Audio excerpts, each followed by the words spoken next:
that we're now going to open the test. Well, let's switch. The next step, well, let's hope that others don't have to meet this same fate. Next clip I want to share with you is just so sad, and it's Chelsea Milburn. She's a disabled veteran sharing her emotional story about being fired from her federal job that she worked so hard at by Donald Trump. Here, play this clip. I've already said I served my country for 11 years and I did that on active duty. I deployed twice. I spent so much time away from my family. I was gone when my mom passed away. And I missed that. To serve my country. And I was excited to continue serving in this capacity, and they not only tore that out from under my feet, but couldn't even just grant me a layoff and instead place the blame on me that it was my performance, and I've gotten nothing but positive reviews on that. So I feel very much like the message is that my service isn't valued. They don't care about how this impacts me or people like me. And to me, it's inhumane. It feels like they're ignoring our personhood and not respecting us as human beings or as American citizens. Yeah, that one brought a tear to my eye. Here is another veteran fired by the Trump administration. Here's what she had to say about what happened to her. Play this clip. Yes, I was the program support assistant at the Cedar Rapids Vet Center. We were mental health, or they are a mental health and behavioral health center. We have a director and counselors, and then I support the system there, and I did up until Friday, February 14th. I was met at the door by my director. She let me know that I was done. I had no idea. It hit me out of the blue. I didn't even know I was on a list that would possibly be considered. But it appears that any one of us could be on that list. I was allowed online the entire day to be able to sort my business, and I still haven't been able to offload or offboard completely. So because we are in limbo. I don't know Logan's experience, but mine is that I still am somewhere kind of in between.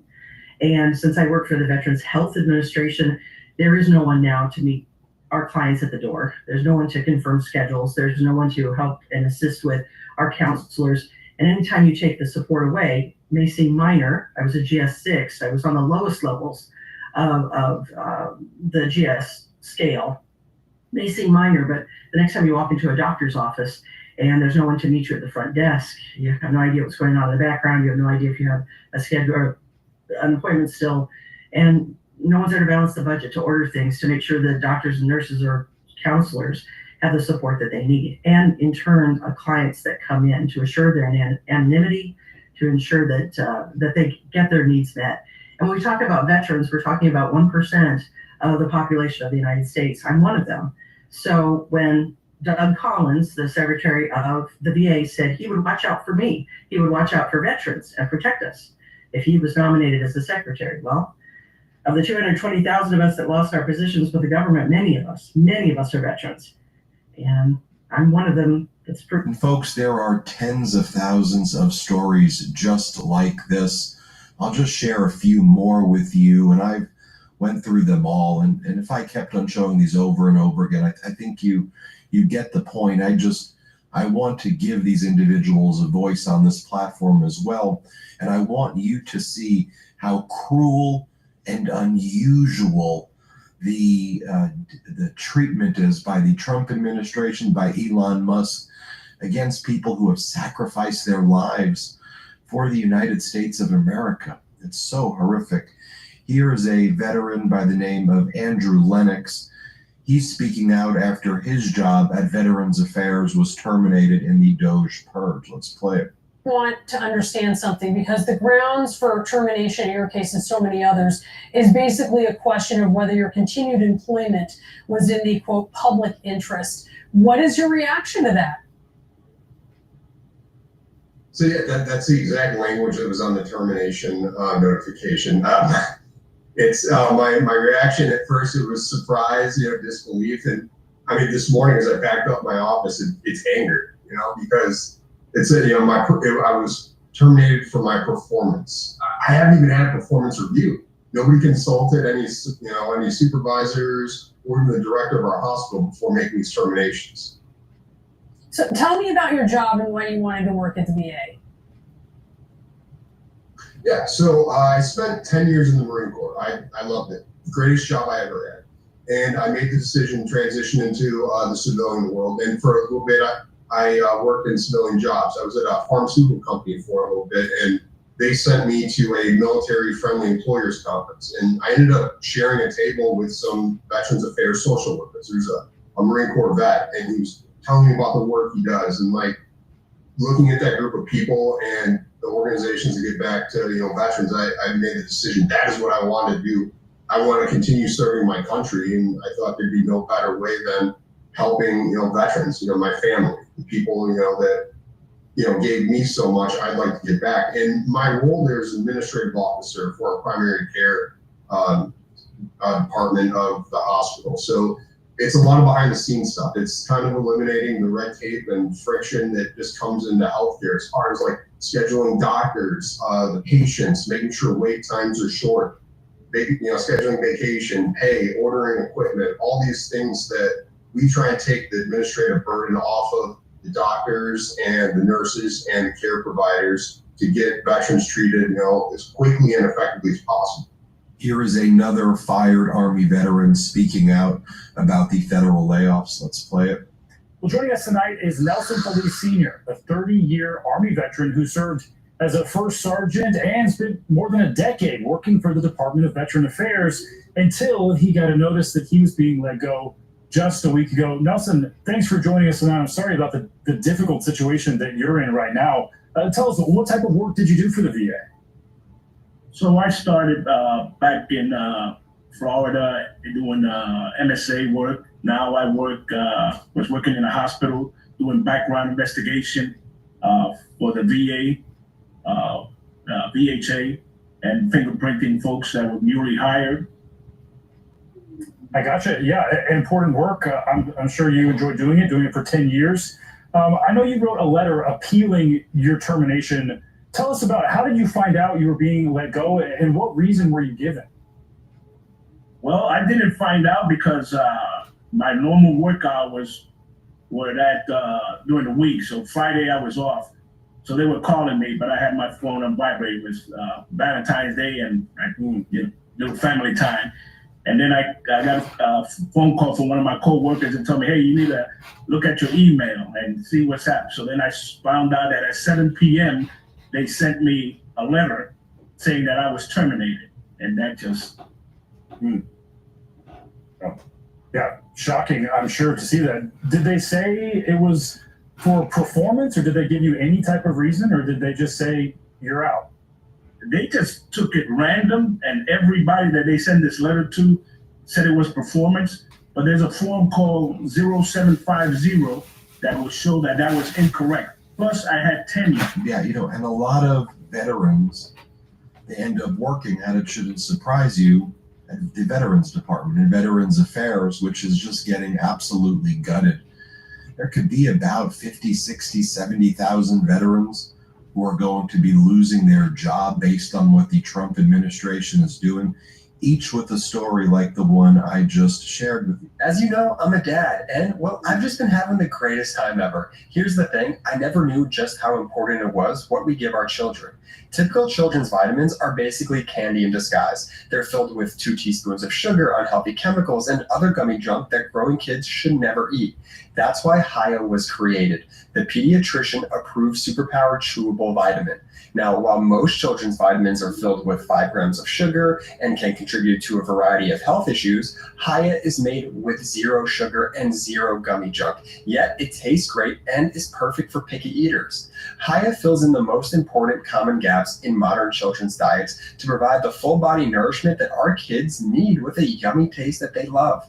Formulated with the help of nutritional experts, Hiya is pressed with a blend of 12 organic fruits and veggies, then supercharged with 15 essential vitamins and minerals, including vitamin D, B12, C, zinc, folate, and many others to help support immunity, energy, brain function, mood, concentration, teeth, bones, and more. It's non-GMO, vegan, dairy-free, allergy-free, gelatin-free, nut-free, and everything else you can imagine. Hiya is designed for kids of all ages and sent straight to your door so parents have one less thing to worry about. Like I said, I'm a dad and I want to make sure that I give my child the best possible vitamins. And that's why I'm so happy to have come across Hiya Health. The ingredients are amazing and I don't have to worry about sugar or gummy junk because Hiya Health is made without that stuff. And it's able to keep the great taste. Now, we've worked out a special deal with Hiya for their best-selling children's vitamin. Receive 50% off your first order. Now, to claim this deal, you must go to hiyahealth.com/Midas. Now, this deal is not available on their regular website. Go to hiyahealth.com/Midas and get your kids the full-body nourishment they need to grow into healthy adults. As I said at the beginning, I wanted to share with you a video of a Trump supporter. And here's what this Trump supporter, I don't know how the other people voted in the beginning of this video, but this is a Trump supporter right here. He's a FEMA civil servant and disabled military veteran, voted for Trump. Now he's out of a job. American veteran fired from FEMA told WTOP, quote, "I voted for Donald Trump, but this is not what I was expecting. We didn't think they were going to take a chainsaw to a silk rug." The man said he was a Trump voter. He was fired by a White House official and said in TV interviews that contradicts what White House officials have said, that these are like far left people. He was dismissed as part of a widespread purge. Yet the form email reads, quote, "The agency finds based on your performance that you have not demonstrated that your further employment at the agency would be in the public interest." The government blames his firing on him. WTOP says it reviewed his positive evaluations as a leader. The man and his wife accepted that the U.S. needs to save money, but assumed that as a veteran of long service, he would have been safe. They're calling their reps in Congress. They thought it wasn't going to happen to them. This nastiness, this devastation would just happen to others. We tried to warn you that it was going to happen to you, and it's going to happen to others if you don't stand up. Look, Americans are pissed right now. U.S. consumer sentiment is plunging. Trump's approval ratings are plunging. The University of Michigan's latest consumer survey shows American sentiment decline in February for the second consecutive month. It was a double-digit decline from the month before. Inflation already surging. And to that comment from the Trump supporter who said he didn't think that they would take a chainsaw to a silk rug, may I show you this video of Elon Musk at CPAC? Here, play this clip. This is the chainsaw for bureaucracy. Chainsaw.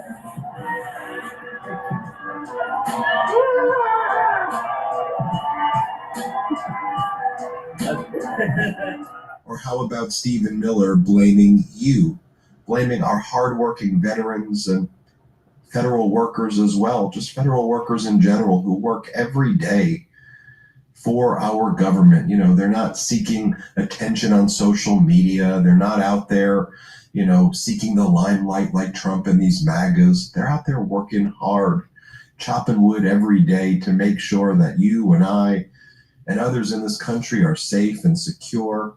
And then you have Stephen Miller saying things like that. Horrible. And here is Donald Trump's National Economic Council director, Kevin Hassett. And he basically blames that these federal workers were bad workers, is what he says. And he mocks them. And he basically says, oh, I guess people who get fired never say they perform bad, right? Here, play this clip. We're being told by a lot of people who have been let go at other agencies that they were told they were being dismissed because of poor performance, when in some cases they haven't even had a performance review yet because they've only been on the job a couple of months. Yeah, I've never seen a person who was laid off for poor performance say that they were performing poorly. Okay. Good point. Sure, Kate. Just so you see as well, I'll leave you with this. There are other programs that they're cutting. They're cutting jobs at the Veterans Affairs Crisis Hotline that deals with suicidal veterans who are calling and need help or in crisis. They're making cuts there. They're making cuts to 9/11 first responders. Here, play this clip. The 9/11 health program taking a heavy hit from the Department of Government Efficiency. You know, the fund provides health care for thousands of first responders and civilians. Well, new staff reductions could put lives at risk. Tom Muller has a closer look. More than 137,000 people are enrolled in the 9/11 health program. First responders and everyday New Yorkers exposed to the toxic dust, battling health ailments and cancers. The program created to keep them alive is now the latest target of budget cuts under Elon Musk and Doge. It's repulsive. It's reckless. You know, no wonder that we're seeing Republican voters as well show up at town halls being held by Republican members of Congress. Democrats, Republicans, independents are pissed at what Trump and Musk are doing to our veterans, to our hard-working government workers who have worked every day to keep us safe as well. They're trying to take away your Medicaid and Medicare, and they're going after your Social Security. And what about just privacy? Privacy, right? We all value our privacy. Why are they trying to tell us that Elon Musk and billionaires get to go into our bank accounts, get to have our tax records, get to look at our medical records, get access to our Social Security information, get access to all of the private data about our families? Why do they get that? And then Trump and Elon Musk and J.D. Vance and these right-wing media networks, they want to tell us, oh, because these people are so rich, they would never do anything bad with it? Come on, what are we talking about here? That's not America. We should not be okay with that, regardless of political party. So stand up and make your voice heard, okay? We're in this together. And my heart goes out to all of those veterans, disabled veterans who I showed you in this video, who lost their jobs, but also whose dignity was attacked as well. And that's an attack on the dignity, I think, of all veterans, all hardworking government workers, all government workers. Thanks for watching. Hit subscribe. Help us get to 5 million subscribers. Thank you. The truth is more important than ever. Check out our new Truth Over Lies collection at store.midastouch.com. All 100% USA union made.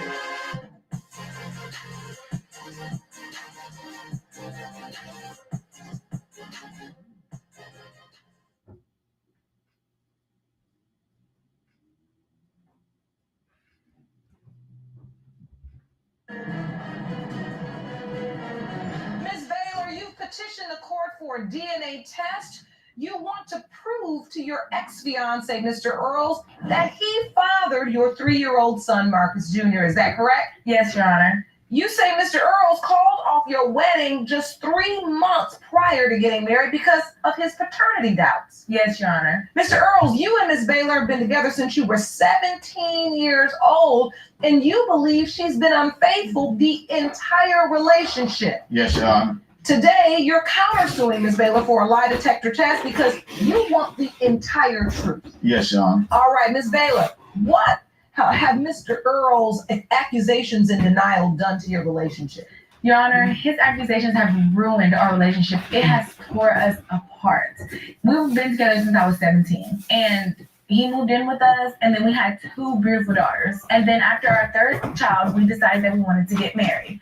And he called off the wedding 3 months before we got married. Really? And we planned everything. I had everything picked out, Your Honor. I had the dress. He bought me a ring, everything.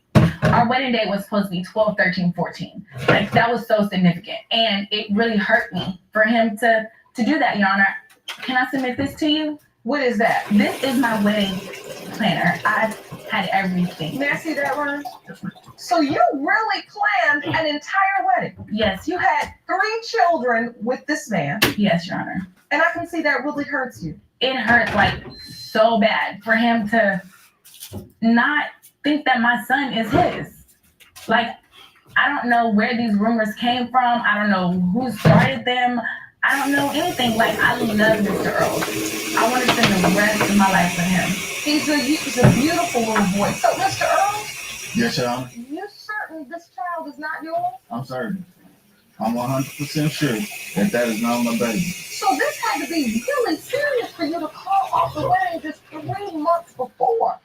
It was very serious. What happened? I went away on August 16th, and Sandra came and visited me 2 weeks after I was gone. And she gave me some news that she was pregnant. Okay, I was excited. Come to find out, a week later, she visited me again, and she tells me, I stepped out on you a month prior to the time you had left. A month before I got pregnant with my son, I did step out on the relationship. I did. This was nowhere near the conception date. This was a whole month before I conceived. And when I told Mr. Earls that I was pregnant, he was happy.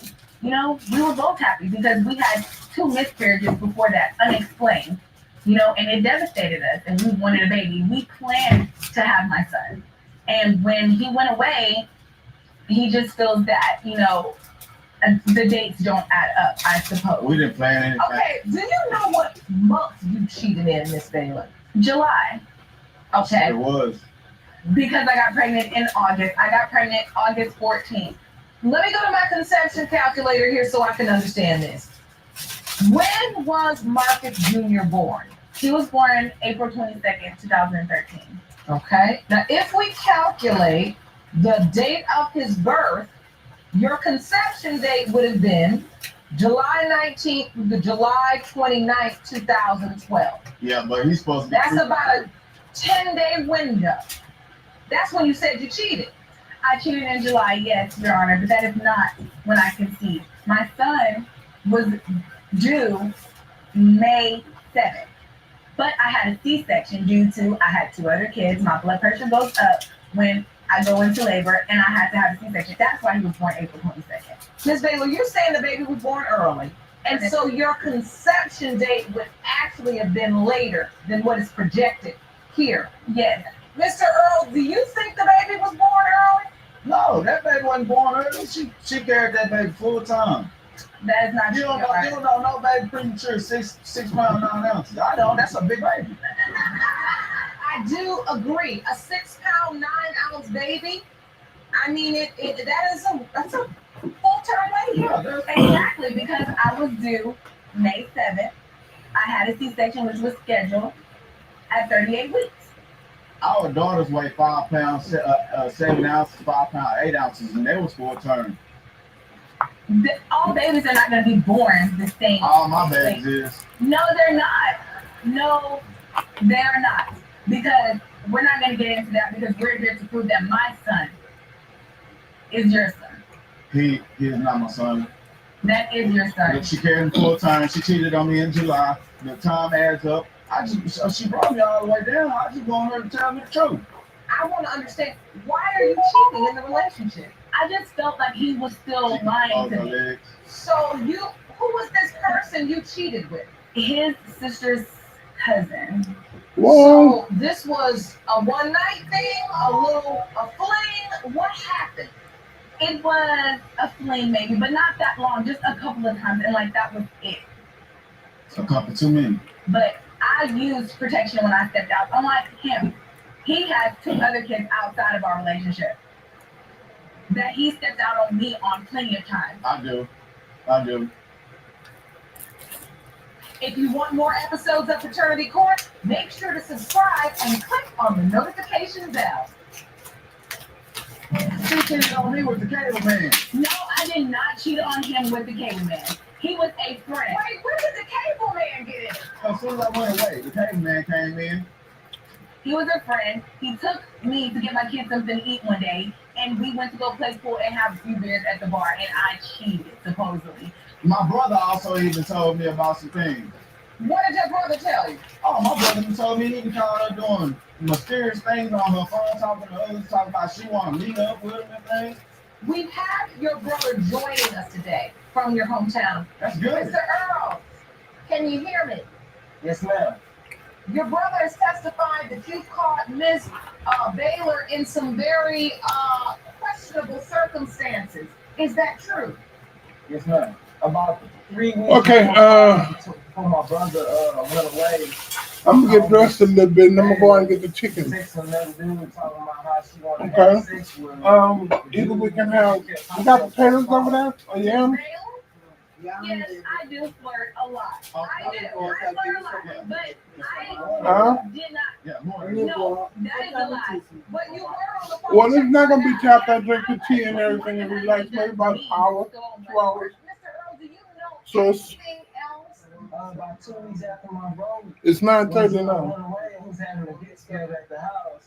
And she was drinking, having a That's all? Just the donut? She said, no, she burned out and then come back to the next day. Making chicken or whatever. Yes, Yeah, cause I don't want no fried, not the fried stuff like that. The chicken we get from them are more softer and won't have all that the dough on it, the breading. Your testimony today. Yes, ma'am. So, Mr. Earl, How many yams you got over there? and that's why you asked the court to administer a lie detector. Yes, Oh, I just had a light bulb. Because I'm thinking to myself, it's so bad. You don't pick up the big one, you always pick up small. But you were cheating and you got 2 children outside and like that. What you're most angry at, you're saying, you told me the truth that you cheated.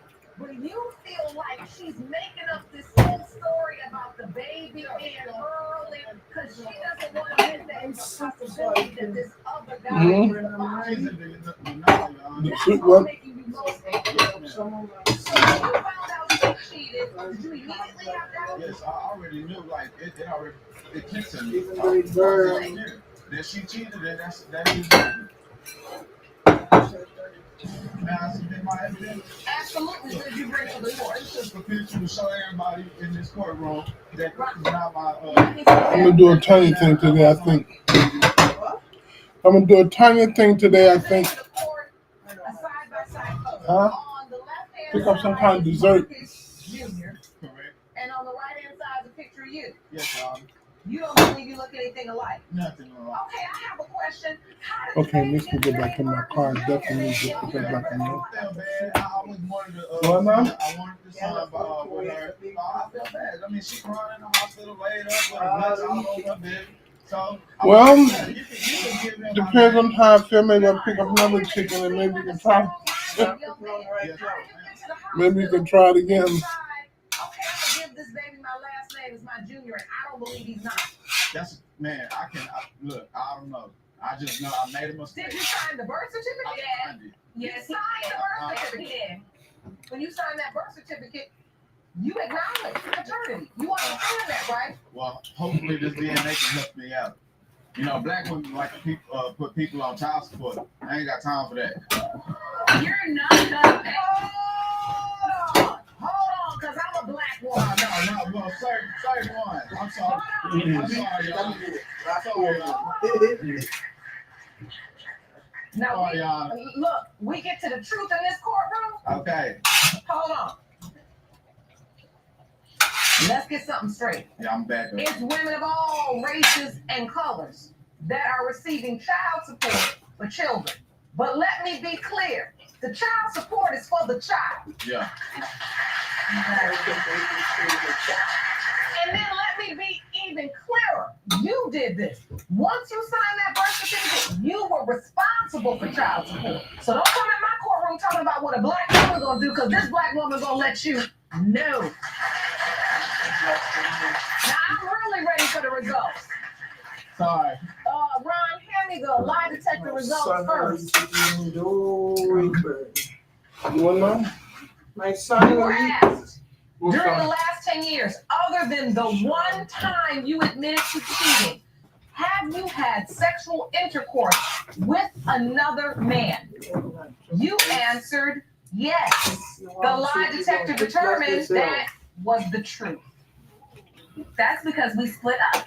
Yeah. We split up. A lot of times we split up. Ms. Baylor, we asked you, did you have sexual You can intercourse smell it. with the man you admitted to cheating on Well, I'm just saying, but you can still smell it. Really bad. You answered yes. Wow. The lie detector determined that was the truth. Wow. I just mentioned that here. I have nothing to hide. I mentioned that. Mr. Earls, you seem surprised. She did testify in court today that it was kind of a fling. It was more than one time. Yeah, well, that ain't what I've been hearing for the last 3 years. So you're saying, even though it was determined that she was telling the truth, the answers she gave to the questions are different from what she's been telling you. Yes, Your Honor. And that's why you called off the wedding. That's exactly why I called off the wedding. To be a man that's always wanted a son, to be excited about it, to go in the hospital, to give this child your name, to sign the birth certificate, to be legally responsible for the child, why is it you haven't been able to accept? It seems like you've done everything else. I want to give him the opportunity to know his father. He knows his father for the last. I grew up without a father. Okay, I've been his father, okay, but I want to give him that opportunity.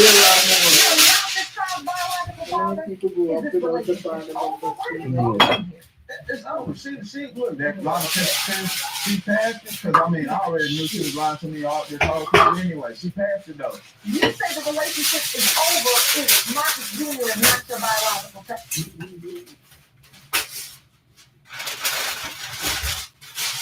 We're not for kids, but we grew up without a father.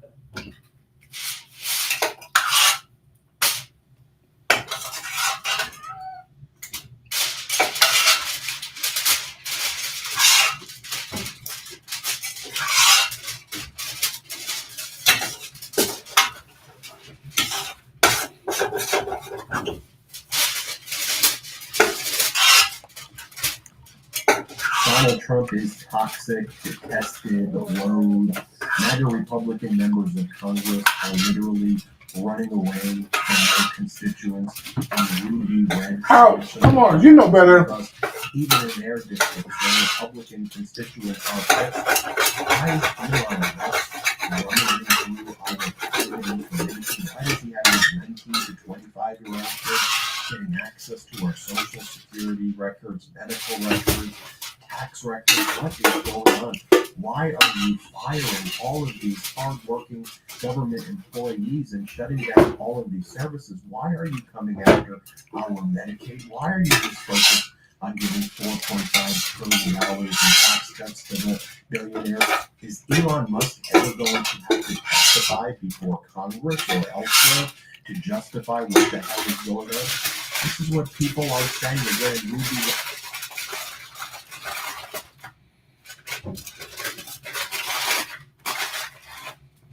Welcome to your favorite news network, the Dusty News Network. You know, where Negro news comes first, and us.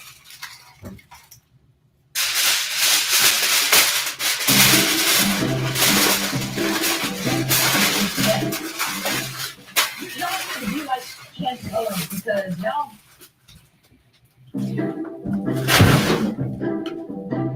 Respect. Y'all need to be like Candace Owens because y'all ain't bro. Like seriously, you're literally the reason for the downfall of the black community. That's a fact. You guys have reason. You dumb bitches want to raise these black men and then holler at the black men when they do you dirty and leave you. You dumb bitches raise these men. You raise them. The only good thing that you black bitches do is give birth to black men. That's it. And then all y'all want to holler all the time. Every time women of any other race do anything, we want to be black. Bitch, why do we want to be black? You don't even want to be black. Really? No. If I could come back in and be black, I'd be a black man, not a black woman. So get out of here. What do I want to be a black bitch for? You all are the most bitter, racist, crusty ass bitches I've ever seen in my life. The only time you see black women actually be classy, please, them days is over. Them Claire Hudson rules, they don't exist anymore. There might be a little handful of women that like that still left, but the rest of you want to be like fucking Hama, sexy red, and nasty. Go wash your hair, go change your sheets, and go take care of your ass baby. You're the mad one, bitch, and you're going to stay mad for the rest of your life. Me, I'm good. I'm straight. Been that way from day one. Yeah, stay jealous. With millions watching and many people benefiting from this program called Indisputable, we just need 1% of the viewers to become a paid user so we can continue to bring this content to you. Now back to the show. I'm breathing in and out. do the best I can. At a time like this, I wish I could channel the senator's grandmother. I really wish I could channel that wisdom right now. Said a lot. According to Taylor Ayana, Black Chicago hairstylist, the Sharon Loftus Jamie Marie Smallwood, Florida, was going off about black women when Taylor said, white people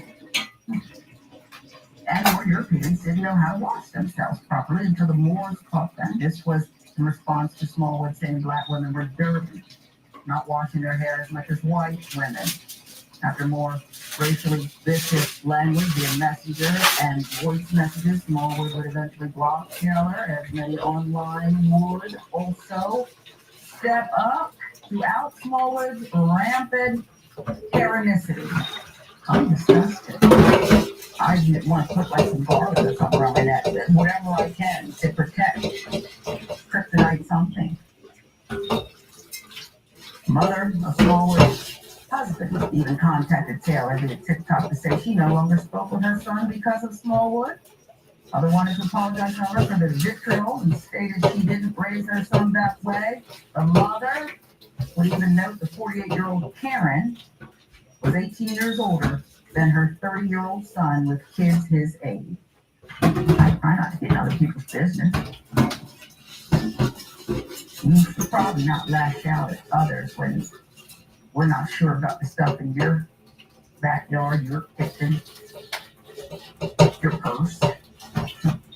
Taylor would go on to share almost several years' worth of reviews from Smallwood's Facebook business pages that repeated how she was a bad-mannered, ignorant racist who liked black money but not black people.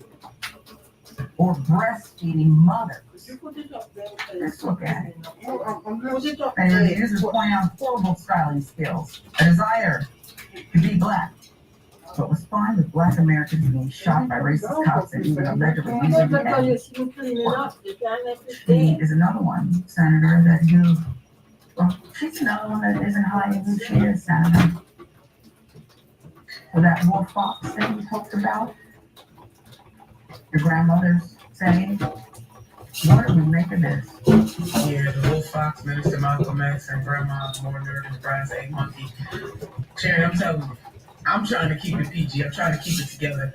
I just want to say to folks that just because somebody goes on a rant and they say that is a fact, or these are the facts behind that rant, do not make it the facts. She's the one that is jealous, obviously jealous of black women. And you know what? I understand. I do.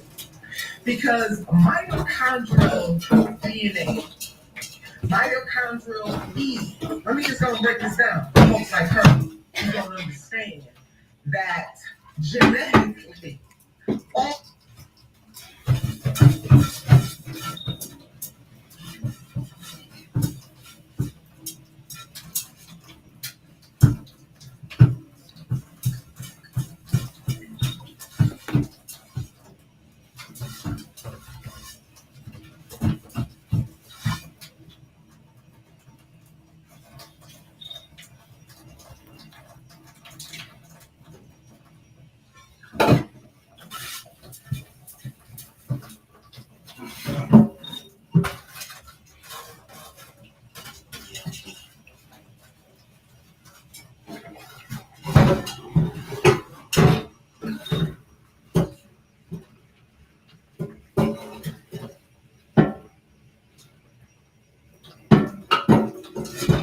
Garrett is in the courtroom today to prove that her ex-lover. So we all know about the illegal immigration happening at the southern border, but what about the illegal crossings that are happening at the northern border? Our two-part special report revealed migrants were flying to Canada and walking across. So last year, over 16,000 people illegally entered America from Canada, and a good number of those folks were headed to New York, where America's largest sanctuary city is still offering everyone who makes it here shelter beds, some in former luxury hotels. But with Donald Trump's election, crossing either the southern or northern U.S. borders has become increasingly difficult over the last few weeks. But as you're about to see, some people think they can still make it through. Border Patrol agents recently rescued 12 citizens of India. Some of them were suffering from severe frostbite. Are you going to New York City? Yeah. Wow, Patrol apprehended 564 people on the terror watch list. Of them, 484 were encountered on the northern border. The Royal Canadian Mounted Police this week launched Black Hawk helicopter patrols to strengthen security along the U.S.-Canada border. The move follows weeks of President Donald Trump threatening to impose tariffs on Canada and Mexico if they do not step up border enforcement efforts. This is the new reality for agents in the Swanton sector. 295 miles of tough and varying border terrain across 5 northeastern counties of New York, where once it was more common to see deer than people, the border is seeing record illegal crossings. But now new data tells a different story. While according to the numbers, the decline in people crossing the northern border is evident today, it's clear some are still crossing and maybe hiding in plain sight.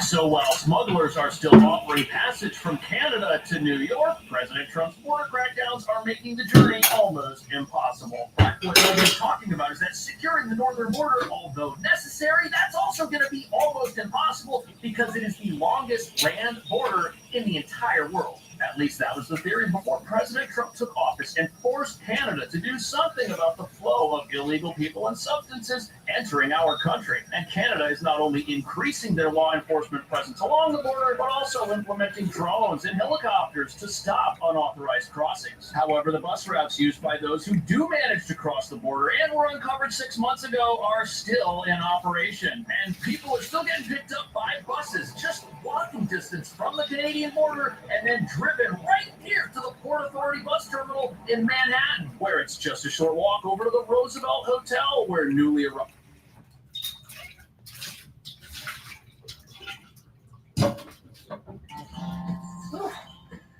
You're a real man in the 90s, McClary.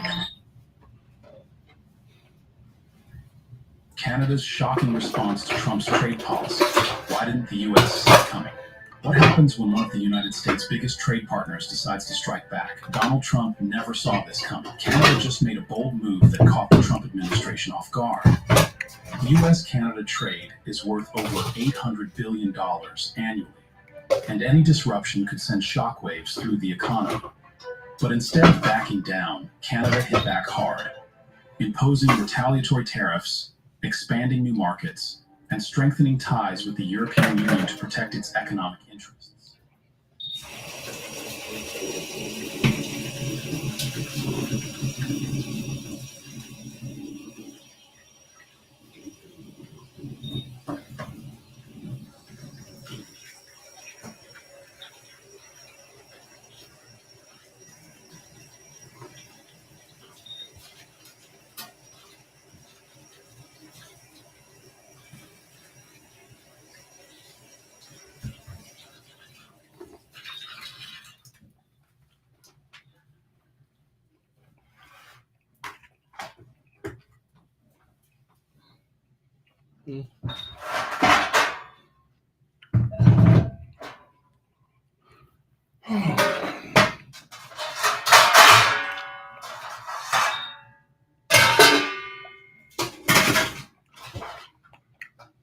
Donald Trump signed our bill in 2019. Yeah.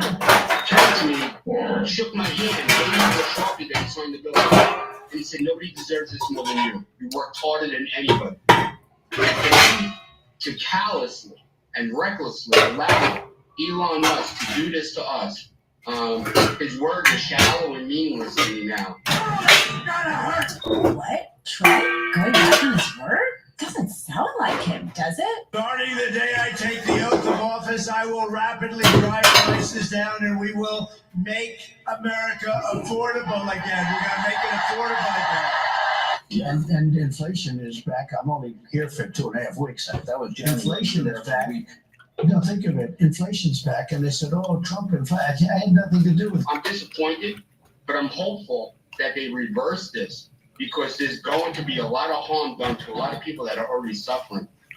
Shame on Elon Musk. Shame on Robert Kennedy Jr. It's just common sense. This is reckless, it's inhumane, it's cruel, and it lacks empathy, and it lacks humanity. I mean, what's their end game? Let's see how mean we can be. Let's see how how much we can hurt human beings. I don't get that. This is just common sense. This is right from wrong. It appears there is nothing sacred in Trump world. I mean, first, Doge went after funding that goes to literally cure cancer under the NIH cuts. And now they are cutting funding for first responders, those first responders that ran toward the World Trade Center on 9/11. Specifically, those that are still suffering from illness so many years later. So what does Doge decide to do? They're cutting the World Trade Center health program staff by 20%. Already a very bare bones staff. I mean, the amount of money they're even saving with these cuts is so small compared to how much they would earn with just a tax on billionaires. This is the level of depravity that we are in right now. And first responders are speaking up about this because of how harmful it is to their community. So what it is right now, there's 137,000 members that are part of this program. And in order to certify that your illness is actually attributable to what happened 9/11, you have to have that certified. You can be in a stage 3 lung cancer, but you have to first have it certified by this program in order for them to approve the payment for your treatment. And by cutting the staff, it means it slows down that certification.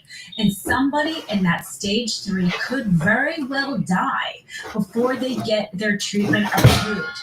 This is the real world effects of Musk and Doge cutting this very important program for first responders. This program specifically is also under the CDC, which is now overseen by RFK Jr., who evidently, before his confirmation process, said he was planning on protecting this. Well, we have seen many men, aka Kavanaugh, say one thing before they are confirmed. But this is what Doge and Musk are deciding to cut today, is access to healthcare, certification that can save lives to 9/11 first responders. Well, John, one of the arguments and that people have expressed, the argument they've said is that this is a matter of some of the programs that are targeted are just inefficient and it can be run better. What's your response, given that you know what a lifeline this is? There is no argument. They have no argument. And if you really want to save money, stop going golfing every day. If you really want to save money, don't go to the Super Bowl. Don't drive your limousine around the racetrack. There you go. I just saved the government a couple $2 billion. Come on. There's no argument. They have no legitimate argument to cut 20% of the staff of those affected by the aftermath of 9/11.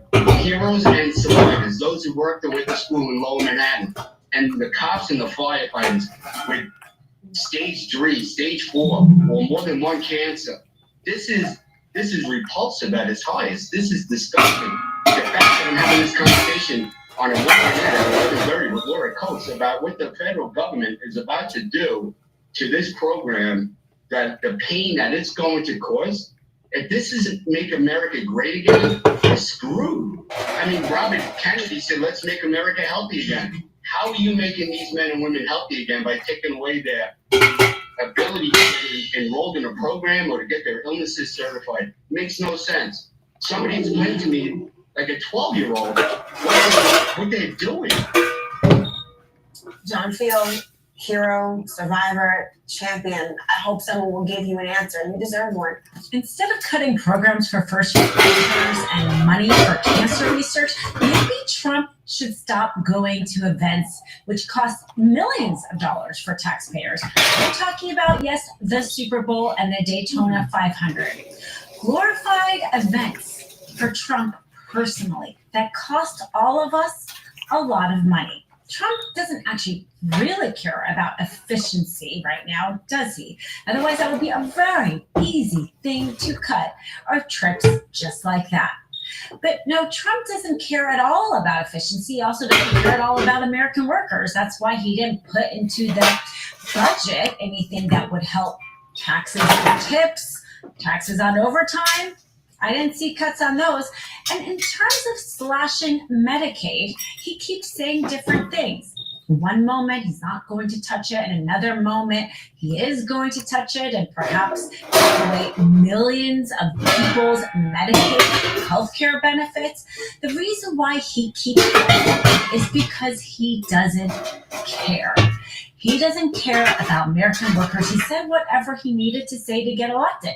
He talked about grocery prices and inflation as if these were these horrible things. But now he says, well, yeah, sure, inflation has gone up, and he doesn't really care. He doesn't care about inflation.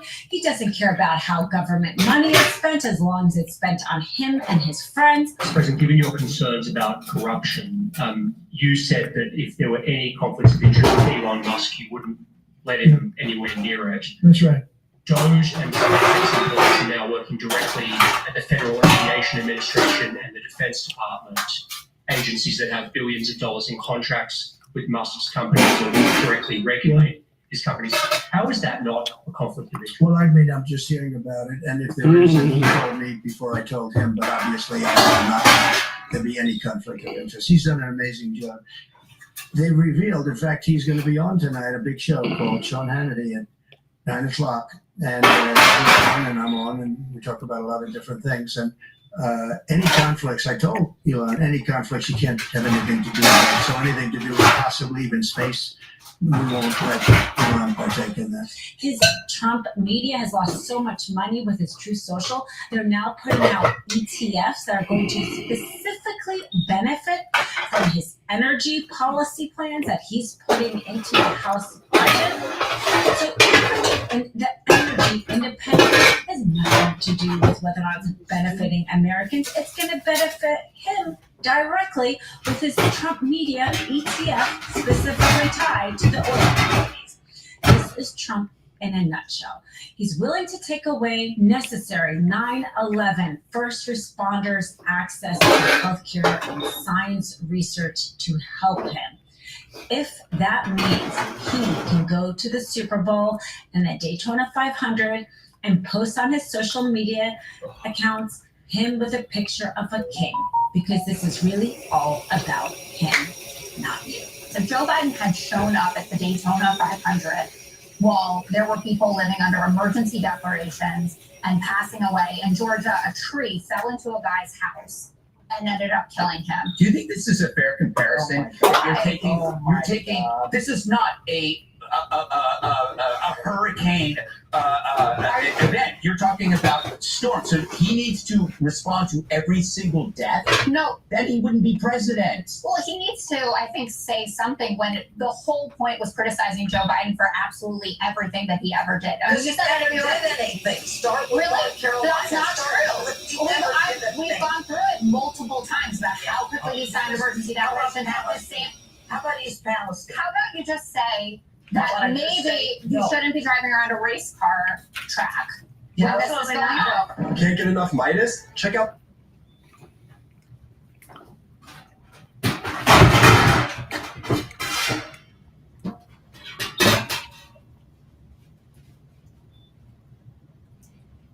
She heard her fiancé's betrayal right before the wedding. Like many of you guys, I grew up in the 90s in the black community. The community I grew up was called Del Paso Heights. And of course, my community consisted of a lot of single mothers or divorced mothers.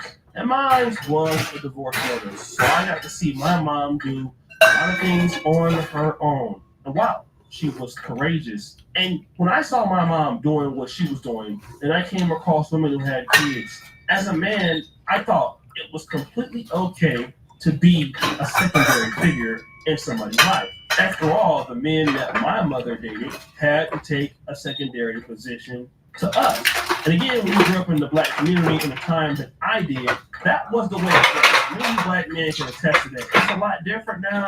The younger guys are saying no to single moms. But those of you who grew up in the 90s and the 80s, or even before then, that was the culture. And we heard many women say things like this. I think at the end of the day, as long as I remind myself that being a mom is my first priority, and it's a gift is a gift from God. Everything else comes second. So with that in mind, regardless of whatever changes, getting married, getting a new business, expanding this, getting whatever happens in my life, the one thing that comes and will always come first is the kids. I saw some other women who had a different position, and it was really unorthodox in comparison to what we do today. We made a promise to each other that even when we have kids, that we would make sure that we would put each other first. Now, it can be, for some, I'm sure, that have kids, you're like, oh no, my kids come first. Well, guess what? The kids will be gone. And you know what we have to live with? That person. Well, I have to live with him. And so we made a conscious effort to put each other first. And even when our kids came around, we made sure that we put each other first. And we did not feel guilty about it. Our kids knew and they understood from a very, very young age that that was important to us, and it makes us better parents. And I didn't care what they said. I didn't care how much they cried. We are going to take care of each other first because it makes us better.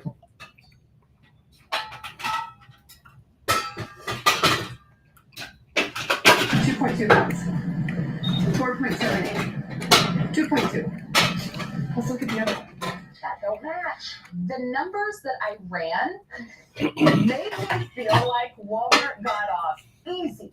They got off easy. That comes out to $3,330,000 a day. That comes out to over $1.2 billion a year. Billion with a B. Billion with a B. It's deception. It's false advertising. It's yucky. And this is why they got sued.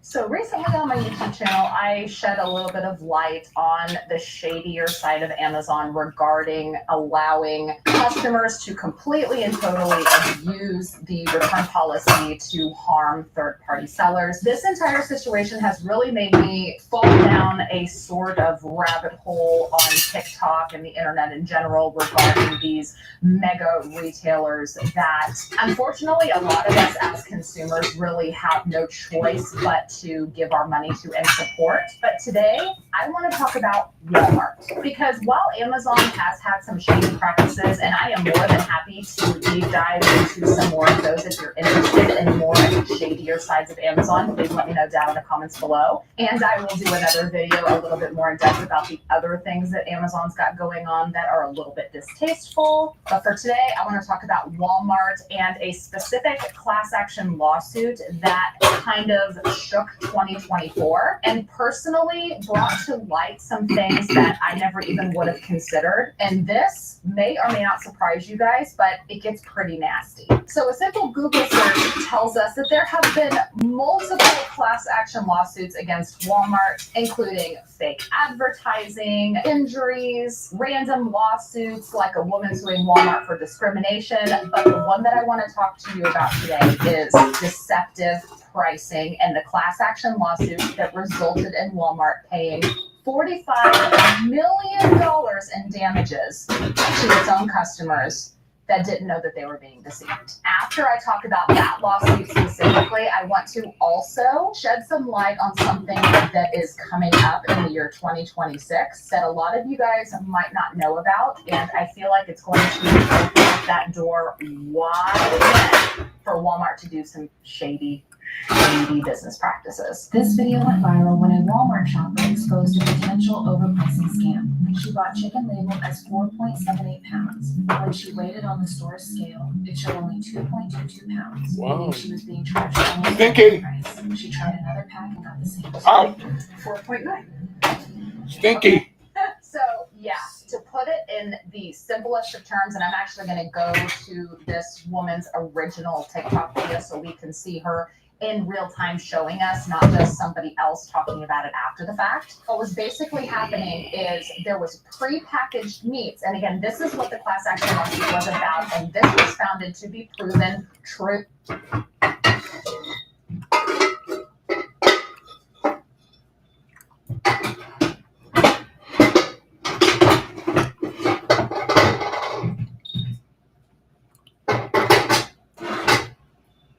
it's good to see media companies and pollster.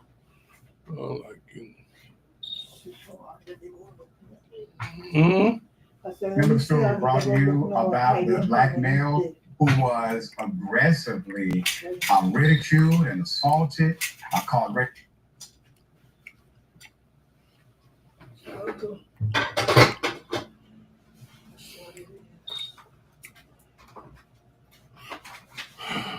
They released them from their jails, their prisons, and their mental institutions and insane asylums into our country. I believe that's the reason we got such a large vote. Maybe one or two more questions. Yeah, please go ahead. Go ahead, Joey. Can you, President Carter is laying in state today in Washington, D.C. has some harsh words for him about the Panama Canal. Is there any disconnect there you feel with that, doing that on the state? No, I liked him as a man. I disagreed with his policy. So he thought giving away the Panama Canal was a good thing. I think it cost him the election. Not in the hostages. I actually think that was a bigger factor because that's a deal that should not have been made. But again, this was a question that was asked of me. I didn't want to bring up the Panama Canal because of Jimmy Carter's death. But people don't bring it up. But you and other people have asked me about it. No, it's a deal that I was very strongly against. I was a young guy when this took place.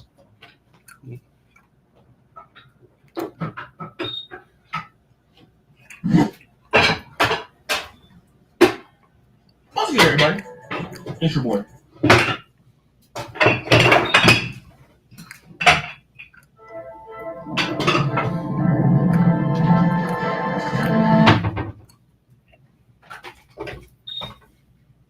Well, offer this question of the land. I don't know what Donald Trump has to do with South Africa. I have some piping hot tea on convicted felon Donald Trump. And you guys, Pumps loves political gossip. And so I dedicate this episode to you. And this is an article that's coming out of the Daily Beast. I want to give credit to the journalist Dan Ladenhall.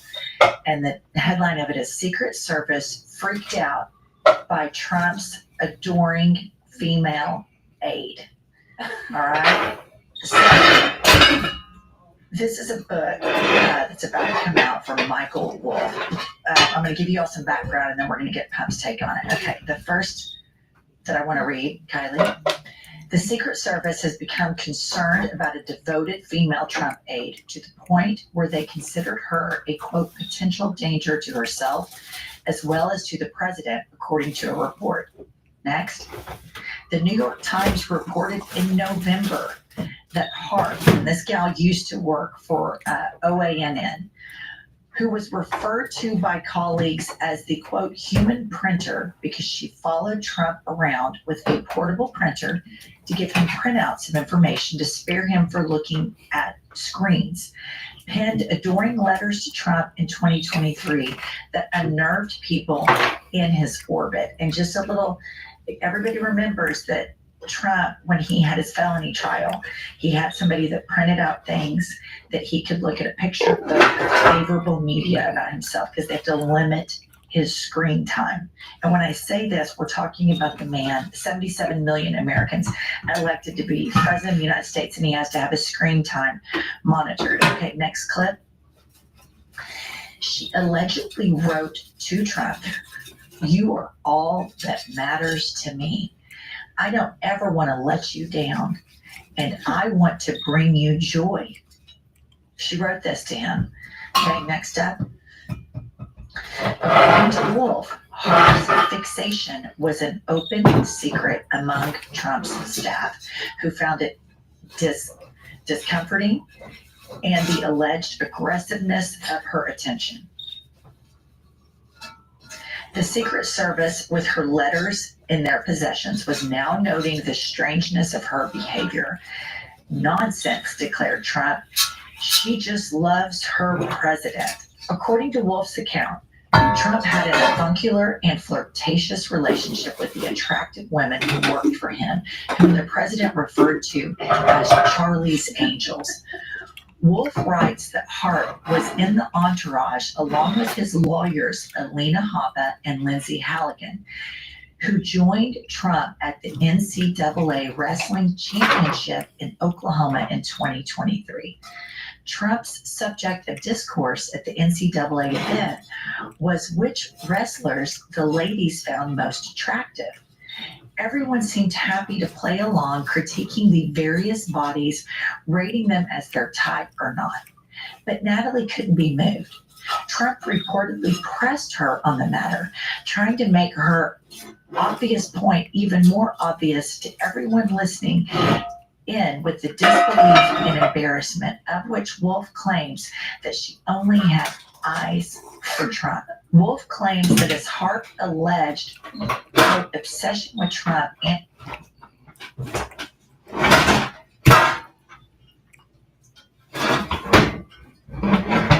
She heard her fiancé's betrayal right before the wedding. Instead of running away in tears, she just... Hey, my Social Security family. Before we dive into today's breaking news...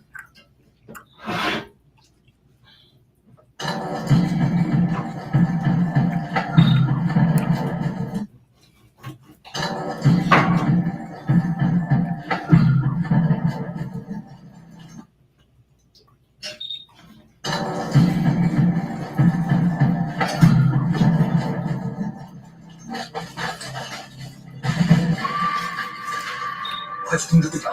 慢点，我跟过去看看，觉得那个人性别是很强，这个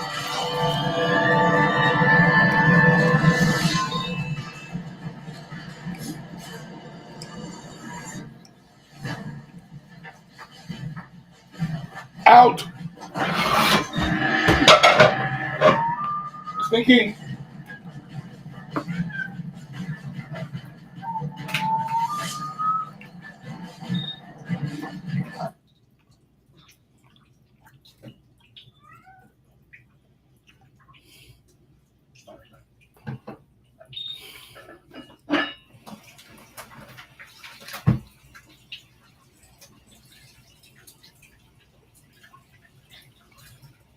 When the HOA president tried to evict him, she had no idea she was walking into her own nightmare. Malik Patterson had always dreamed of owning property in a quiet, upscale neighborhood. After years of hard work, he finally made it happen. The house, a stunning two-story brick home in Brentwood Estates, Tennessee, sat on a neatly trimmed lot with a wraparound porch and a spacious backyard. It was exactly what he had envisioned. Peaceful, elegant, and the perfect place to settle down. But something felt off from the very first day. Moving boxes still lined the driveway when Malik noticed the eyes. Peeking from behind curtains, watching from porches, lingering a second too long as neighbors walked their dogs. No one approached. No friendly introductions. No welcome to the neighborhood. Just silence. At first he brushed it off. Maybe people here just kept to themselves. Maybe they'd warm up over time. The first sign that wouldn't happen came the next morning. Malik had barely finished brewing his coffee when he heard a sharp knock at the door. He opened it to find a woman in her mid-60s standing on his porch. She was dressed in a neatly pressed beige blouse, pearl earrings, and a pin with the HOA emblem clipped onto her cardigan. Her posture was rigid, her expression neutral, but there was something in her eyes, something Malik couldn't quite place. "Good morning," she said, her tone clipped. "I'm Barbara Whitman, president of the Brentwood Estates Homeowners Association." Malik extended a hand, offering a polite smile. "Nice to meet you. I know who you are," she interrupted, glancing past him into the house. "I wanted to go over a few things." She handed him a thick stack of printed documents, stapled in the corner. HOA guidelines. Malik skimmed the pages, noting the usual rules. Lawn maintenance, exterior paint restrictions, approved mailbox designs.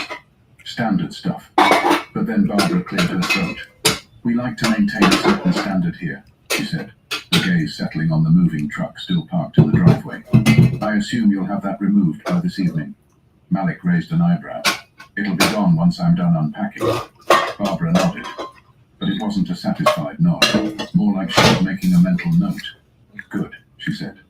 And just so you're aware, the HOA requires that trash bins be placed at the curb no earlier than 6 a.m. on collection day. I noticed yours were out last night. I didn't put them out, Malik replied evenly. The previous owners must have. Barbara pursed her lips. I see. Well, in the future, please be mindful. We have rules for a reason. And just like that, she turned and walked away. Malik shut the door, exhaling slowly. Maybe she was just particular. A lot of HOA presidents were. He wasn't going to let one uptight neighbor ruin his fresh start. But the next few days made it clear. Barbara wasn't just particular. She was watching. A warning notice appeared in his mailbox about an unauthorized vehicle in the driveway. His own car. A second notice came about improper lawn maintenance. His grass had grown an inch, maybe 2. Then an HOA violation letter arrived about a porch light that was too bright, despite being the same fixture the previous owner had used. By the end of the week, Malik had collected a neat stack of papers from Barbara. He hadn't spoken to her since their first meeting, but it didn't matter. She had made herself known. Still, he kept his cool. Maybe she was this way with everyone. Maybe he just needed to follow the rules, and she'd back off. But that hope faded fast when Malik took an evening walk and passed by a group of neighbors chatting on a nearby driveway. They grew quiet when they saw him. One woman offered a tight smile, but no one else acknowledged his presence. And there, standing in the middle, was Barbara, arms crossed, whispering something to the others. Malik didn't need to hear the words to know. This wasn't about HOA rules. It was about him. But if Barbara thought she could intimidate him into leaving, she was in for a surprise. The letters kept coming. Each morning, Malik found a new notice folded neatly in his mailbox, sealed with the Brentwood Estates HOA stamp. At first, he tossed them in a kitchen drawer, skimming them just enough to confirm what he already knew. Barbara Whitman was determined to make his life miserable. But by the time he received the 5th letter in just 2 weeks, Malik had had enough. This time, it was about his trash cans. Bins must be retrieved within 1 hour of collection to preserve neighborhood aesthetics, the letter read. Malik stared at the paper, irritation bubbling under his skin. He had picked up his bins the same way his neighbors had, after work. But apparently that wasn't good enough. Curious, he decided to do a little test. The next morning, he woke up early and took a slow walk through the neighborhood, paying close attention to the houses. By 9 a.m., dozens of trash bins were still lined up along the curbs. Some weren't even fully closed, lids propped open with overflowing bags. Not a single violation notice on any of them. Just his. Malik snapped a few pictures and sent an email to the HOA board, politely asking why his bins were an issue while everyone else's were ignored. No response. But 2 days later, Barbara was back on his doorstep. She didn't knock this time, just stood there, waiting, arms crossed, clipboard in hand. Malik opened the door and leaned against the frame. Something I can help you with? Barbara didn't answer right away. She looked over his shoulder, eyes scanning the inside of his home like she was taking inventory. Then, she held up a form. This is a formal request for you to submit proof of home ownership, she said. We've had complaints. Malik's stomach tightened. Complaints? Neighbors have expressed concerns, Barbara continued, her voice syrupy but sharp. They've noticed unusual activity, different cars coming and going, furniture deliveries at odd hours. Some are worried you may be renting this property in violation of HOA regulations. Malik let out a short, humorless laugh. You're kidding. Barbara's face didn't flinch. He took a deep breath, forcing himself to stay calm. First off, I own this house. Second, I've lived here less than a month. I'm still moving in. That's why there have been deliveries. And as for the cars, those are friends and family visiting. Barbara pressed her lips together, her fingers tightening around her clipboard. Well, we have policies to ensure all homeowners are properly vetted. We'll need to verify your deed. Malik knew exactly what this was. He didn't ask any other neighbors for proof of home ownership, just him. Still, he kept his voice level. You can pull the records yourself. It's public information. Barbara's eyes narrowed slightly, but she quickly recovered, smoothing out her expression. I'd prefer if you submitted it directly. Malik tilted his head. And if I don't? Barbara's lips curled into something that was supposed to be a smile. but there was no warmth behind it. Then I'll have no choice but to escalate the matter with the HOA board. Malik exhaled slowly, holding back the words sitting on the tip of his tongue. She wanted him to react. She wanted him to get angry, to raise his voice, to give her an excuse to turn him into the problem. So he just smiled. I'll think about it, he said, then closed the door before she could say another word. Barbara didn't like that. That evening, as Malik sat on his porch sipping a beer, he saw her again, standing at the end of his driveway, talking to a man in a polo shirt and khakis. She gestured toward Malik's house, speaking in hushed tones. The man nodded, scribbling something down on a notepad. Malik didn't have to guess what was happening. Barbara wasn't just trying to intimidate him anymore. She was looking for a way to get rid of him. But if she thought she could push him out, she was about to learn a hard lesson. The next morning, Malik woke up to an email from the HOA. Subject: Notice of violation. It was about his porch furniture. According to the email, his outdoor seating arrangement, 2 wicker chairs and a small glass table, did not conform to the aesthetic standards outlined in the HOA guidelines. A vague rule, one that clearly wasn't being enforced on anyone else. Malik leaned back in his chair, exhaling slowly. He had walked this neighborhood more than enough times to know that at least a dozen homes had similar setups. Some even had old plastic chairs that looked like they had been sitting out since the early 2000s. And yet, somehow, his was the problem. He ignored the notice. A day later, another email arrived. Subject: Second notice. Lawn maintenance violation. Malik frowned. His lawn was freshly cut, edged, and watered. He had spent the entire afternoon trimming the hedges, making sure everything was spotless. But there it was. A formal complaint stating that his grass was slightly overgrown, and warning that fines could be issued if the problem wasn't corrected. Malik knew exactly what was happening.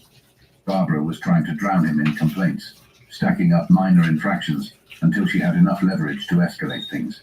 So he decided to play her game. That evening, he took a slow walk through the neighborhood, jotting down every single actual violation he saw. Overgrown yards, broken shutters, faded house numbers, trash bins still sitting by the curb from the morning before. Then he submitted his own complaints, each one backed with time-stamped photos.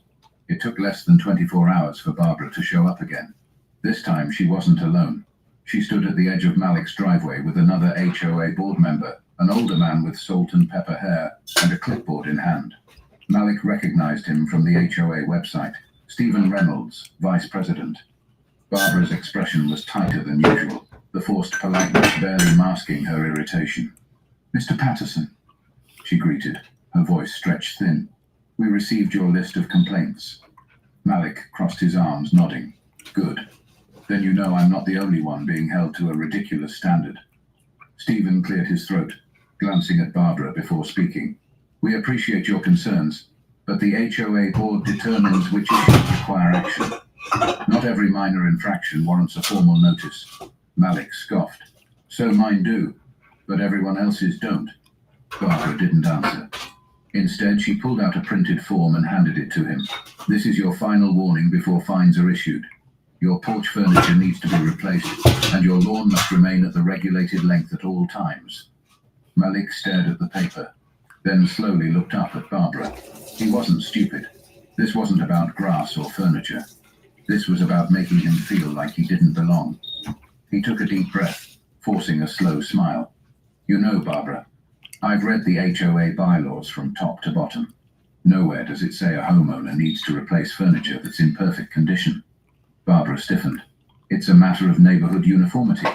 Malik raised an eyebrow. So you enforce rules that don't exist? Barbara's jaw twitched. Stephen shifted uncomfortably. For the first time, Malik saw it. Doubt creeping into the board member's expression. He wasn't fully convinced. Malik decided to push a little further. Let me ask you something, he said, keeping his tone even. If I was someone else, say one of my neighbors, would we even be having this conversation? Barbara's nostrils flared. Stephen opened his mouth, hesitated, then closed it again. No answer. Malik nodded, folding the paper in half. That's what I thought. Barbara inhaled sharply, forcing a tight-lipped smile. If you refuse to comply, The HOA has the authority to take further action. Malik met her gaze unwavering. Then what do you have to do? Barbara turned on her heel and walked away. Her posture stiff with barely contained frustration. Stephen lingered for a second, then followed.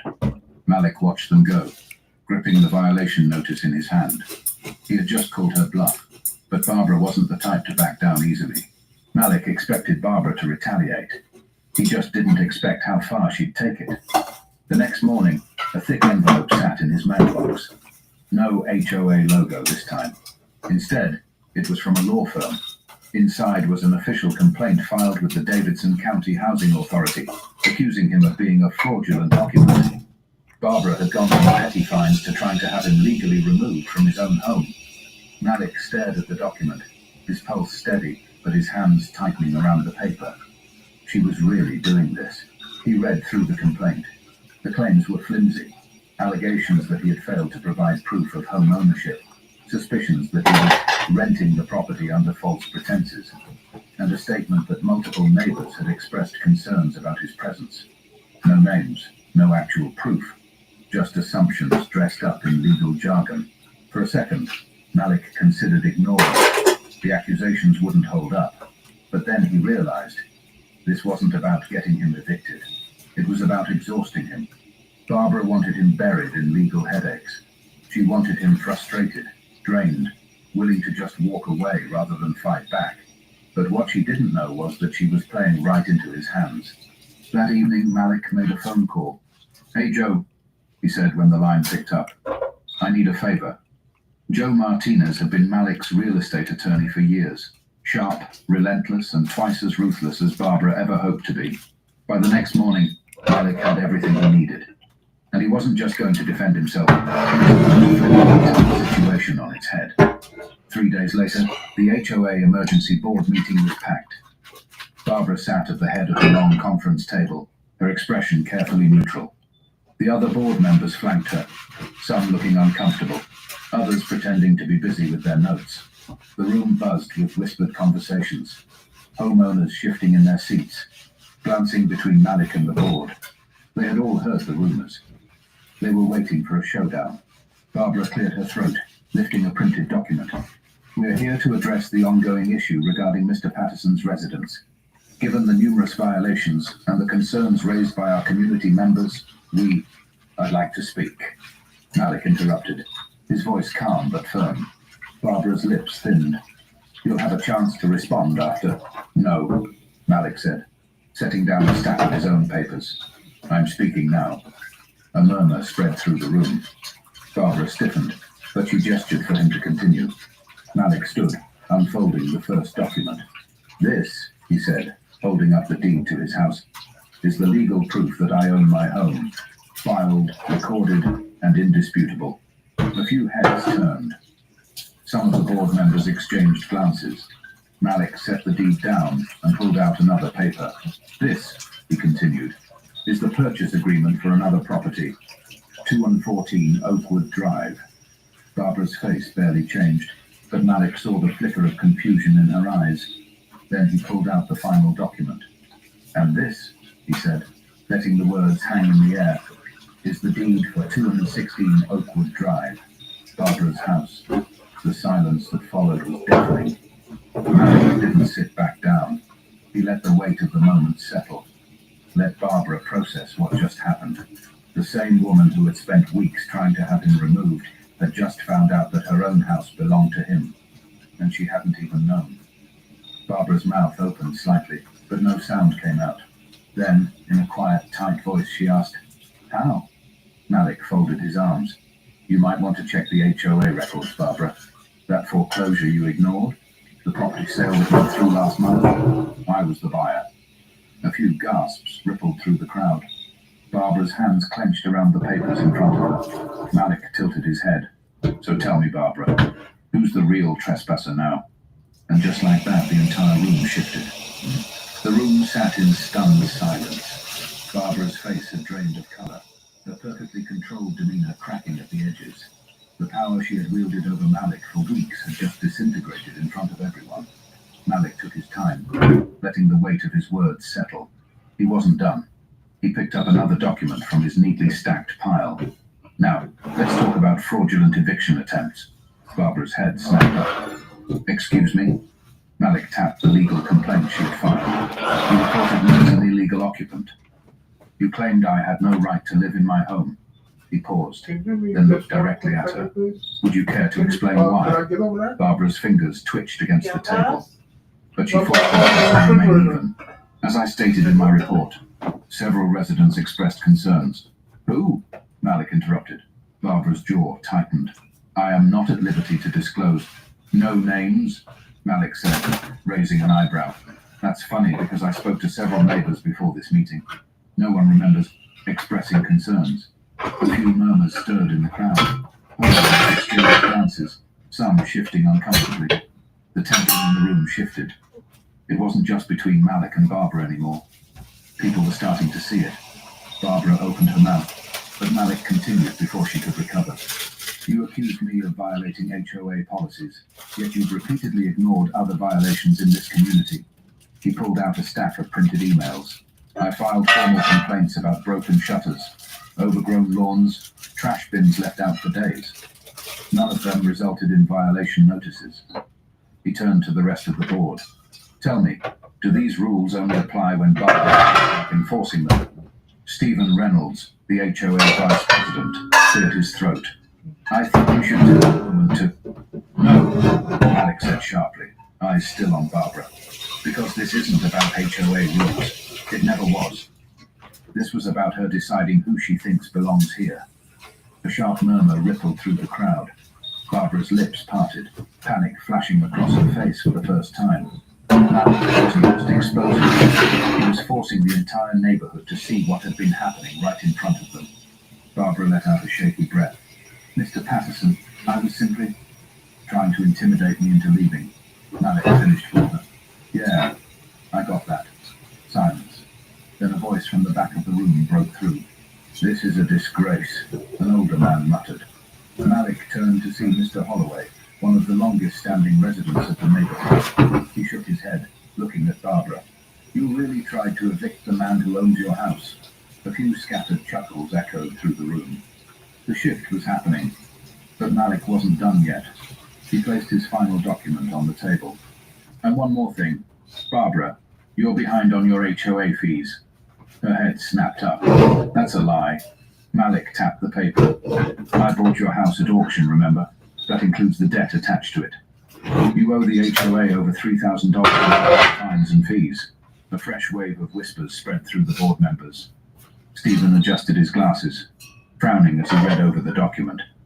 Barbara, is this true? Barbara's lips parted, but no words came out. She had buried herself. Malik leaned back in his chair. I suggest you start paying up. Wouldn't want to violate any of your own rules, would you? A low chuckle swept through the crowd. The board members were barely containing their reactions. Barbara's face burned red.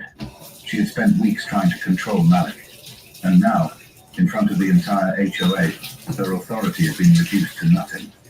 She clenched her jaw, scrambling for a way out. This meeting is adjourned, she snapped, shoving her papers into a folder. We will revisit this matter at a later date. She shot to her feet and marched toward the exit, her heels clicking against the tiled floor. But for the first time, no one followed her. Malik exhaled, the tension in his shoulders finally easing. He had won. But Barbara wasn't the type to walk away without a fight. Barbara stormed out of the HOA meeting, her face tight with barely contained rage. The silence she left behind was thick. No one moved, no one spoke.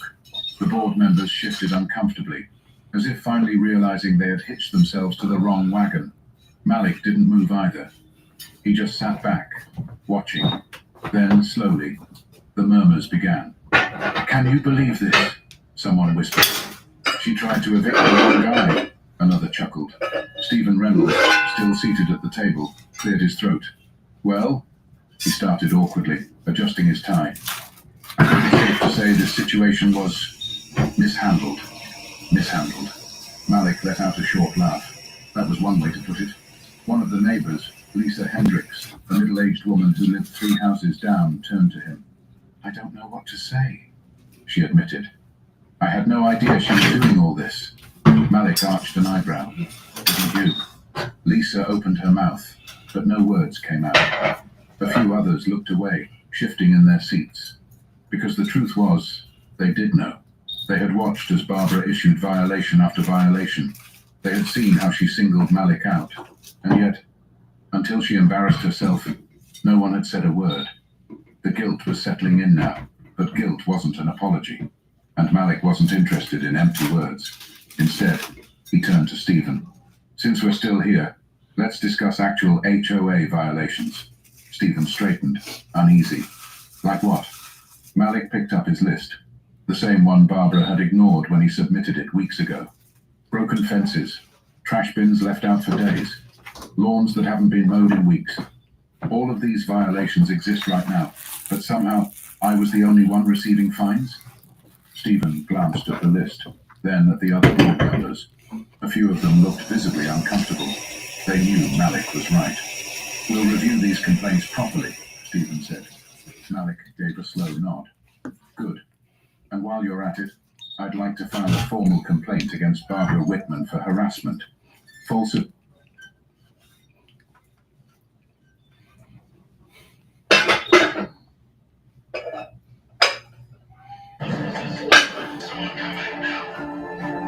They're coming. Over there.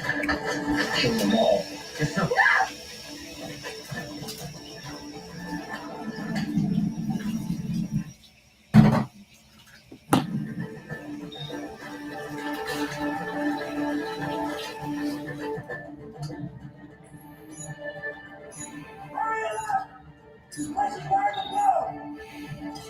Get him. Move.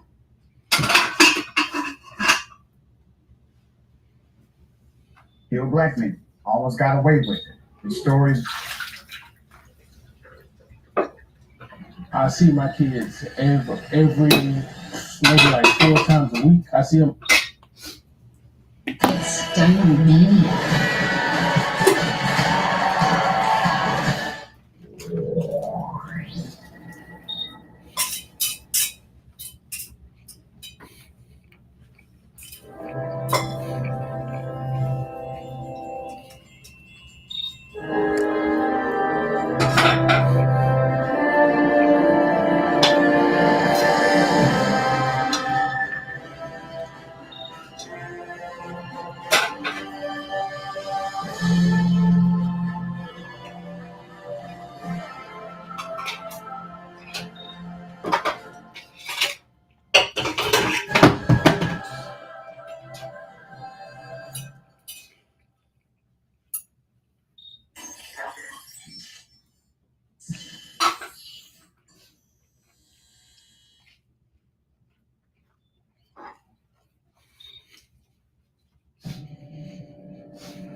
Is there any way to speed this up? I'm really impressed. Sir, I'll be right on that for you.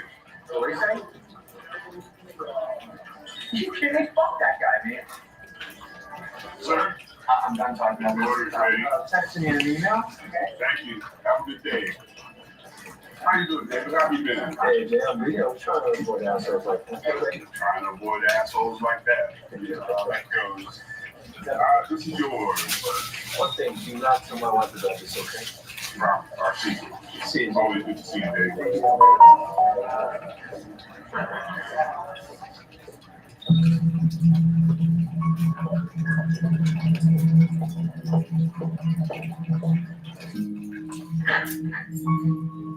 Hey babe, just wanted to let you know that we got here safe.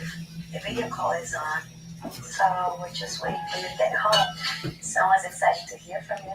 Love you. Those guys.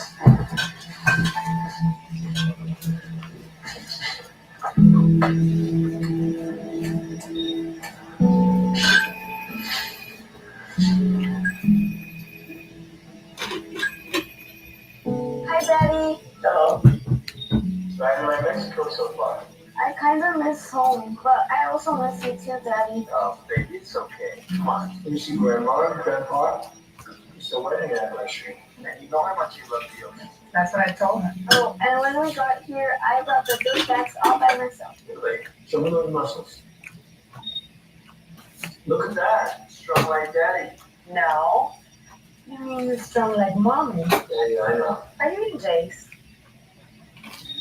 Mm-hmm. You know you're not supposed to eat that.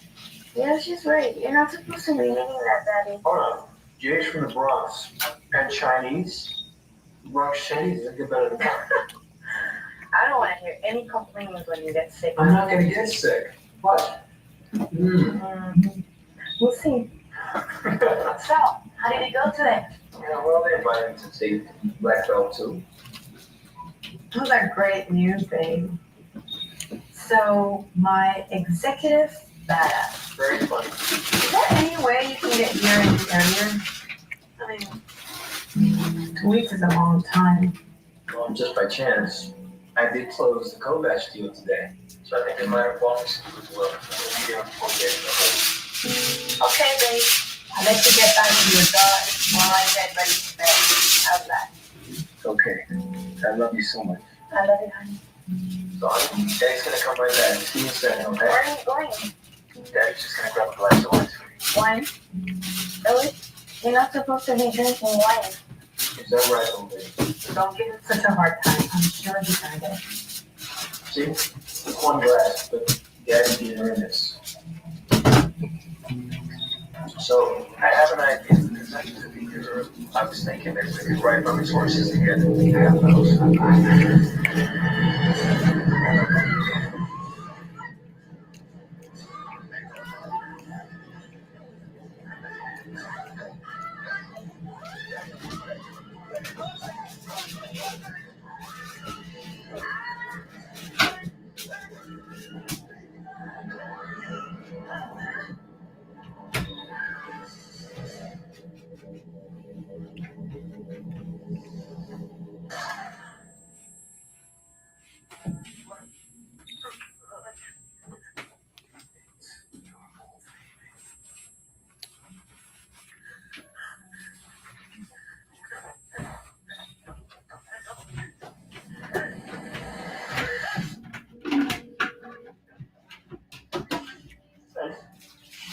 I witnessed to attack my wife, my daughter. I think he has them both. I don't know what to do. I don't know. She's in Mexico. Please, I just need some help. Mexico. David Miller, David.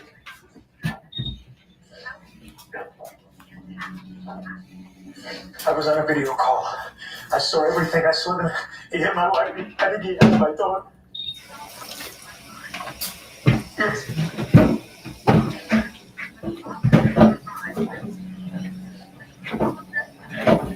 Okay, thank you very much. Please get to the as soon as you can. Thank you.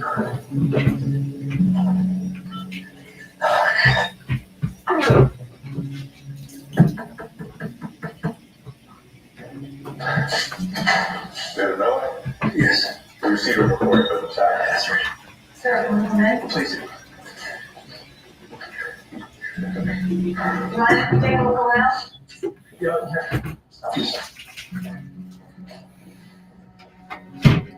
You told the 911 operator you witnessed your wife being attacked.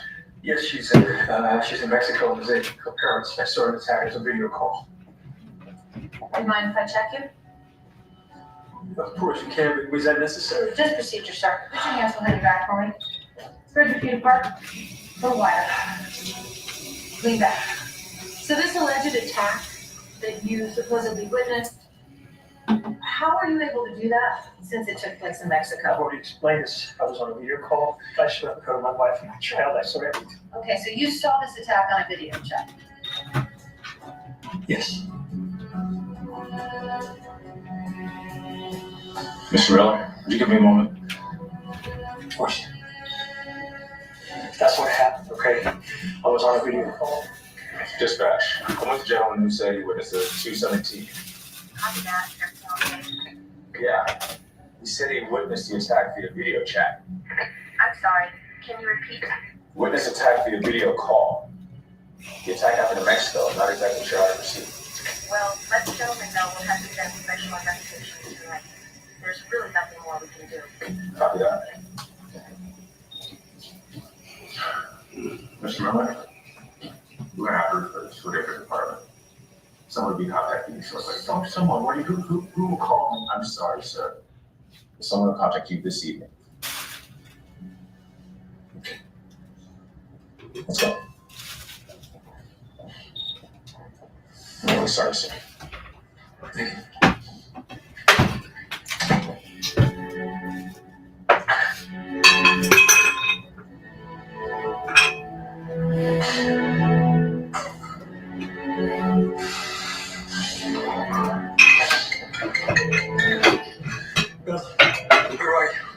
At the apartment, waiting for Daddy to come.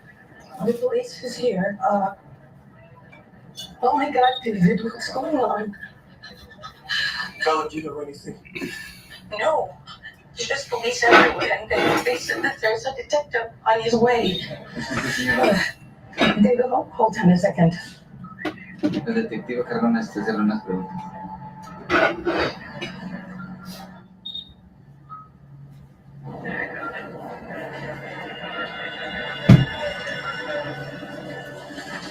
Señorita Barajas, soy detective Romero. I'm It supplies my sister. David, can you hold on a second, please? I have my brother-in-law on the phone. He witnesses the attack. Can I speak with him? Okay, I'm just gonna pass it on, okay?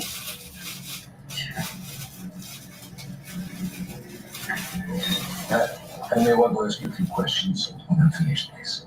Sure. Mr. Miller, this is Detective Romero. Were you on the phone with your wife? I'm on the phone. I was on my laptop on a video call. I saw everything. You saw the attacker? Detective, I'm happy to answer your questions. Please, can you tell me, is my family okay? Your wife and daughter are not in the apartment. The bags that are still here, it wasn't a robbery. At this point, I'm going to believe that it was a kidnapping, in which case they will have to be kept alive because it becomes a business transaction. What do you mean a transaction? Business transaction? I saw him beat my wife in 2 I seconds. understand what you must be going through right now. And I need to know when you will get here. It will be very important for you to be here in country. That's all you want, just the donuts. In the morning, I'll be here at 2 p.m. I'm going to give you my How many? I want you to call me the moment you land, please. I'll be there in the afternoon. I'll call you as soon as I get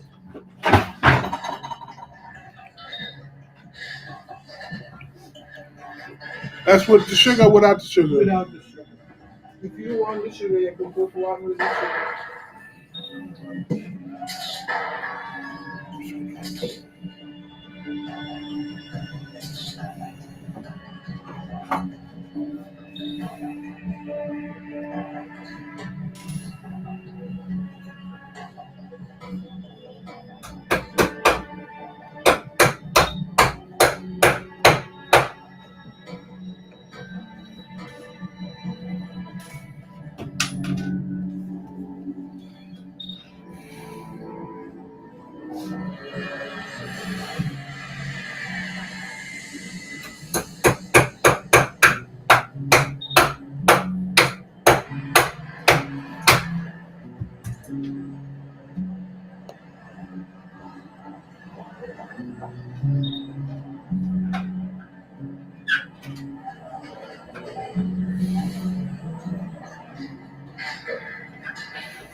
Please, fellas, please. I know you want answers and you can go over stuff here.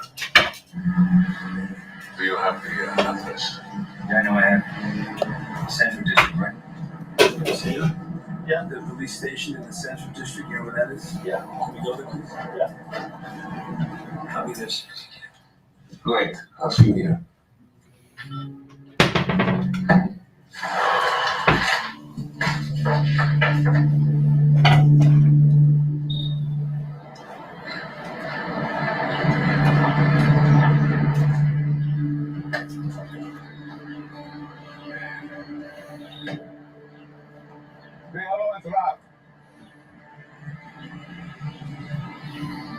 Unleash the adventure within.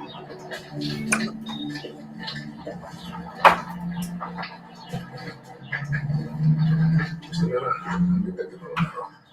It's good to meet you, sir. Wish it was under different circumstances. Of course. Please.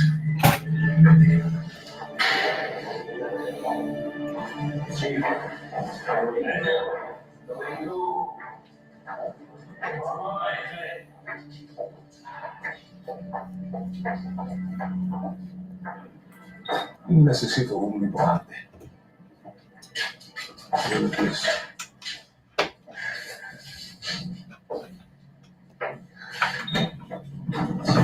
Yes, right here.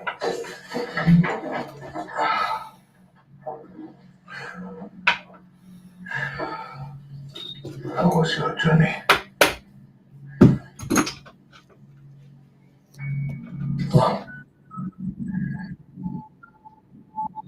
Can I get you something to drink? Water, coffee? Okay. Stay ready. Any more information?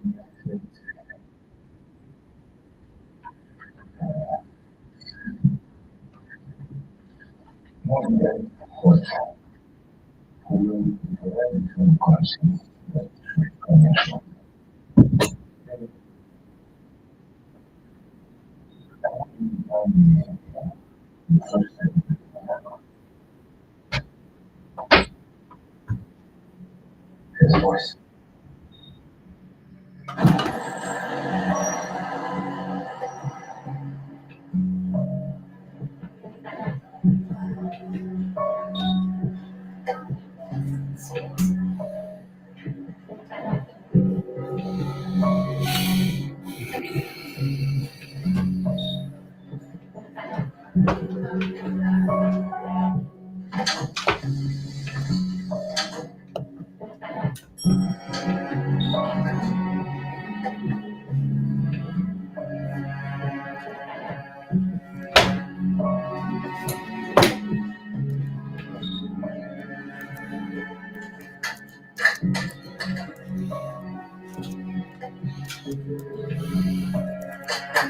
So is it normal for a kidnapper to take a woman and a child, beat them half to death?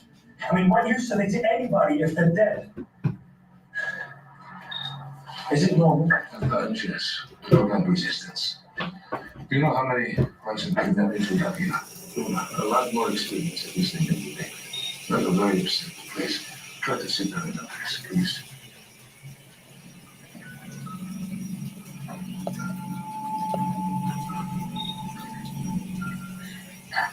Just the way you look at me. Such a hatred. He knew my name. It was so personal. It was as if he was enjoying some kind of sick game like a challenge. Your wife is the daughter of a very wealthy businessman. She's a national trader. High profile and money. This is a kidnapper's dream. There's some procedural things that are left for about an hour or so. So when we prepare those, please will be some here. It's been a very long day for you. Okay, I think we've done enough for now. And that's, yeah, brother. Okay, same place. Okay, thanks.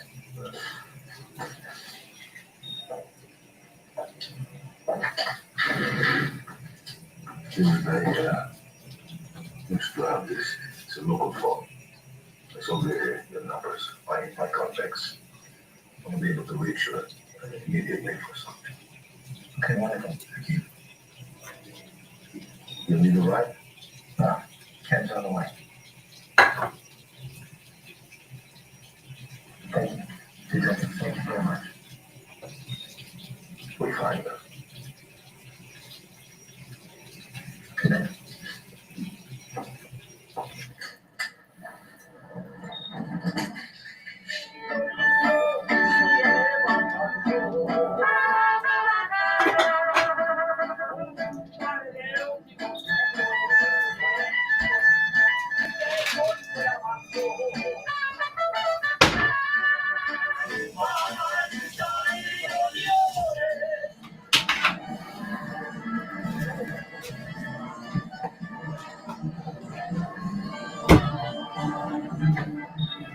Ten vessels.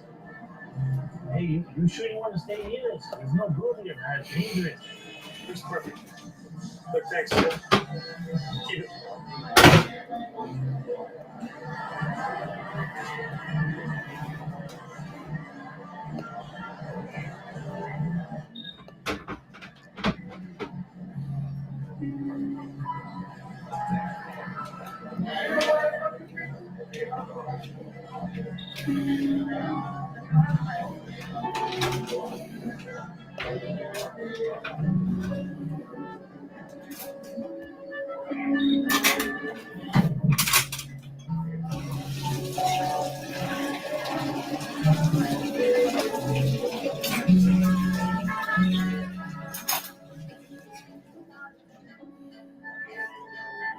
Stinky out! Out!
Hey, thanks for getting my stuff. Hey, no problem. We hadn't heard from you in hours, and got worried. I'm sorry. I just lost track of time, that's all. Detective called me? No, I called him. He told me you left your stuff at the station and you gave me this number to reach you. Okay. Thanks. David, are you sure you want to stay with us? Yeah, I'm okay. You know how your father is. Yeah.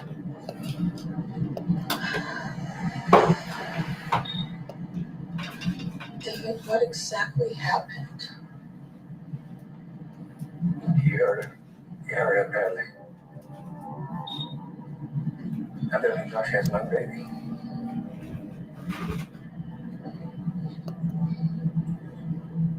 Is there anything in our life before I met her that you guys didn't tell me about? Anything at all? David, before she met you, her life was fighting. I mean, after winning the gold at the Olympics. What about, I don't know, ex-boyfriends, stalkers, fans, anything? No. Not that I remember. I mean, just typical fans and people who were inspired by her. And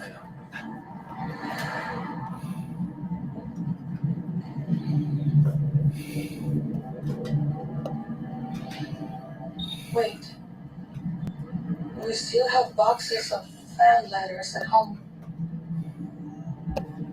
What can we get? Sure.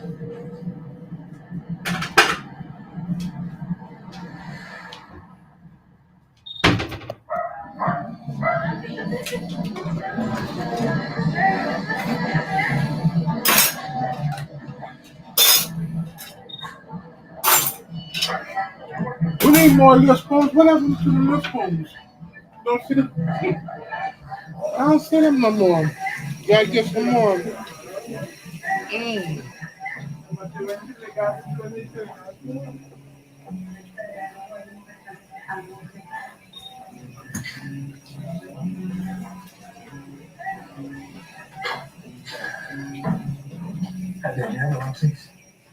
$200 con 8 por adelantado.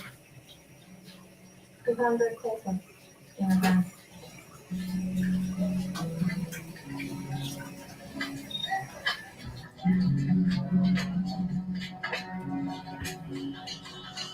Thank you. If you need any company. Have a good night. Which way? Thank you.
For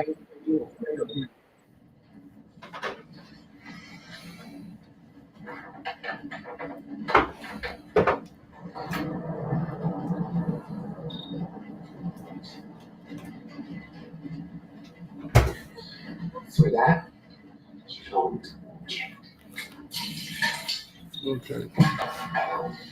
We'll keep cleaning up. Parent knows what to do.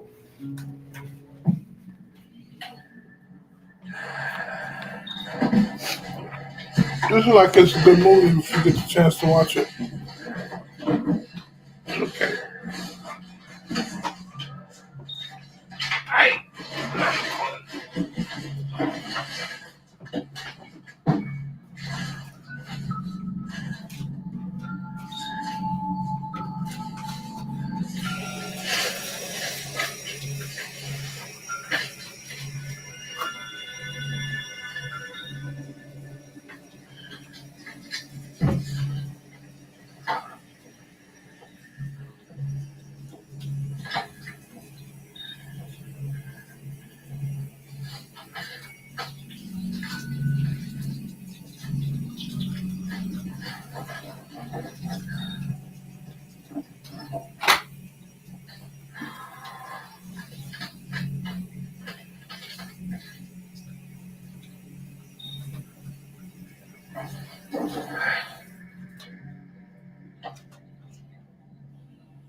Can I come in? Of course, sir.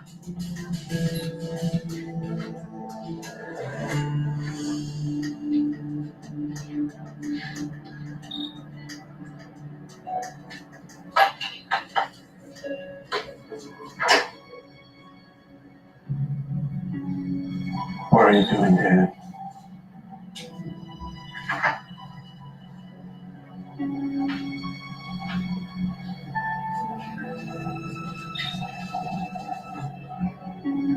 How is all this helping?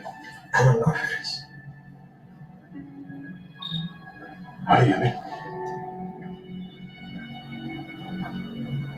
I gotta do something. It wasn't a kidnapping. How can you be so sure? The way you heard her. Yes.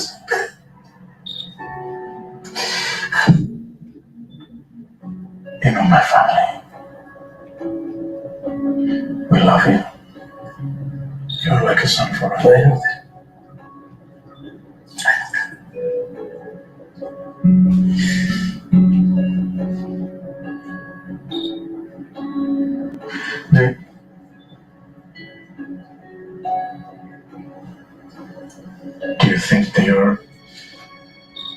Do you think they're still alive?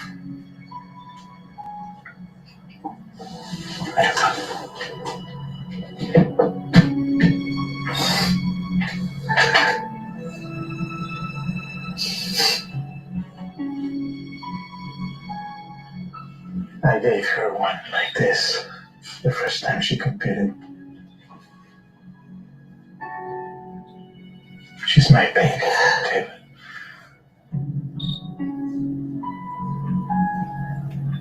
If you find him, you tell me. You know, I've always admired you as a father. Have you supported her? If you find him, you kill him.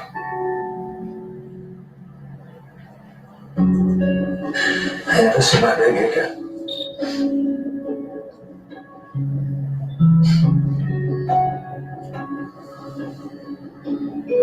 Good luck, son.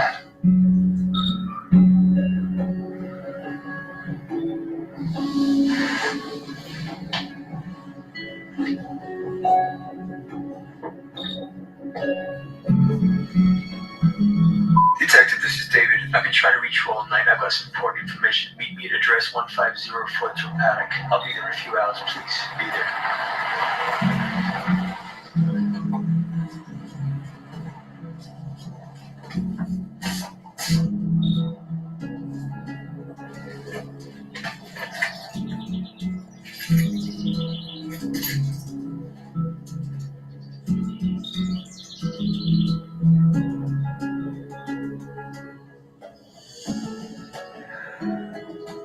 Cariño, te extraño demasiado.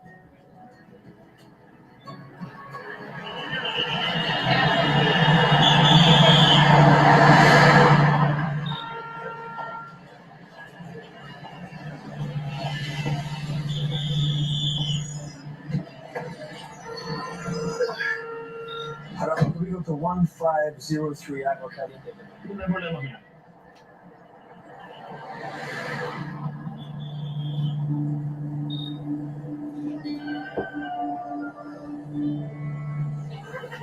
Romeo, I'm Detective Romero. Is there something No, nothing wrong. I just need to ask you. I'll be right there.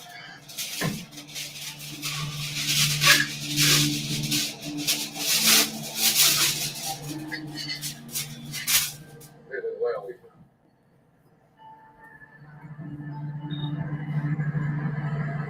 It's him.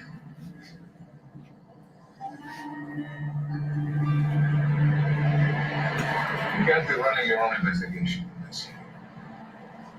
I want you to go across the street. You understand?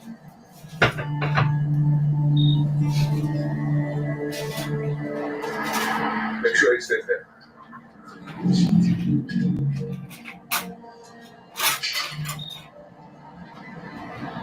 Oh, please, please, thank you very much. Of course. Oh, will you please sit down? Make yourself at home.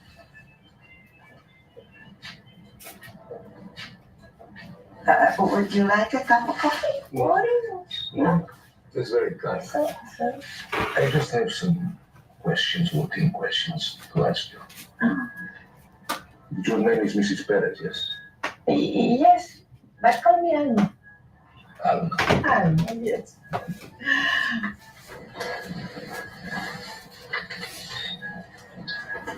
Do you recognize this man? Oh, let me get my glasses, please. I always put them here. Oh my God. Okay. Will you show it to me again, please? Yes. Thank you. Ah, it's my Gabriel.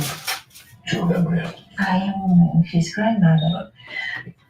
But is he okay? Oh, yes, yes, yes. Yes? Yes, don't worry. He's fine.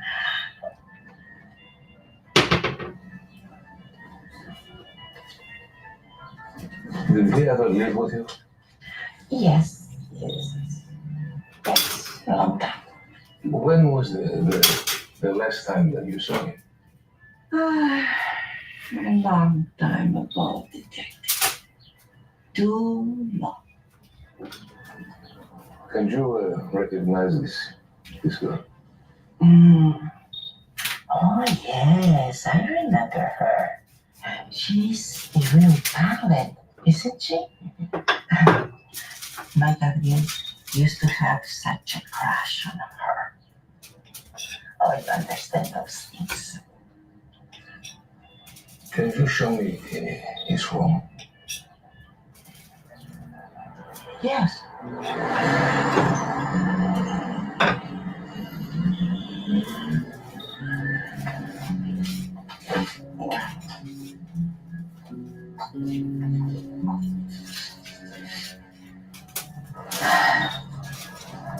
Well, here we are. I haven't been able to move anything on his bedroom. You know, it's... He has a lot of pictures of Isabella. She was a real godsend after the big tragedy. And The tragedy. oh, it was so sad. My daughter and his father were killed in fire. And that little boy, so quiet, so sweet. He can forget everything. Is there a way you know how I can contact you? I think he works in a big company consulting firm in the city.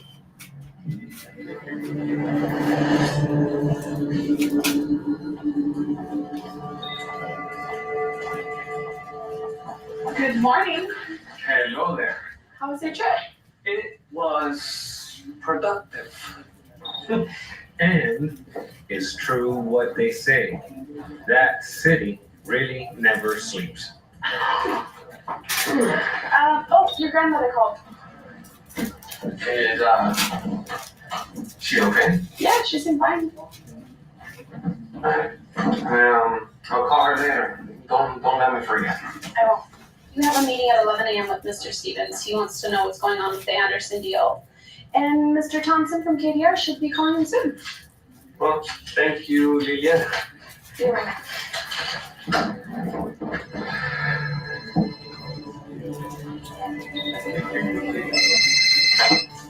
KMI, Mr. Sancho's office. How can I help you? Hello, this is Detective Romero. Oh, hi, Detective. How can I help you? Look, I was looking at your investment plan, and I'm so sorry, sir. Can you please give me 1 second? I'm assuming it must be urgent. There's a Detective Romero on the other line, and he says it's her. Who?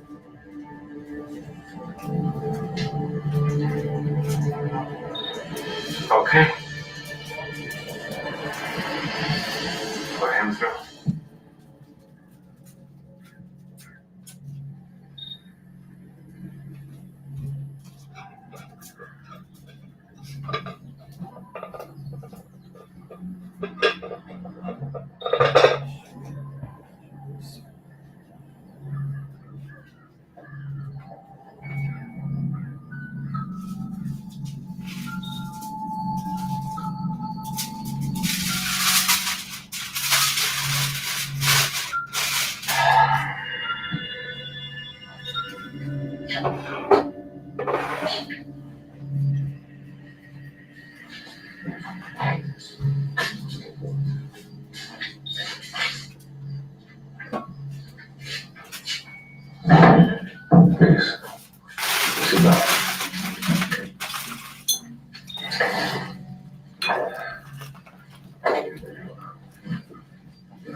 curious as to what this was concerning. You know Isabel Miller. Miller. Isabel Miller. Sorry, I don't recognize the name.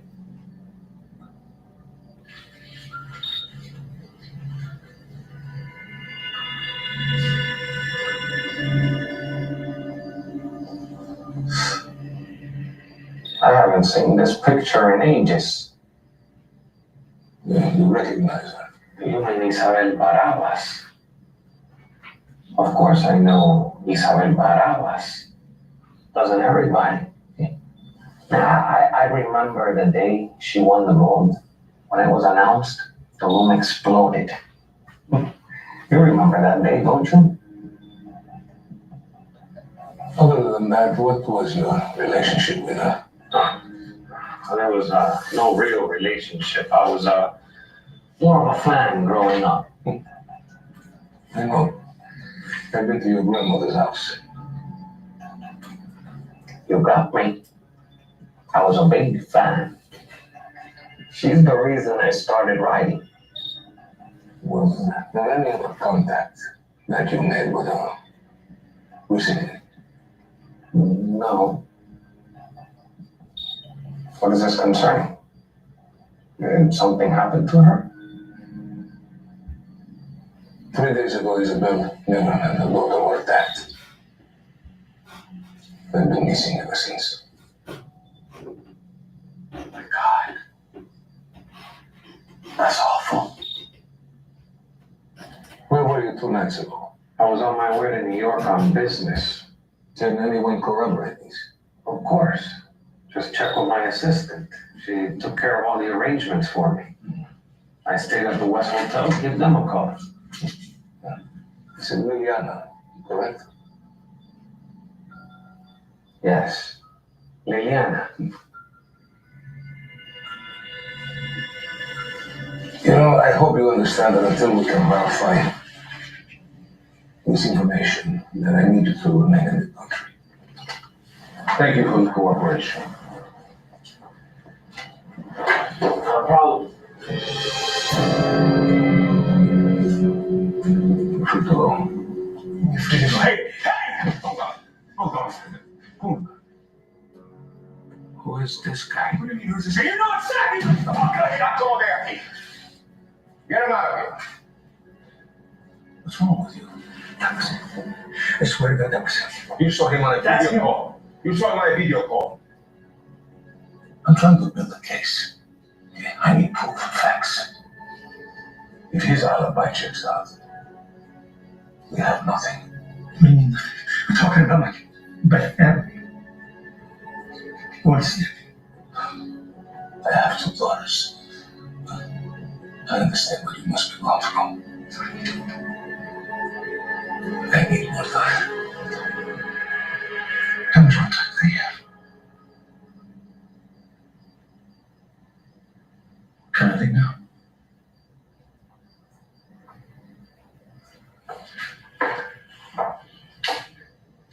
You know, I don't respect.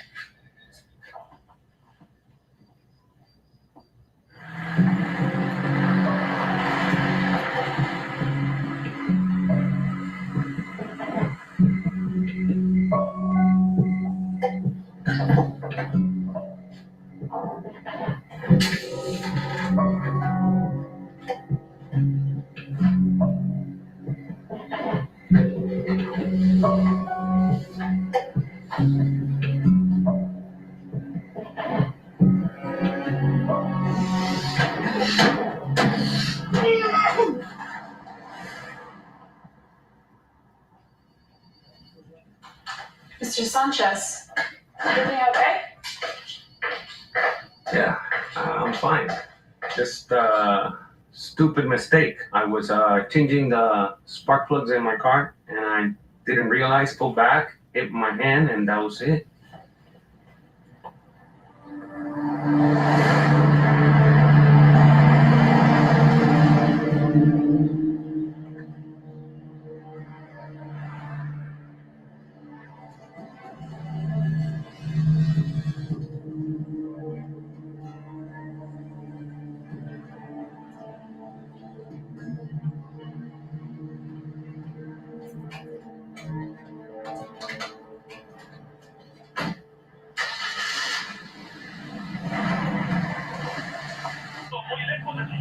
Pensando lo que se viene con este marcador, por ahora queda a una jornada del final, arriba solamente por la cantidad de goles convertidos que tiene Panamá en el hexagonal.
Está loco.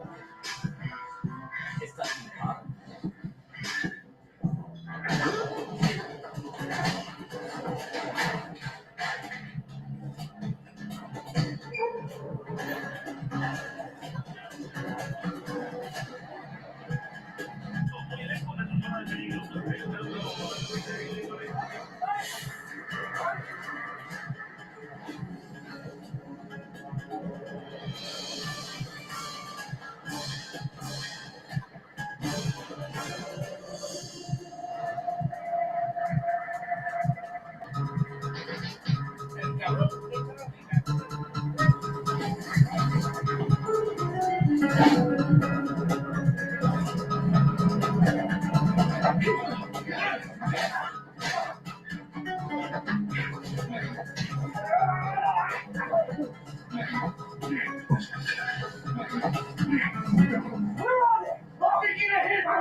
You.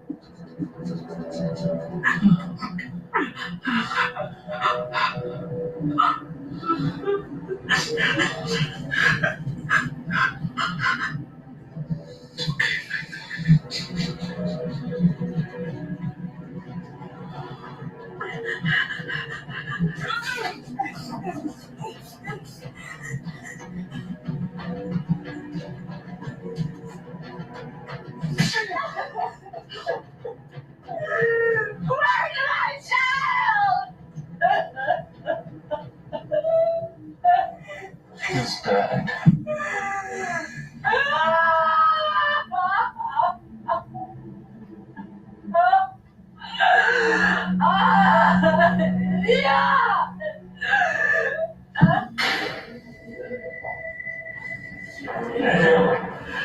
What do you expect me to do? I have to stay away from my face. I won't do, David.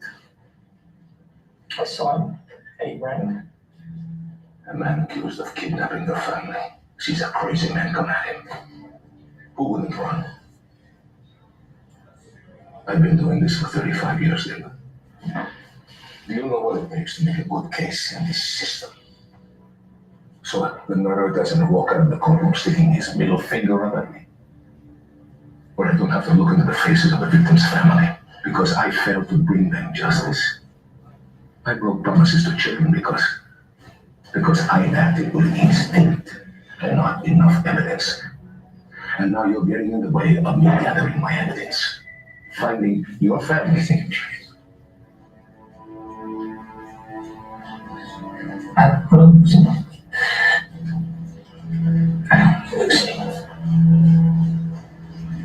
That's all. That's all. For the last time, David, you have to stay away from the case. I give you two choices. You leave me and go. Or you can spend the rest of the time in one of my cells. You choose.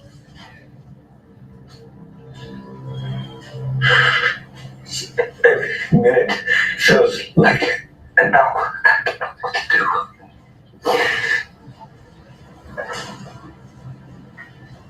I promise you, I'll do everything in my power to find your family. Thank you. Thank you.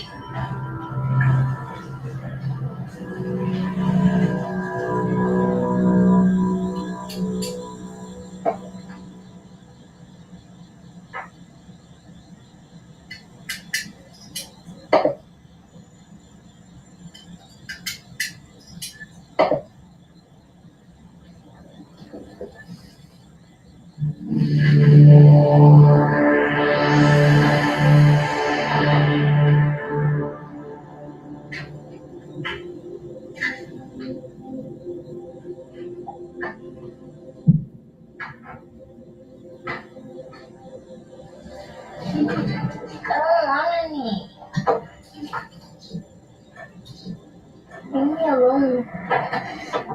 Honey, if you talk without permission, I'll kill you.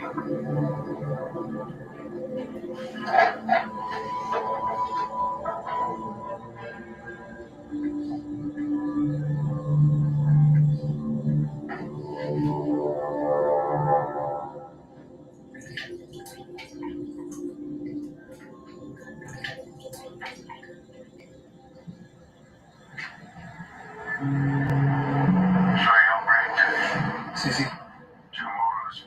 Tomorrow's fine. No problem. It's in a bar on the corner of Revolution and Tercera. I'll be there. Gracias.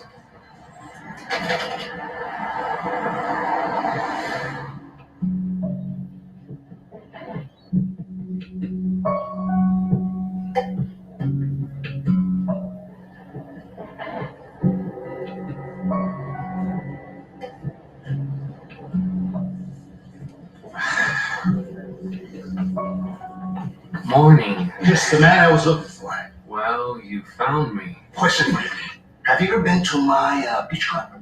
Sure. Charity event this weekend, liquor company sponsoring, I'm hosting. Are you in? Am I in?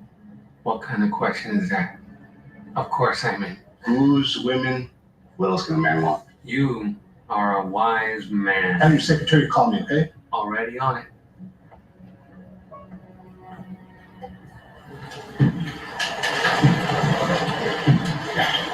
Señora, me está viendo ese muchacho. Pasa a la izquierda. Ok, gracias. Gracias.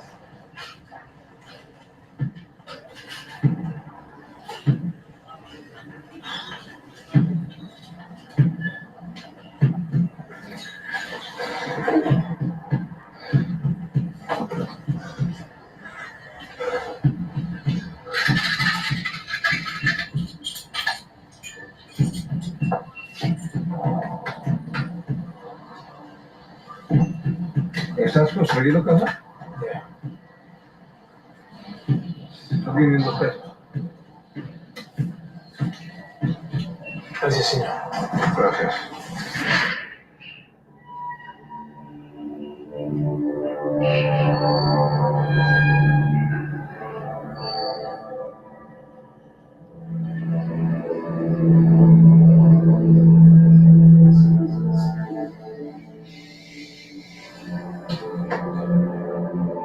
You're Savannah.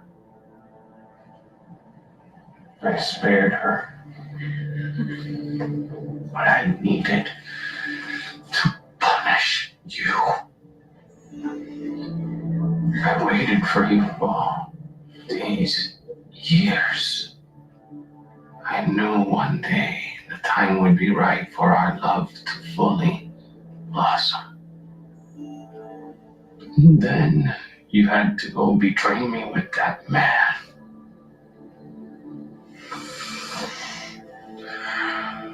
I can take that mistake. We all make mistakes. But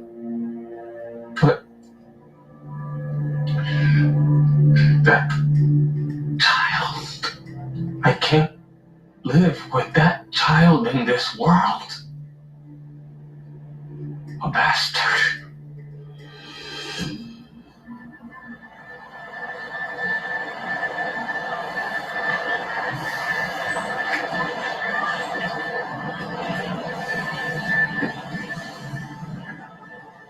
Thank you for coming. It's all right. $2,000.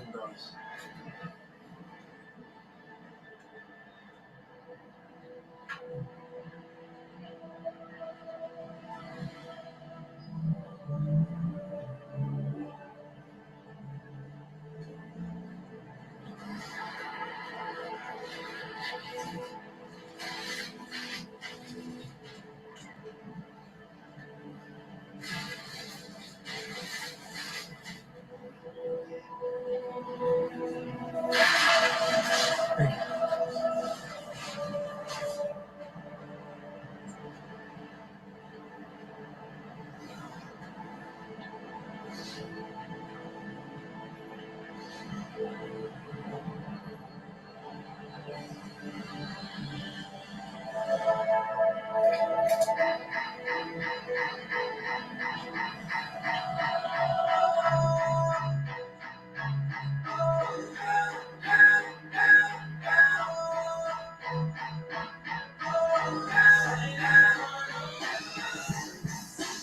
We are close, puto.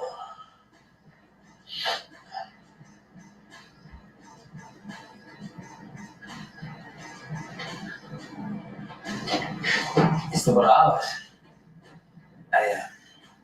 I did not know it was you. Could I get you a drink? Quite a mess, huh? Yeah. These two guys, man, they busted in from nowhere. Did you see what happened? It's two guys. One gringo. Gringo. American. Yes.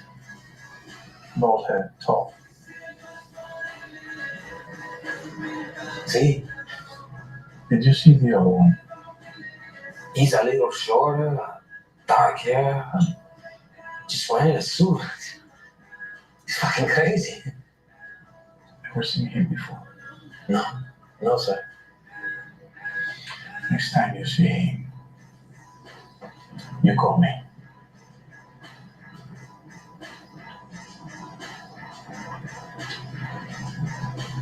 Is that clear? Yes, Mr. Barabbas.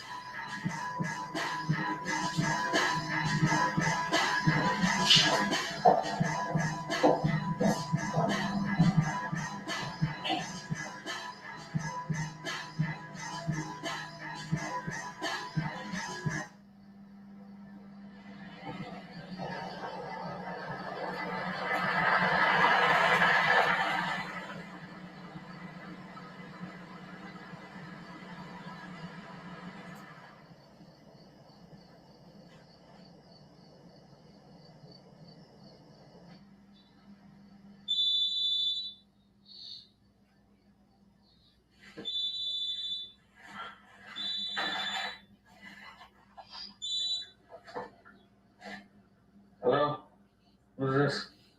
Gabriel, Who is this? you know who this is. What do you want? I want what's mine. What's yours? You got nothing. Do me a favor. Get up, look out the window, and tell me what you see.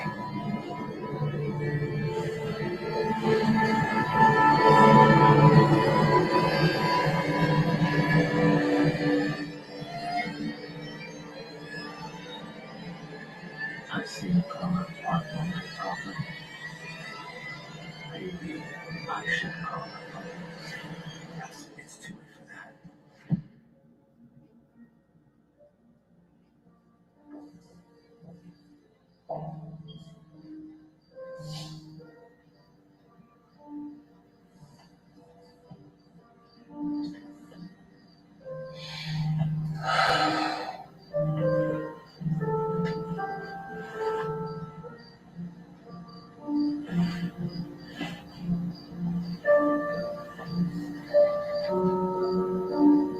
Peaceful, isn't it? Welcome to my house.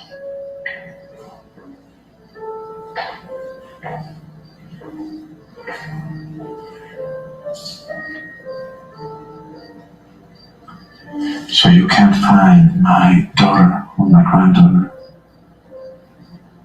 And now you can't find my son-in-law. What's going on? Do you have anything? Any suspect? Possibly. We brought someone in for a question. You mean the local executive? Yes. But it appears he was in New York at the time, and so far his alibi holds up. I don't care what it costs.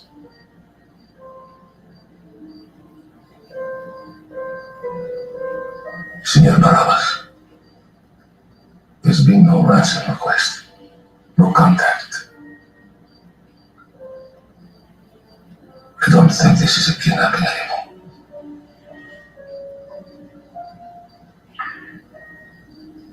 I'm gonna let you do your work, because I know you're gonna do your best. But if you don't find out, because of something that you didn't do,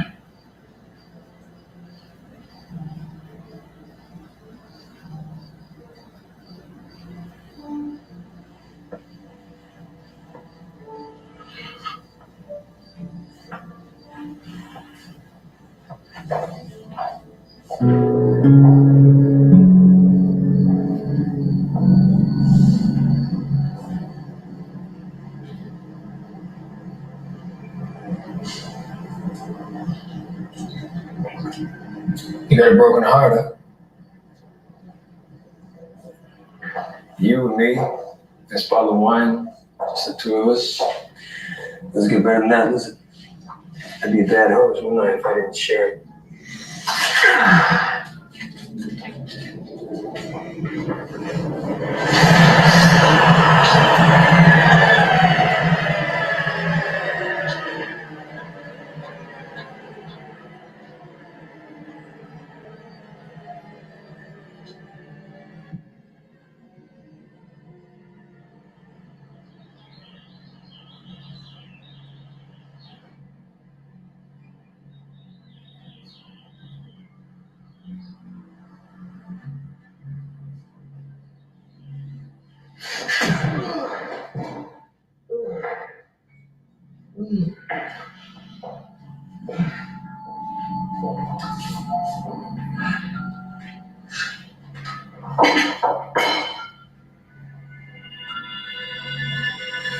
Morning.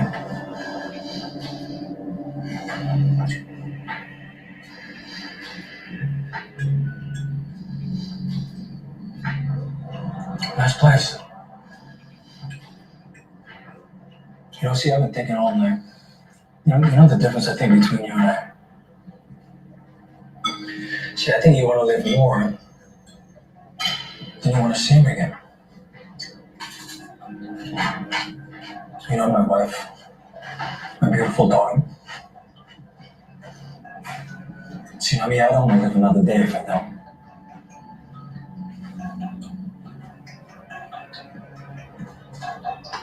It's funny, huh?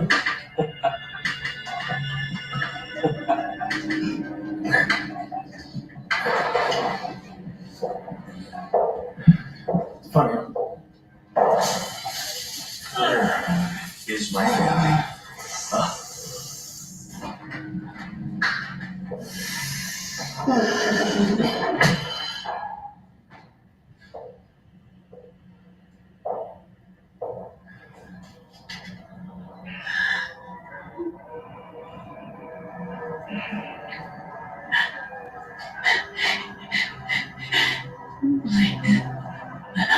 Please, baby.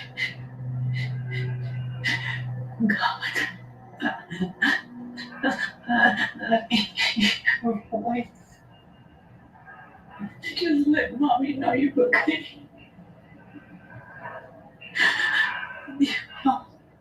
They all let you know, baby. Baby, please. Let me know you're okay. He won't hurt you. The bad man won't hurt you. Just let me know how you were there. Just let me know you're okay. Savannah? Savannah? Savannah? Mommy's here. I'm here, baby. I'm here. He's gonna.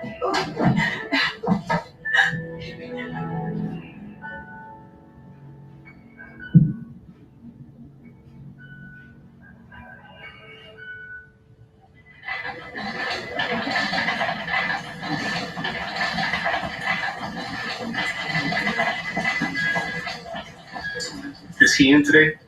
No, he hasn't arrived yet. Did he confirm for Saturday's event? Yes, I already checked in with your secretary. And I expect you to be there as well, looking beautiful as always. I'm looking forward to it, sir. Okay. Can I, Mr. Sanchez's office, how can I help you?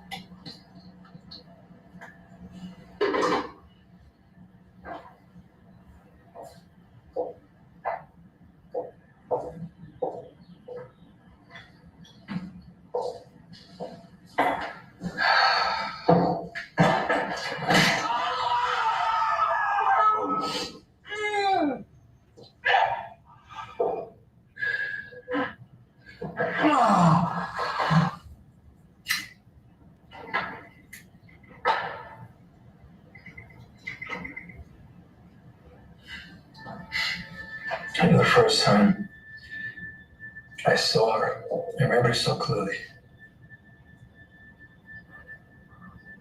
It was at a work event, a horse show. She was the guest of honor. I didn't know anything about horses. Where she rode this powerful, magnificent animal. No fear. Just smile, confident. She glowed.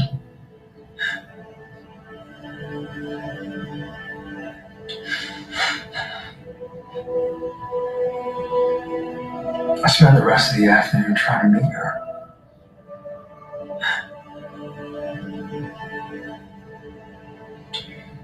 I shook her hand. We both knew. We both knew. We got married.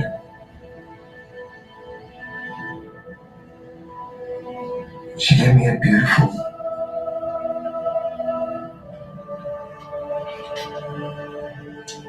beautiful daughter.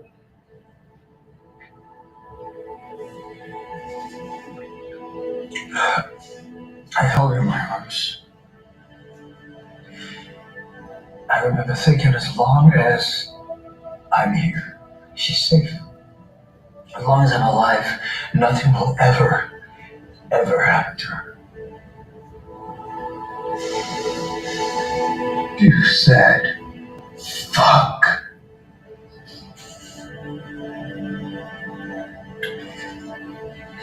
I just want to know where my family is.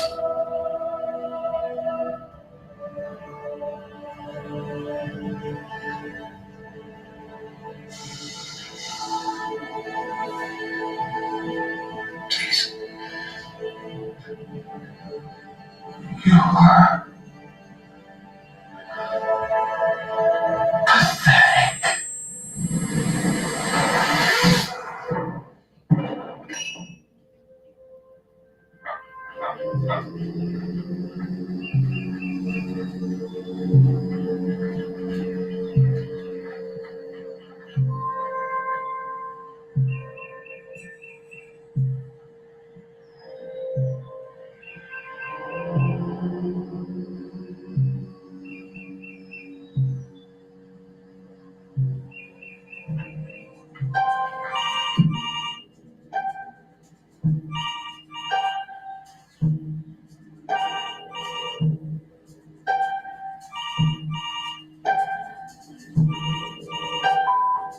Gabriel, it's Liliana. Just checking in to make sure everything's okay. Also, wanted to remind you about this weekend. I know you said you wouldn't miss it. Oh, I had them send you a hard copy invite, but call me back when you get this. I have the details for you. See ya.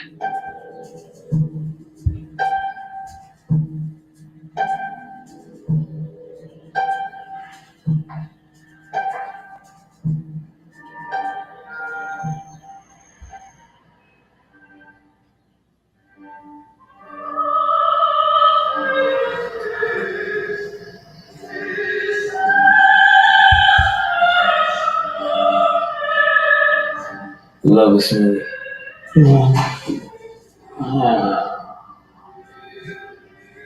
You awake? Seemed like you needed some sleep, so I thought I'd let you rest. You seen this movie? Shane. Christopher Walken, man, you gotta love that actor. Glad you're awake, though. Got a surprise for you.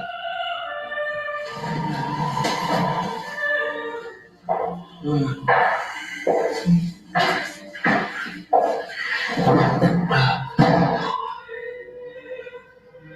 know, you never know when a great idea is gonna show up. You know? I was watching a movie, Deer Hunter. Boom, came to me. I mean, we all know movies are bullshit, right? But De Niro, different. He won in 3 rounds. 3 rounds.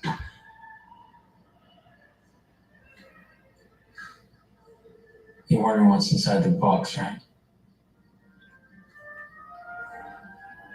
It's like Christmas. We're gonna change the rules.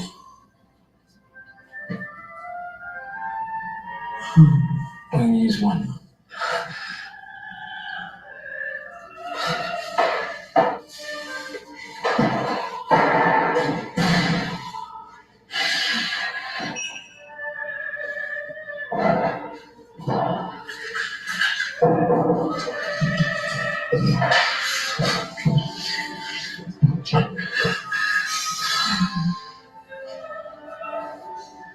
You wanna tell me something?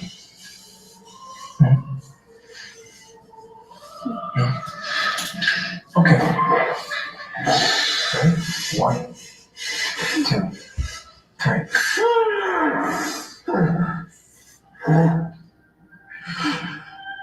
What if the neighbors had heard that? Wait there.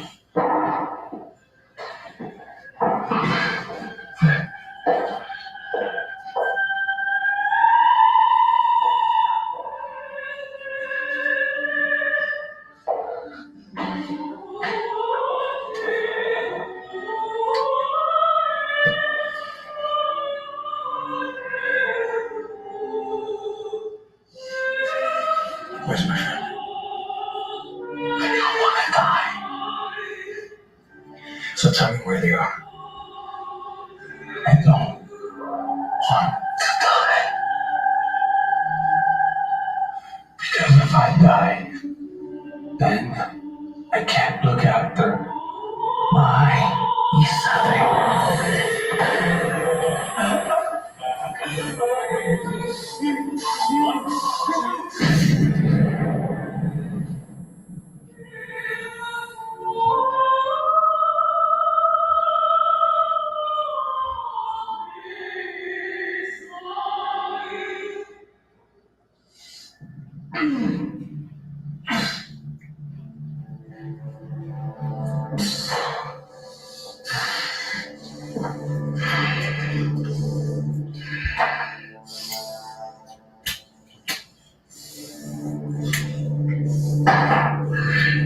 No, this game we're playing.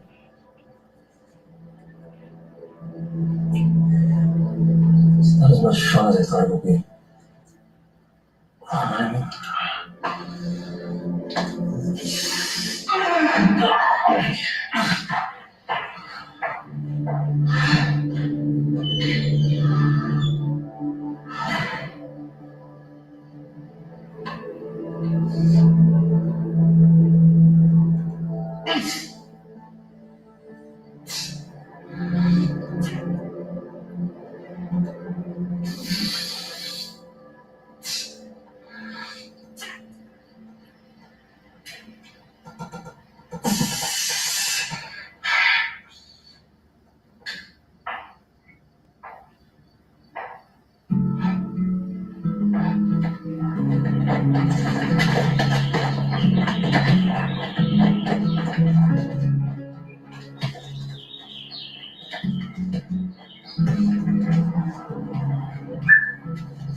This is Detective Romero.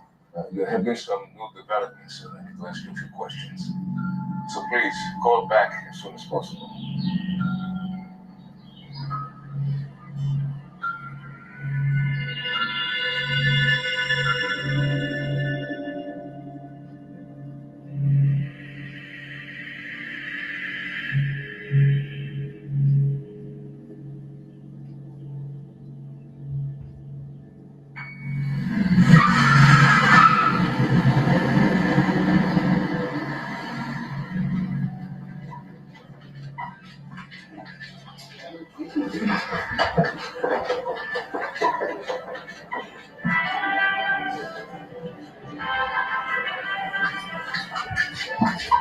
Hello, ma'am. Ma'am.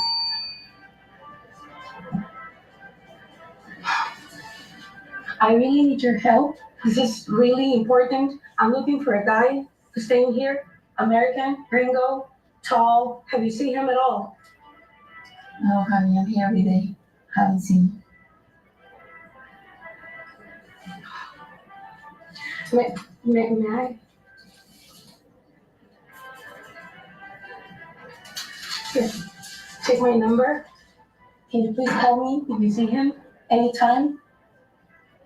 Take this. Thank you.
You got an adventure on it, dude.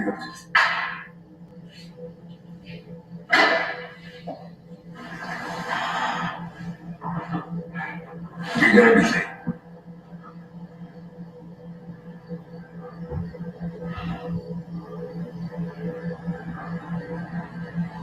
I want this to stop. Just tell me where they are. My family. Where are they?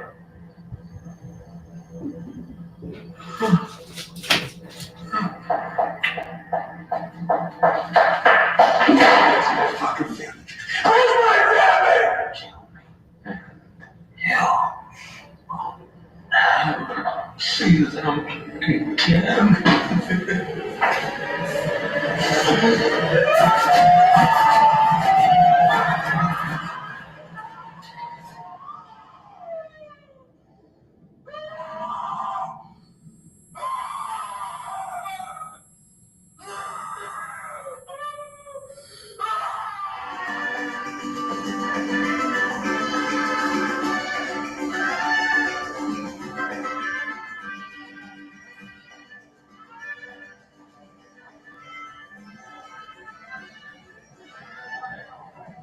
I'm looking for Edward Sanchez.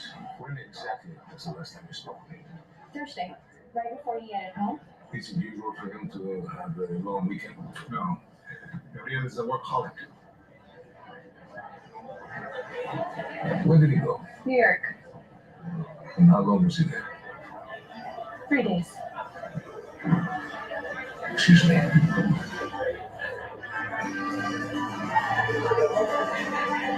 You said Gabriel Sanchez was in New York how many days?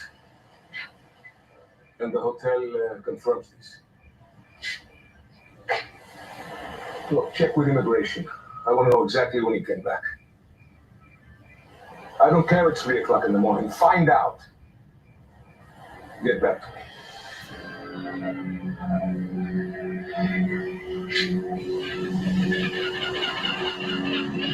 I'm dead. Out of smoke. And all you do is sleep.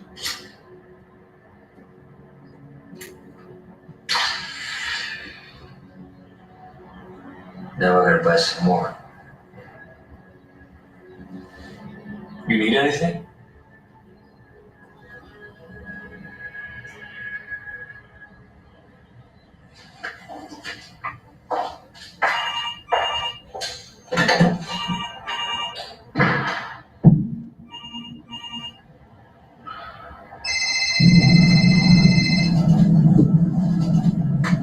What? I want Grupo Táctico to Sanchez's house immediately.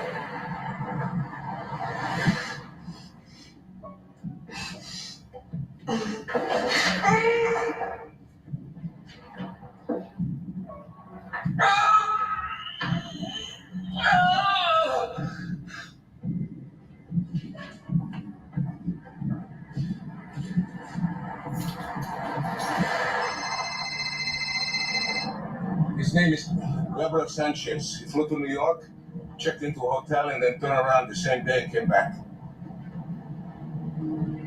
I'm on my way there right now. Have that Grupo Táctico meeting me.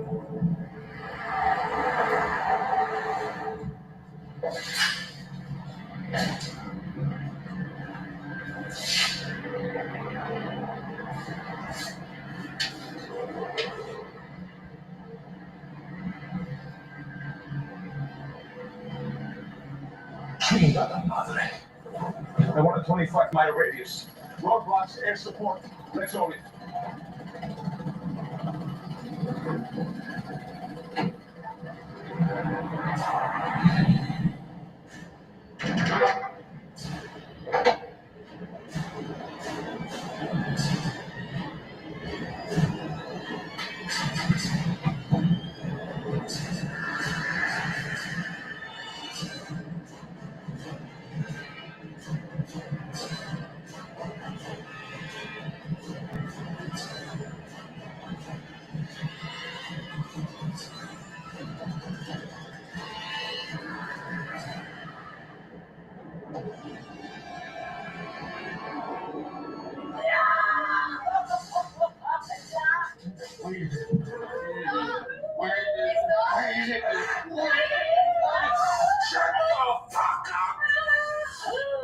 No more waiting. No more waiting. No more waiting.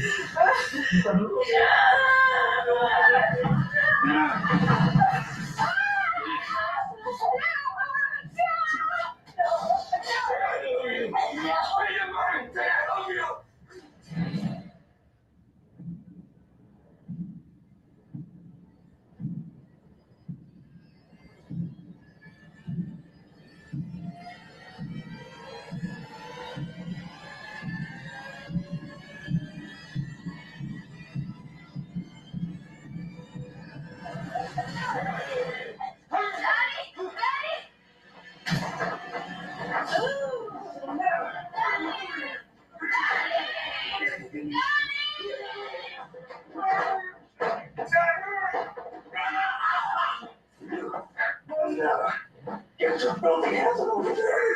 You hear me?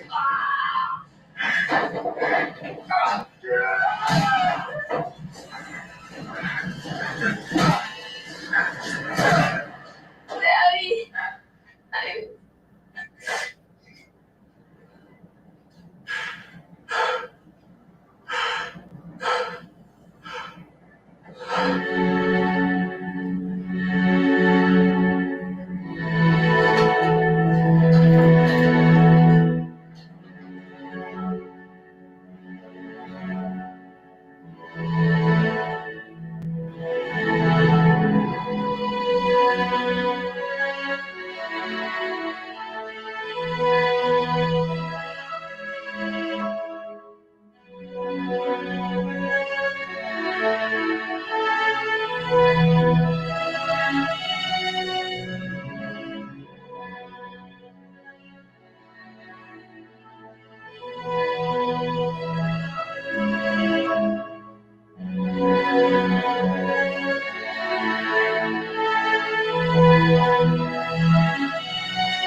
Remember this game we played?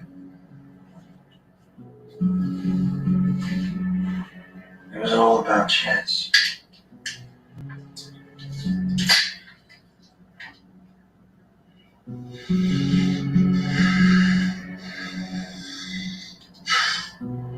Fuck chance.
What?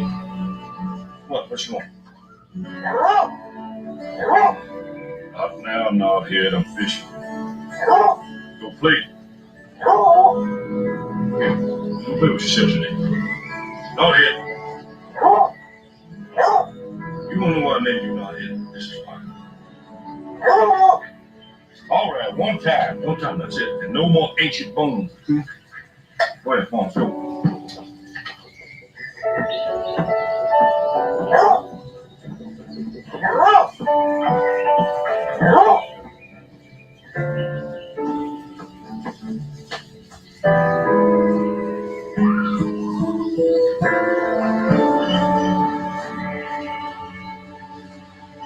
Now, Knothead, you made me work up a sweat just to look at some more possum ribs. I'm gonna throw you in that lake. Yeah, man. Found us some buried treasure. Right away, let me check it out here. Yeah, that's it.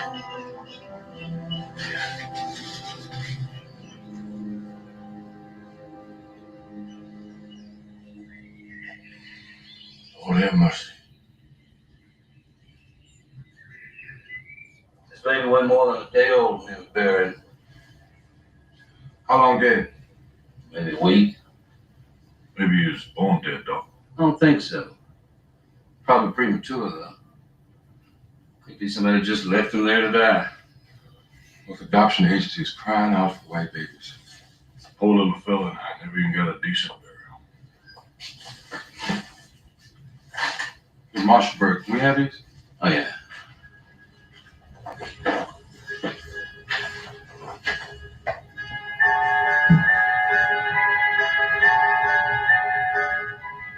We just finished. You want to go back in? Oh, no.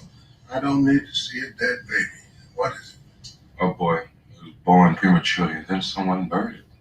Somebody killed him? Don't know for sure right now, Chief. Well, when can you tell us? Well, newborns tend to decompose pretty quickly.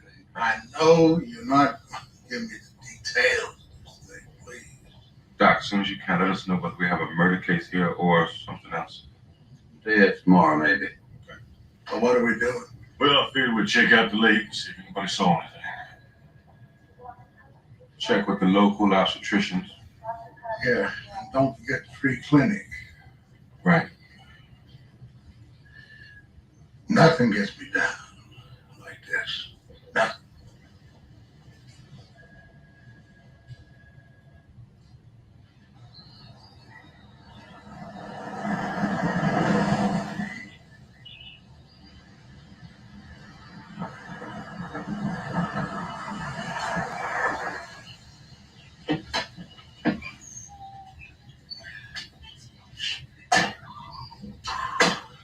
Meet you back here, huh? All right.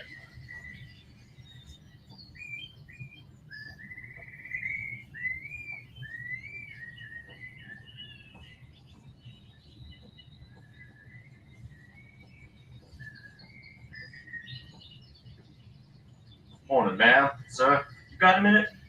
A few? What do you want? Well, has anybody in your house had a baby last week? Last week, 43 years ago. Never mind, I understand. Well, we reckon it was about a week ago. Do you know there's anything going on out there? Maybe some digging? But with this cataract, I can't see the TV to watch the news. Hell, I can barely see you. Where's your wife? She's dead. Well, you've been real helpful.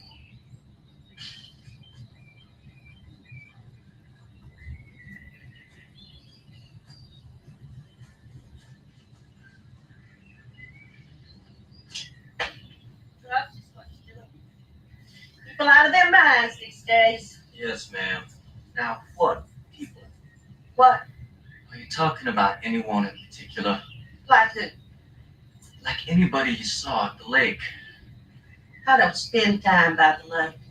Not like I used to. All right. Thank you, ma'am. Ask the Baskin girls. They swim down at the lake just about every day. Do they live close by? 4 houses down. Sad case. Sad case. Why is that? Boys, stop that run. Stop you running that round. I'm sorry, officer. I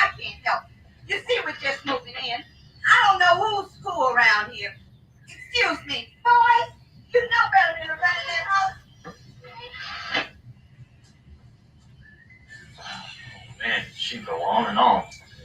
This house here is the master's. 2 daughters. What about? Well, they spend a lot of time down by the lake. Mama ran off with the boyfriend, turned the daddy rather bitter. Yeah, let him do it. Oh, yeah. He ain't around much anymore, though. Leaves him pretty much to himself.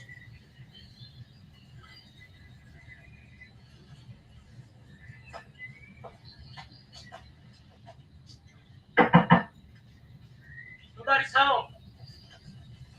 Looking for Maston. He's at work. Who are you?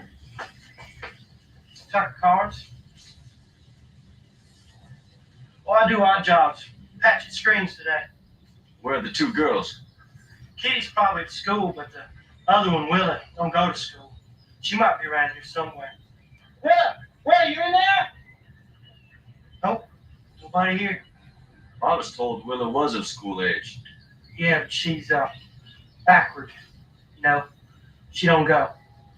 When's Maston get home? When the bars close, if he comes home at all. He stays away for days on end sometimes. Where you live, Tucker? Over in Copai Extension. Yeah, okay. Thank you.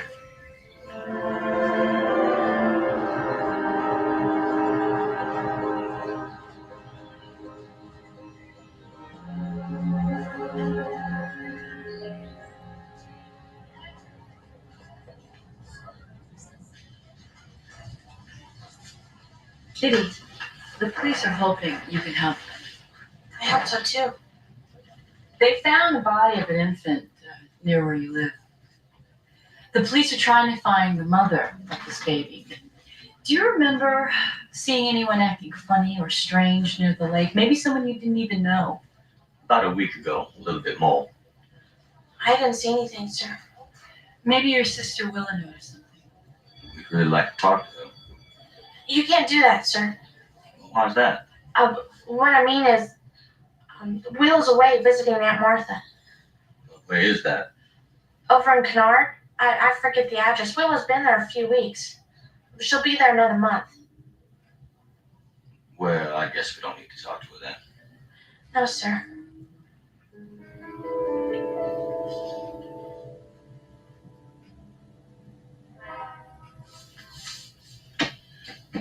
Come on, pick up the phone. Pick up the phone. Yeah. Come home. Hear the unmistakable sound of Bubba's patients wearing thin. Well, something about name of Malcolm Hale lives out by the lake, hates a Martian dirt paper, but I can't talk to him about it because I'm in the law. You know I have to go to 7 shoe stores for this? I mean, how many shoe stores a small town like this need anyway? That is the sound of Suits patients worn out. There's no brand name on this box. There's nothing identified. And none of the shoe stores recognize it. Well, sweet, is it possible that the shoes didn't come from a shoe store? Yeah.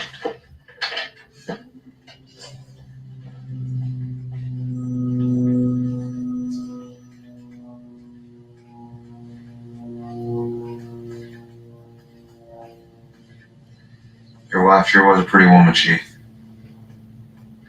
She was mad at me for taking that picture. She said she looked too fat.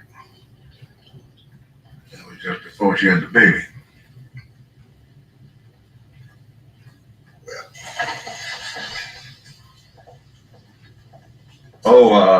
Dr. Rob doesn't have an answer for you yet. He's waiting on a tissue report. Is that histology? Histology, that's what it is, Pop. Well, sir, like I said, it isn't in yet. Well, we can't determine whether the baby was stillborn or whether it died after birth. Okay.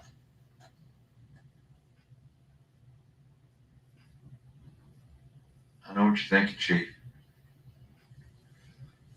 Do you, Parker? What am I thinking?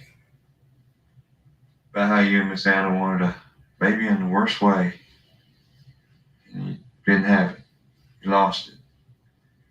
And here we have somebody throwing a baby away.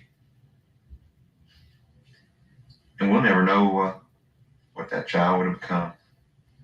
No. And all we can do is charge somebody with homicide. Probably the mama.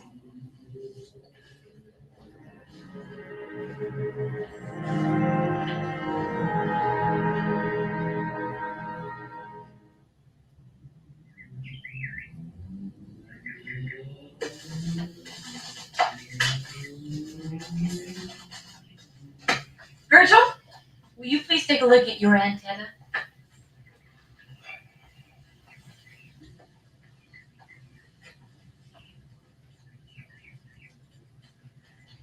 What's wrong? Honey, we have a washer and a dryer, remember? Well, baby, if she wants to take the trouble, Trouble is what she's asking for.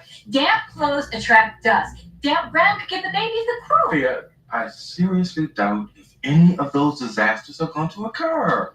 Honey, why can't we find a young, modern person? Because very few young, modern persons are willing to take care of a house and twins, Thea, for little more than love.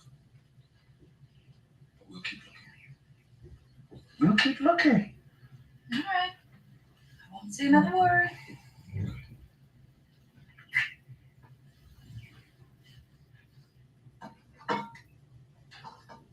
Etta, is this the formula Mrs. Hain wanted us to use? It is not. Now, you know the babies have to eat more. Well, you know they're going to eat more of that stuff because it's got sweets in it. Then you give the babies a sweet tooth and spend the next 10 years trying to get a vegetable down. You got to train them on this old-fashioned formula from the can. Now, if they eat this, they eat anything. She is driving me crazy. Just hang in there, baby. You know, it's only temporary. I'm not worried about me. Well, don't worry about the twins. Yeah, if that stuff was bad, I wouldn't have made it past age 2. I know, honey. I'll hang in there. Let's talk about something else, please. Quick. The girl. What girl? The girl that buried the baby. Oh, any local obstetrician have any idea? No. Free clinics don't keep very good records. The patients, they don't come in on a regular basis. You know, I mean, they're poor, ignorant, don't see the value of prenatal care. This girl, in her 3rd trimester, denied she was pregnant. Let me tell you something. That woman can hear everything. If the mother of that poor baby was a schoolgirl, you might check the temperature. See if some of the white girls was lately missing for a string of days. Well, Althea hasn't seen any pregnant girls. No, Virgil, that's a good idea. I'll just call the office. Okay. Well, I have got to go. I'll talk to you later. Virgil!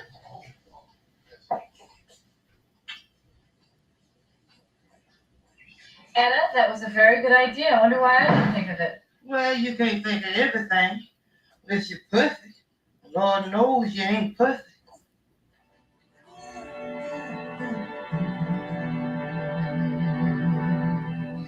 Trying to talk to the man that takes that marshal buck paper. What about it? Well, he retired from the phone company, and that's why he takes the paper. Does he know anything? Not a thing, even though he lives on the lake right next to Mesa. I can't race for phones anymore. Get that, will you? Yes, sir. Spawn police, get here. No, ma'am, he's not in just yet. Whoops, hold on here. He is. Hello, Virgil Tips here. Yes, ma'am. Uh-huh. I see. Thanks for calling.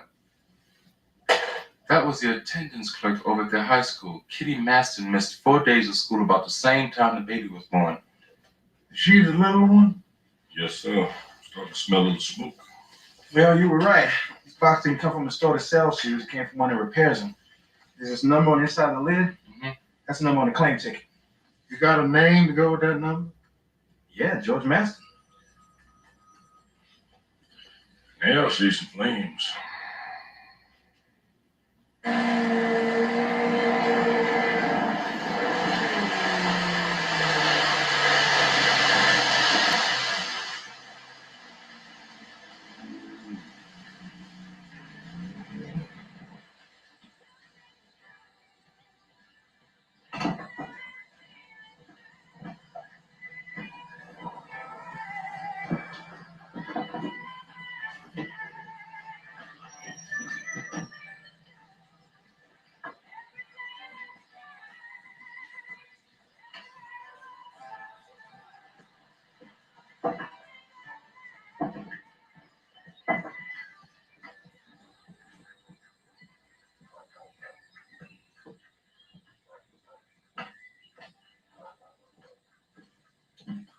Madison. Yeah. Need to talk with you a minute. Yeah. You know what dead baby was found buried right across from where you live? Yeah, I heard tell. You also hear tell that the shoebox we found that baby in was traced back to you. Somebody could have went through the trash. Somebody in your house, maybe?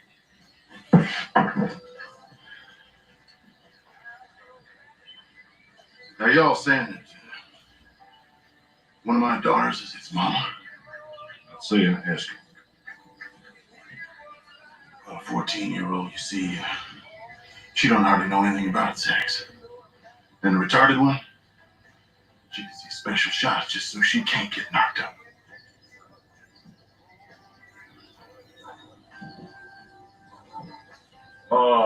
I'm gonna need the address of your sister, Martha and Canard. Why? So I need to talk to your daughter that's visiting. There ain't nobody visiting my sister Martha. She died a year ago. But I am saying this. Somebody in your house is lying.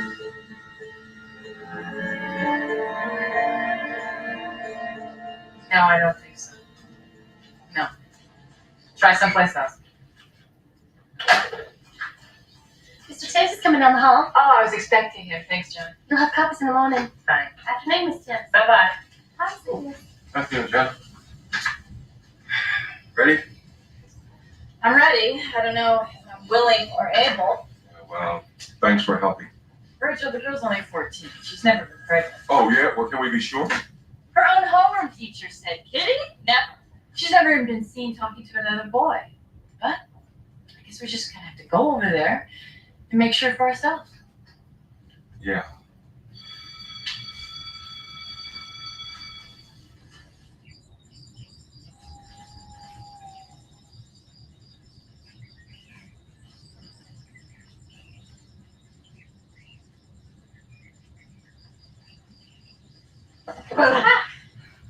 I want to play. I got too much to do. You don't like me. Willa, what did I make for dinner last night? Macaroni and cheese. And what's your favorite meal? Macaroni and cheese. What story did I read you last night? Father Bear Comes Home. And what's your favorite story? Father Bear Comes Home. Yep, sure shows I don't love you at all. Love you, Kitty. I love you too.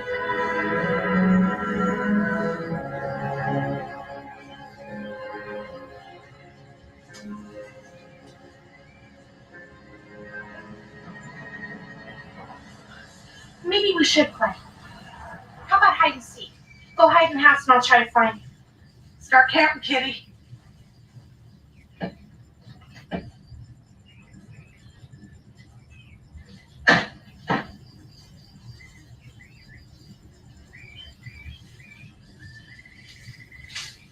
Hi, Kitty. Hi. Miss Tibbs, Mr. Tibbs. What's wrong? You were lying about your Aunt Martha, Kitty. Let's go inside.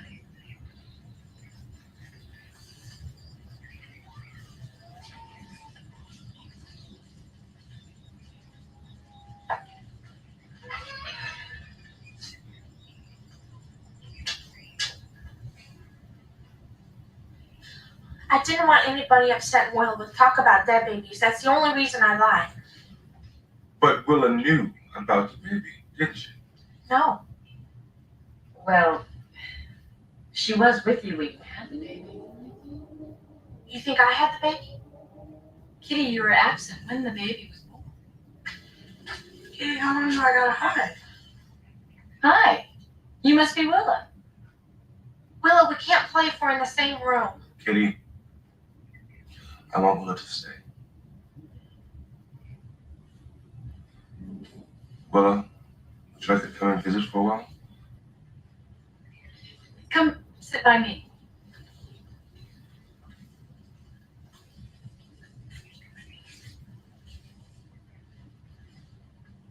Gold? Well, it is gold, but not all gold. Willa, tell us the truth about the baby. Please, Mr. Tibbs, couldn't we talk about this some other time? No secret. You do? What kind of secret? Kind I'm not supposed to tell. Well, is it a happy secret? A sad secret? Secret about the baby. Willa, don't be talking foolish. Somebody had a baby, Willa? Me. Baby came out of me. She doesn't know what she's saying. Willa, you're talking about one of your dollies. What? Willa? When did this happen? When I had the pain. I had pain and then the baby came out.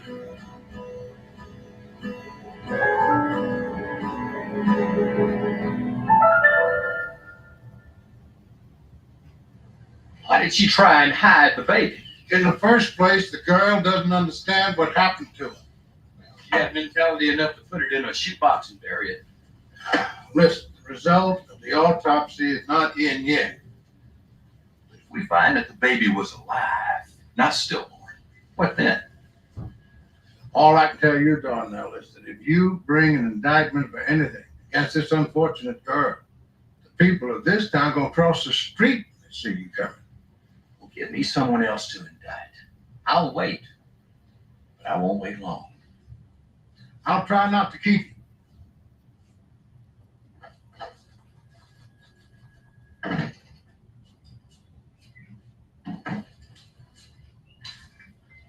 Daddy? What you doing home?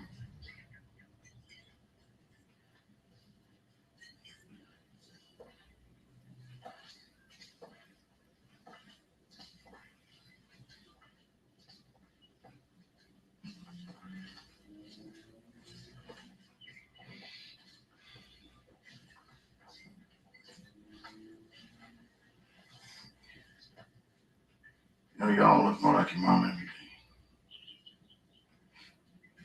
I can't help that. She couldn't take care of Will or anything, huh? I'm doing the best I can. You quit giving her them shots. They hurt her. Willa cried every time I gave them to her. I couldn't keep making her cry. Oh. You know, everybody in this life has a little pain. Just what the hell is it makes you think Willa is any different? Huh? What? Sorry. I'm sorry. Like I said, just like your mama. Her letter was just full of sorry. Them sorries now. I didn't change nothing either. Today! I'm not Mama. Stop blaming me for what she did.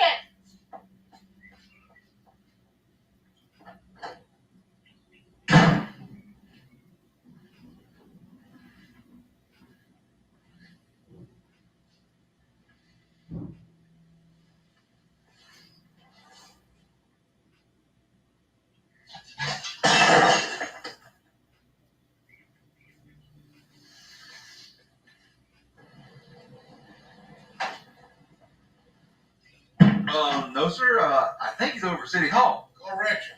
Correction. He just walked in the door. Dr. Rob. What is taking so long with that autopsy? Backlog? Backlog is just another word for slow. Oh. Well, thank you for that. Tell the lab to get itself unbacklogged, will you please? Thank you.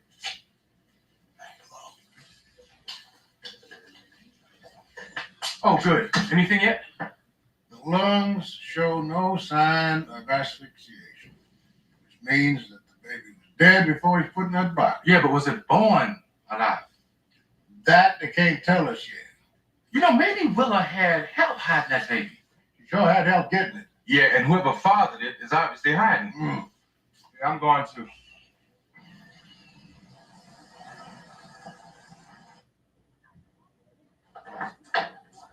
I have no idea. There must have been men hanging around there. Women like Willa are often rape targets, and we never identify the rapists. Well, we don't think she was raped. Because if somebody had hurt her, she'd have told her sister. I made it clear to Maston that Willa was at risk. He refused to bring his daughter in here every month, so I gave him the shots to give to her. And he turned the job over to a 14-year-old. That's unfortunate, but I can't help that. Chief Gillespie, prescribing those shots is not an uncommon practice. Yeah, well, then why don't most women prefer the shots only once a month? Because its effects are not as precise and predictable as the pill. Then why do you prescribe the shots? Willa has trouble swallowing. The daddy didn't want to battle every day. So the daddy wanted an easy way out then. A quick fix. Yeah, tell the chief y'all here. Y'all do not need me in here to talk to Will. Just take a seat over there, Mr. Messer. Y'all didn't ask me anything before, did you? Will you just please sit down, sir? Stand. Spark, please, Spark. William. Well, hey, Bart. Yeah, how you doing, girl? Is that right? Oh, yeah, sure, I can do that for you. Anything you want. Yeah, my pleasure. Listen, I'll get back to you.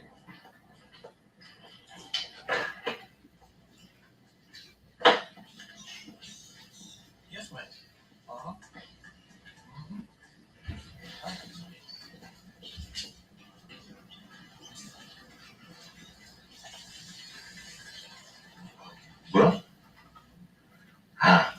Well, my name's Parker. That sure is a pretty bracelet you got there. Miss Tibbs gave it to me. She did? Well, then she must really like you a lot.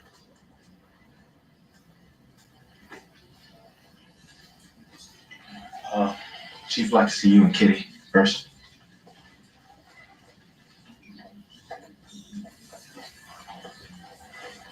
I'll stay here with you.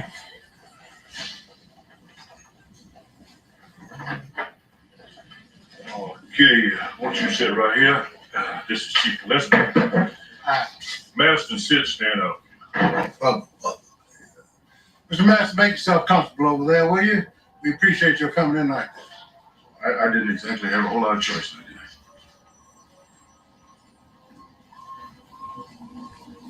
Well, Kitty, we need to know the man who's involved in this. Kitty, the one who may have buried the baby. Can you tell us who he is? She did not even know that her sister was pregnant. How in the hell is she going to know who did it?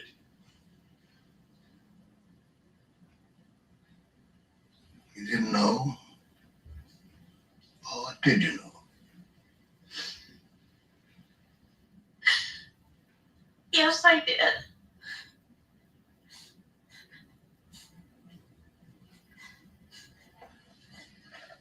Why didn't you tell me? Because I didn't want you calling Willa a whore.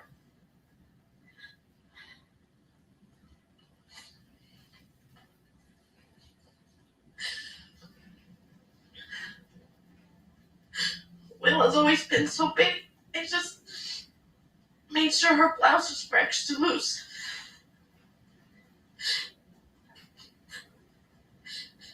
Hiding it from him was never hard.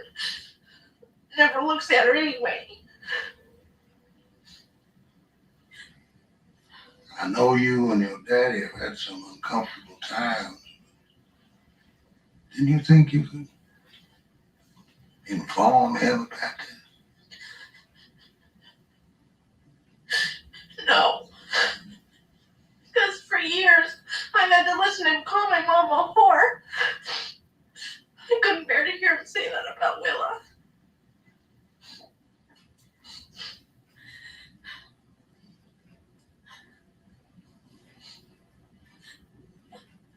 Parker, bring Willie in, will you please?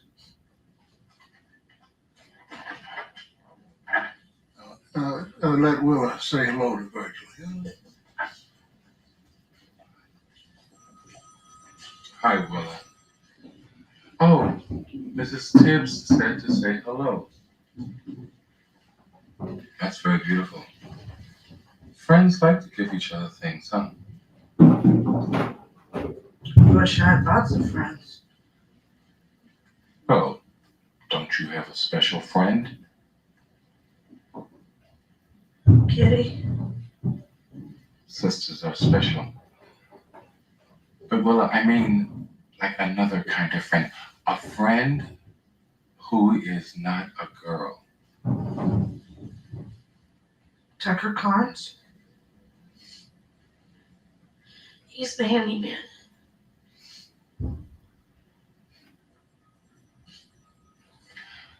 Do you and Tucker play together?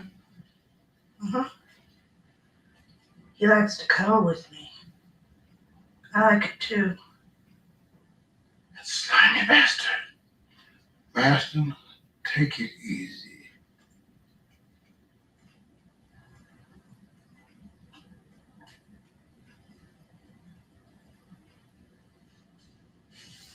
Thank you, Willa.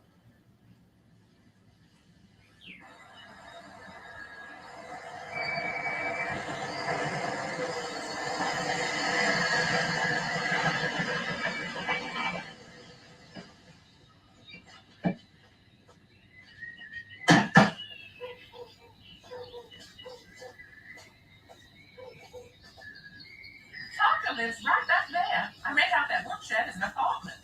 Oh, there you get the law, is it? Oh, man.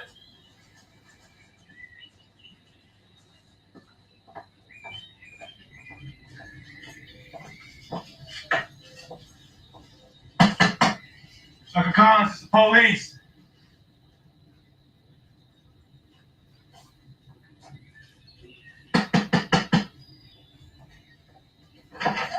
What you want? Can I ask you some questions about Willa Masson and her baby?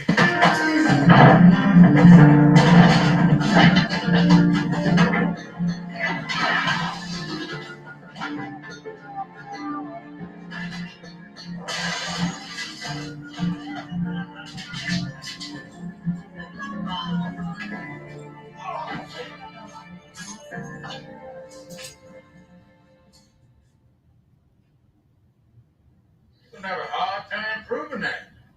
No, sometimes you do go hunting alone. Somebody must have seen you. Maybe going to the gas station over on 9th and Crystal Springs. I don't know why you're doing this to me. I ain't done nothing. You had sex with Willa Maston. Ain't nothing wrong with that. She's 18 and legal. She's retarded. That don't mean she can't have sex. Does it? Sex with a retarded person is sexual battery. It's a crime in Mississippi, useless. How was I supposed to know? You could get 30 years for it. Excuse me, Chief. Phone call for you. Who wants? Somebody from the cemetery. Oh, the cemetery. I'll take that. Yes. Take this man out and photograph. Let's go.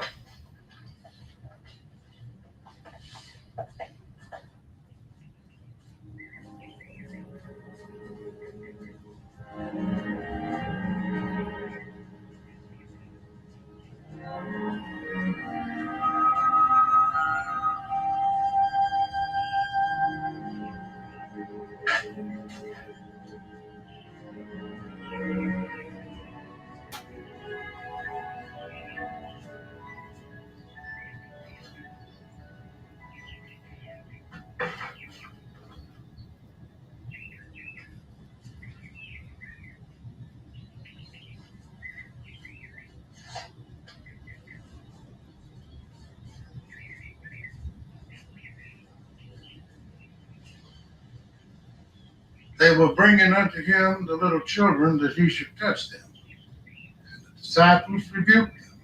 But when Jesus saw it, he said, "Suffer the little children to come unto me. Forbid them not. To such belongeth the kingdom of God."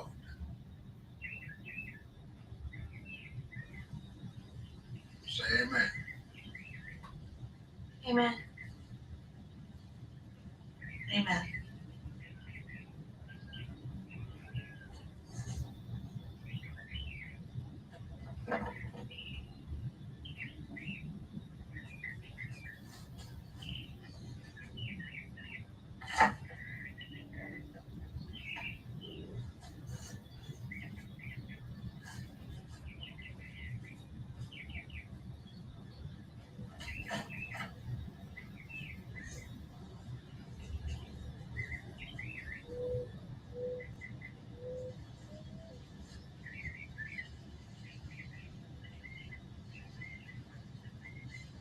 Now where's your baby? I'll show you.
Gas station attendant definitely remembered this Tucker kid here. And I got a gas receipt with a signature on it. So I guess we lose him on the illegal burial. You've still got him for sexual battery. Well, why would the DA go after Willa for anything anyhow? I don't know. I don't know what's in his mind. We'll just have to wait and see what Virgil tells.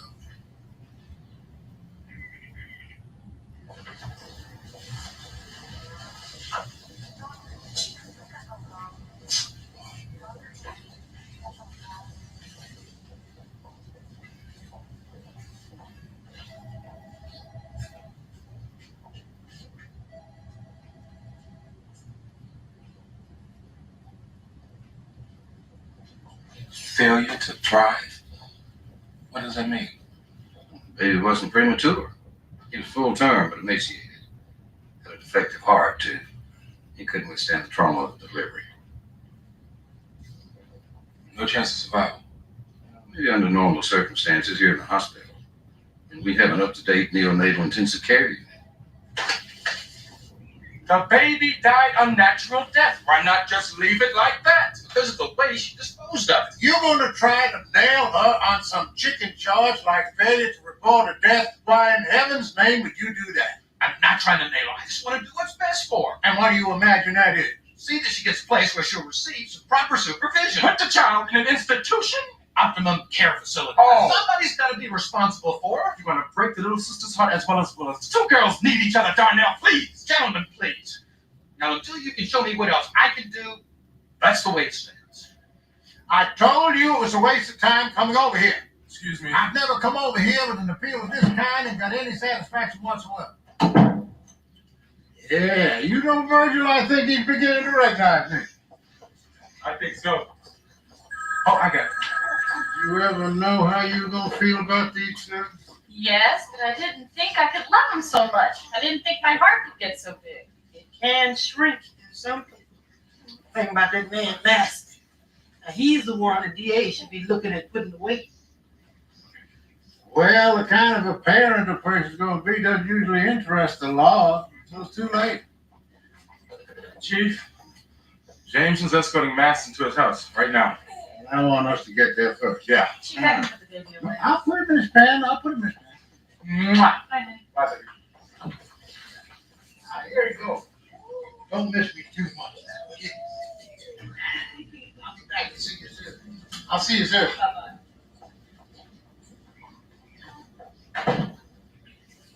Bye.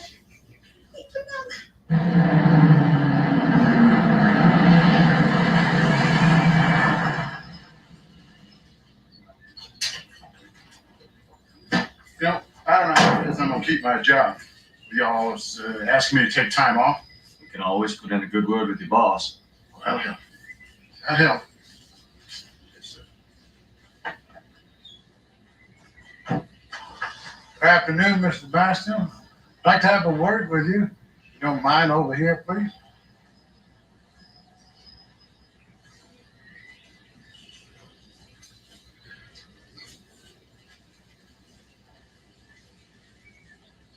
Just been visiting with your daughters here. I brought Willa a present. Crayons and a drawing pad. She likes to draw. Why is it you people are still bothering us? Why is it? The DA wants to put Will in a state home. Well, he can't. Oh, yes, he can. But he may not when we tell him who really buried the little baby.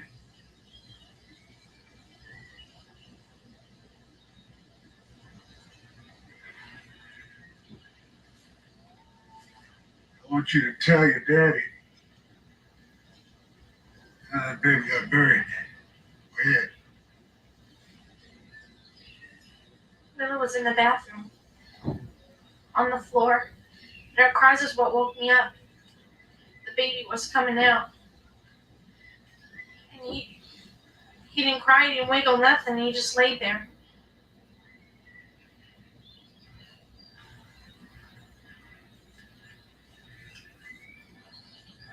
And she was too scared to call anybody else for help. I knew it was too late. So I cleaned Will up and put her back to bed.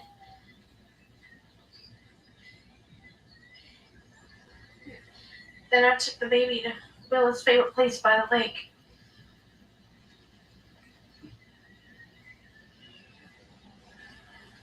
You're not only going to lose Willa, but you're liable to lose Kitty as well. Is that what you want, Master? You want to lose both these girls? What I want to know from you, Willa can't live anywhere else. This is her home. Can't we all stay together? Bennett, what have we got here? Well, look at that. Looks like a family of 3, doesn't it?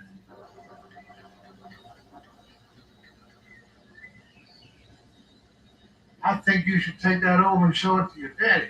Oh, Kitty, you take over.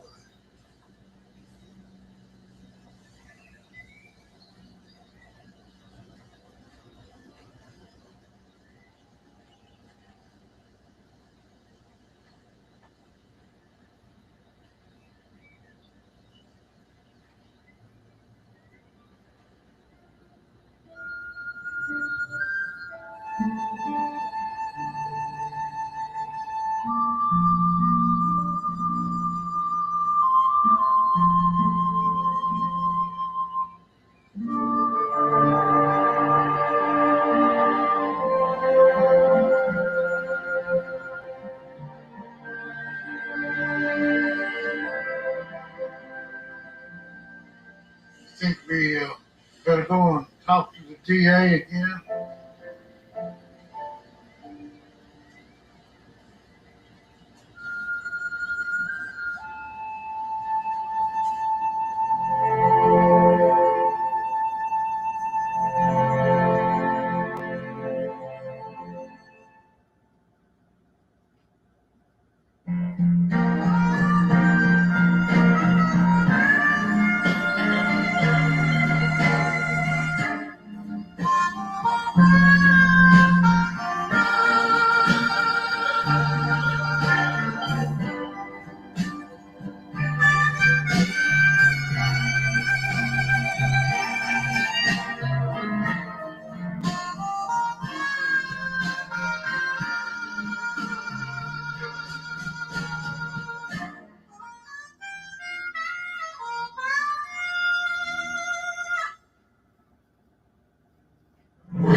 In the heat of the night, I've got trouble all in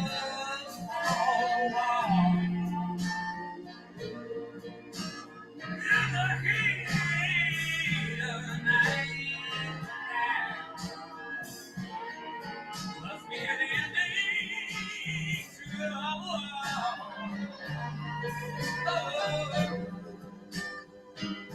But hold on, it won't be long. Just you be strong and it'll be alright.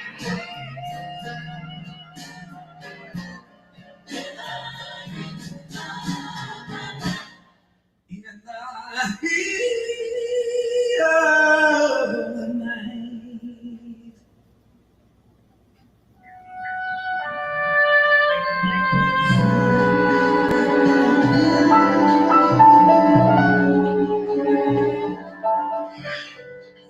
Marty.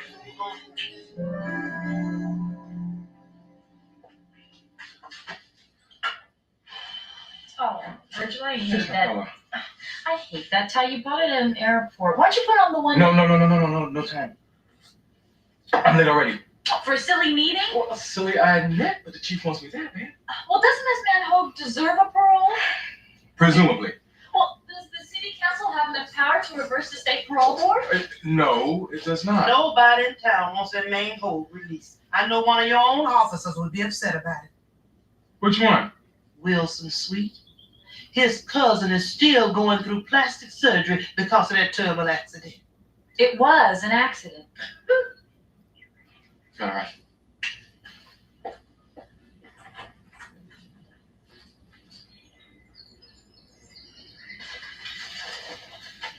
Chew this slowly, or we're both gonna suffer from your flatulence. Okay.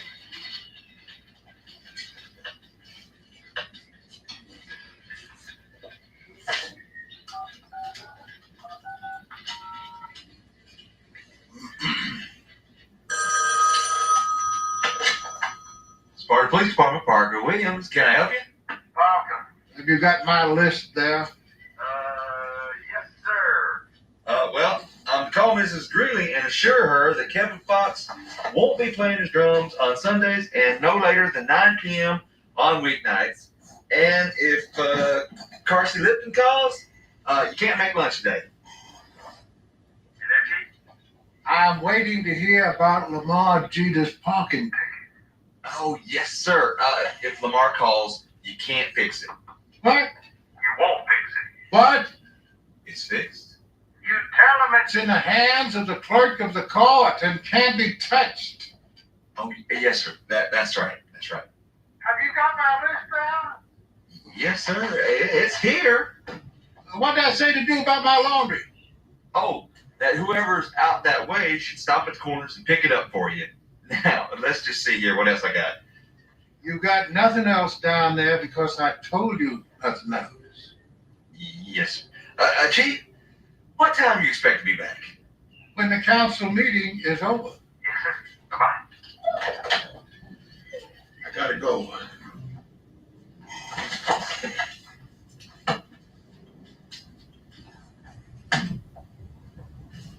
The chief?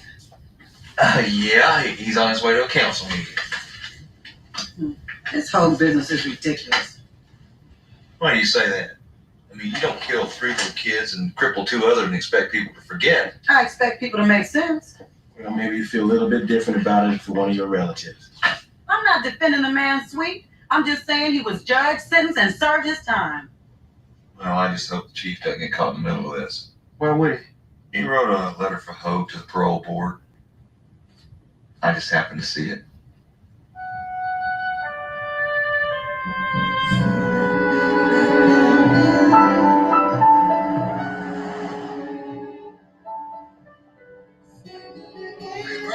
Morning, Chief. What's on your mind?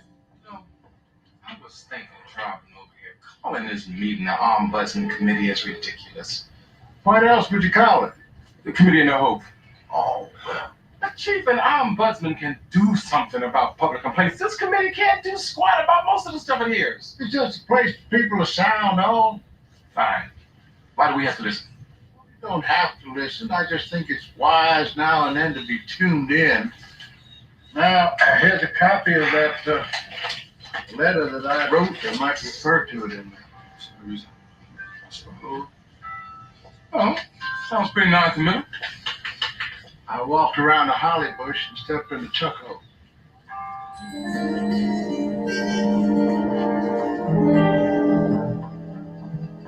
And what's more, you did that. Niles, now you may of course say you're safe, but in matters of this kind, I make a standard preliminary statement. We've all heard that statement more than once, Ted. But let me remind the council it has a duty to represent the feelings of this community. Henry, just sit down. Mr. Tanner, you do not have the floor. Let him talk, Ted. Prosper Hogue killed 3 children, In an accident. and he has paid his debt. He called 7 years paying his debt. Look at my boy here. He's paying his debt for the rest of his life. You call that justice? Emery, we can register your complaint with the state parole board. What we want is Prosper Hogue to stay where he belongs. In prison, or out of the city of Sparta. Mr. Chairman, Mrs. Meredith, I'll call on you in a minute. Why? We don't want to hear anything from Hogue's lawyer. This ain't no courtroom. I am here as a citizen with as much right. You've been working to get that child killer out of prison. Order, please. Order. I have a point of order before this goes any further. Let's respond to the point of order. Mrs. Meredith, go ahead.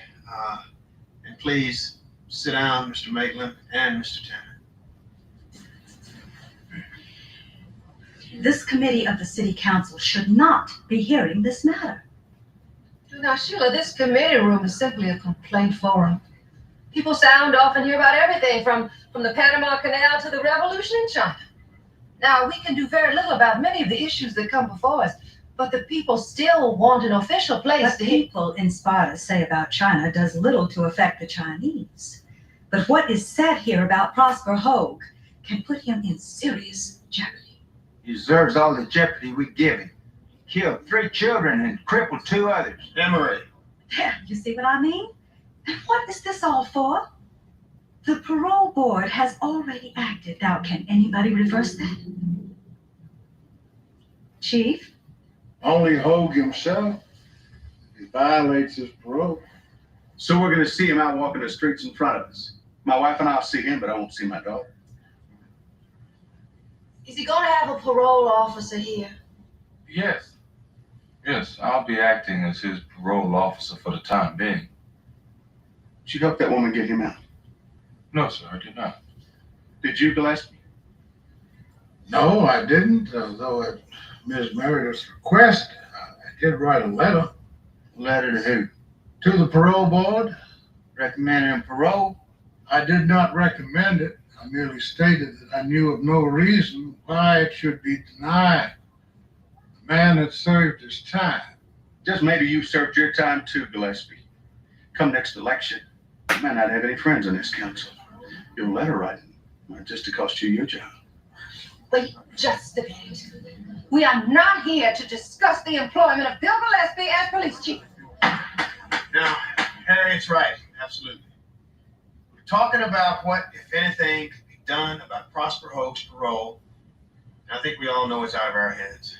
Niles, Emery, the parole board may very well be. Forget it, Ted. Just forget it. We'll take it from here. We know what to do. Put a bullet in it. Mr. Tanner.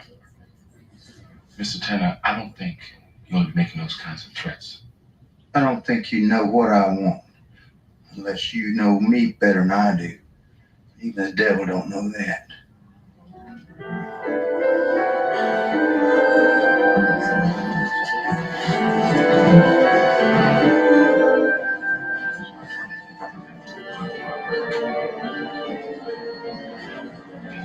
What are you going to do? I don't know if there's anything I can do. I may have done too much already. Yeah, well, there's a Mrs. Creighton who does investigations for the parole board. I think I better let her know about this. Oh, well. Harry, nice seeing you. I gotta run. Nice to see you. All right. Oh, well, thank you for helping me up there. Did you have to write that letter? I didn't have to. It didn't say anything. Sheila thought it'd help. Mm-hmm. I'm sure it did help, but not because it didn't say anything. Well, it's done now. I heard you were sick. Oh, a little summer flu. It's on. A little autumn flu. How you been? Busy. The Civil Service Committee is going to be meeting on the police budget. You want to be heard? Well, I guess I better. Well, you want to have a conference, say, a week before the hearing? Guess I ought to. Call me. Well, I guess I sure do.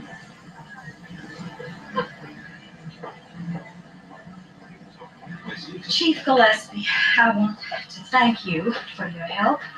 And I want to thank you for Prosper Hogue. Most people deserve a second chance.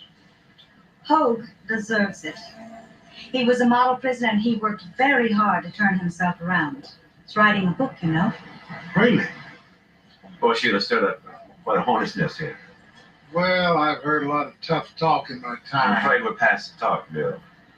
Show it. Excuse me. Prosper Hogue got his in prison. Mine came in the mail yesterday.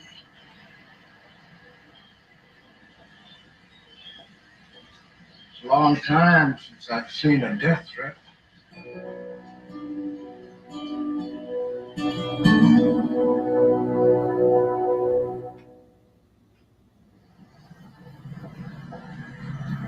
So this place you're staying is just temporary? As soon as I start the job, see a little money, I'll get an apartment. Yeah, okay.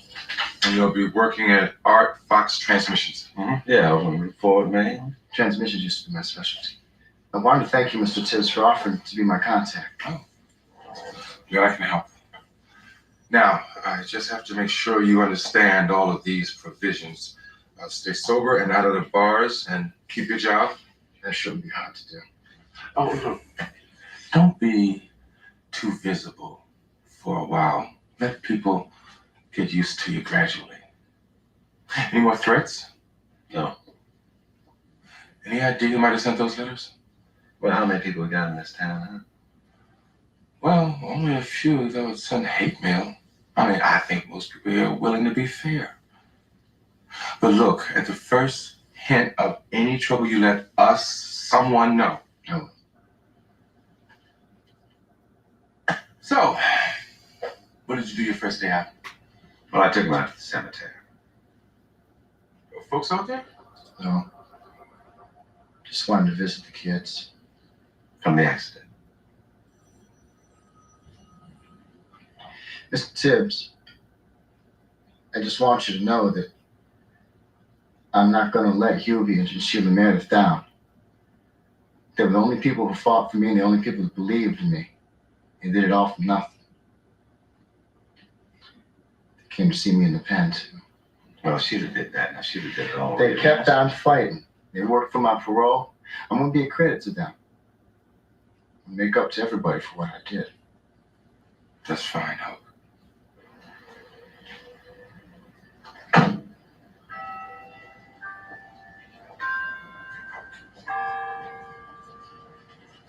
Well, I don't know how to thank you, Chief. you already have. You mean? Bill? Tell Mr. Hogue about that council meeting? Oh, I sure did, Bill. I felt it was wise. Well, you're right. Now, Hogue, you just go on about your business. Don't you be scared. I don't want you to be foolish either. Yes, sir. Thanks again, sir. Mm-hmm. Bill? Gilby?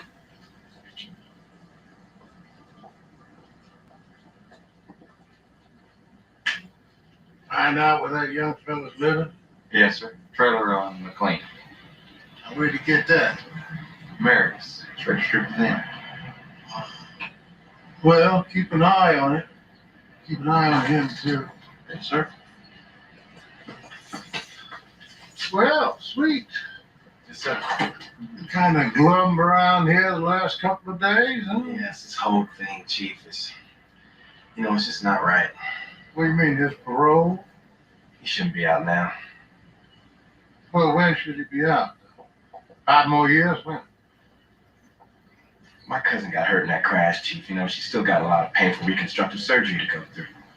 10 more years? How much is enough? I don't know. It's just not fair that he's done with his suffering and my cousin's not. Oh, he's done with the suffering, is he?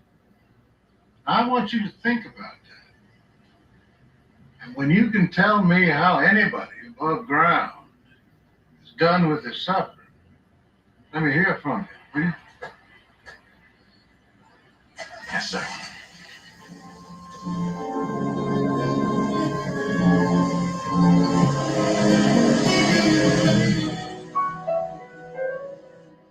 Gina, I can't believe it's 3 miles from here to your house. It is if I go around the square 3 times. Run up to NC past the library, come back on the far side of the square, and turn straight down Floyd. Huh. Well, I guess that's better than running around the track at school 12 times. Here, there are more distractions.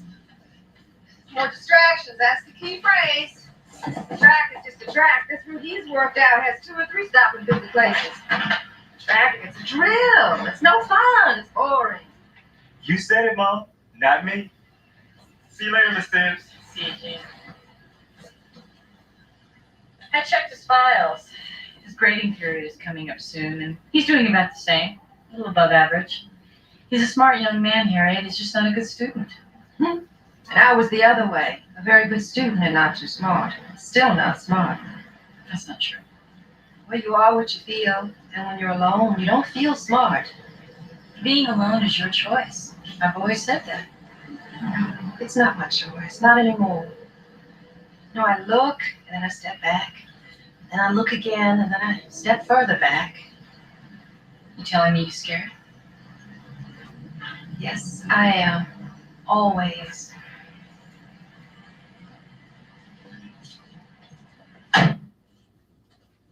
You know, Harriet's courage impresses me. The way she went after those 2 tough guys at that meeting. That councilwoman, Miriam Sprague, didn't say a word. Ted Marcus was fine, you know, reasonable. But for a minute there, I thought Harriet was going to come off there and dance. Oh, she seemed to me to be very much in control. She was. Until they attacked you. Then she looked like she was ready to spring.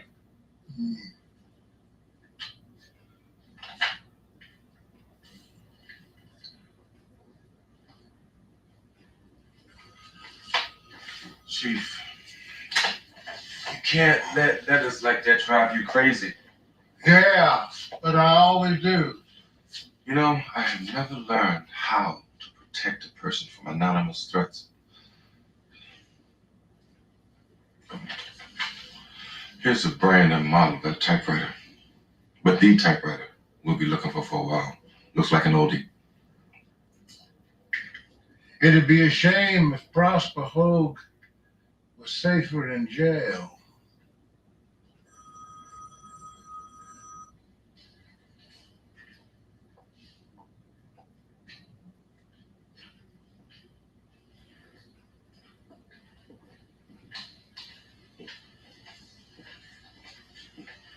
Wow, what you got there? You know what this means? It was left on my desk. That was left for you by Parker. That says trailer out on McLean. That's where that parolee Prosper Hogue is going to be staying for the time being. I heard that boy good as dead in this town. Did you hear that? Charlie's barber shop. Oh, a whole lot of killing goes on at Charlie's. Well, I wouldn't take it so lightly, son. Some of them's followed up by funerals. Anyway, put Hogue on the patrol schedule. But it's not when we're on patrol that he'll be shot at. But when we are, he won't. So we do what we can. Yes, sir. Well,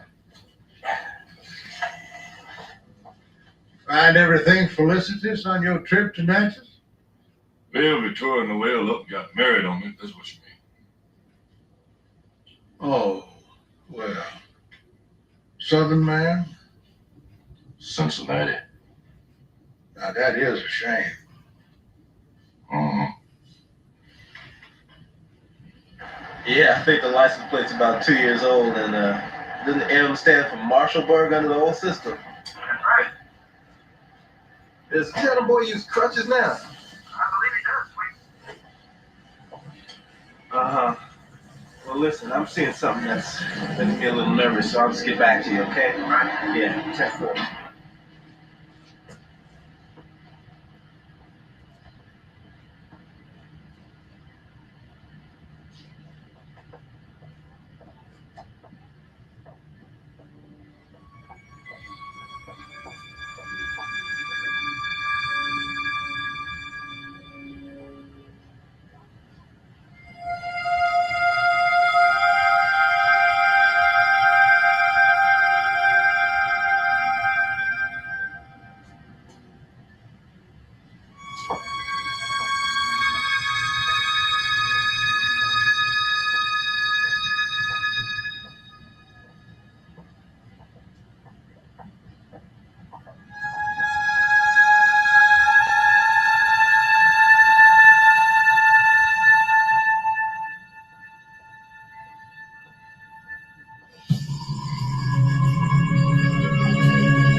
But I think we ought to say something.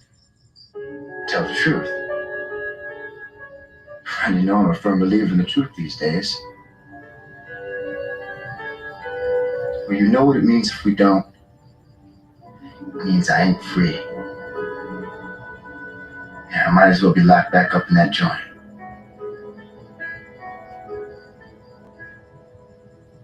And it's worse being so close to you not being able. What's the difference? He knows. We know he knows. Okay. Okay. All right. When do I see you? A few days? What's a few days? Yeah.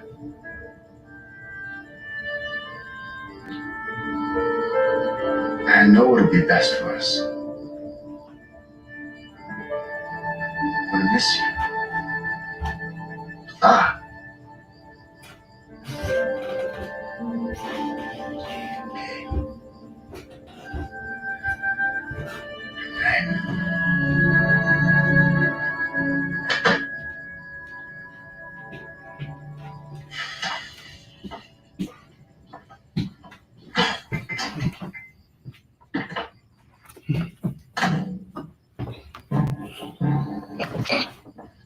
Is somebody out there?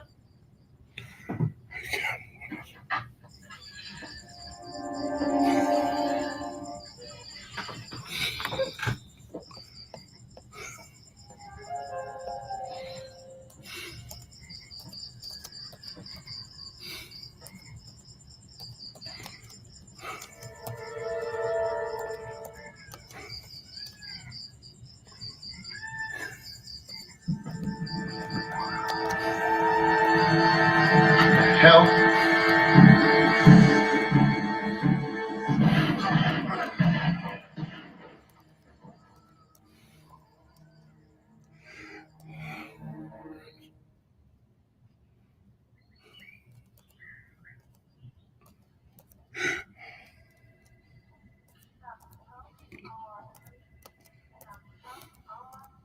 Sheila.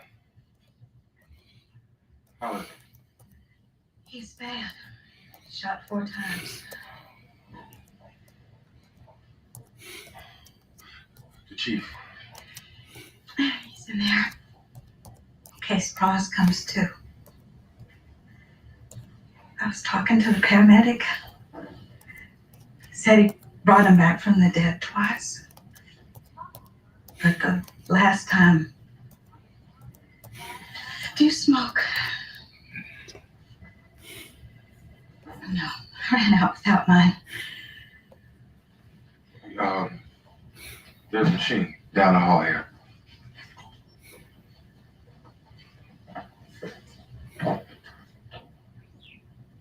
He didn't make it.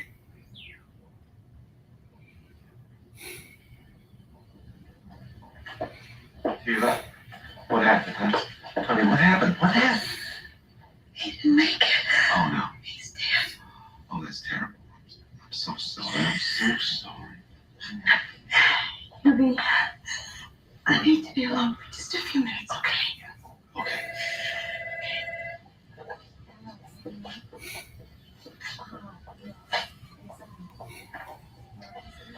She gave up the best part of 3 years getting him out. Is that how you're going to protect her? Like you protected him?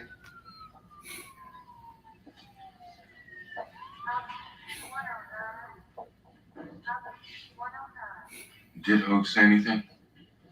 No, we never came to. I'm feeling a little nervous about Sheila, though. You better put someone watching her house. For how long? For as long as I'm feeling nervous.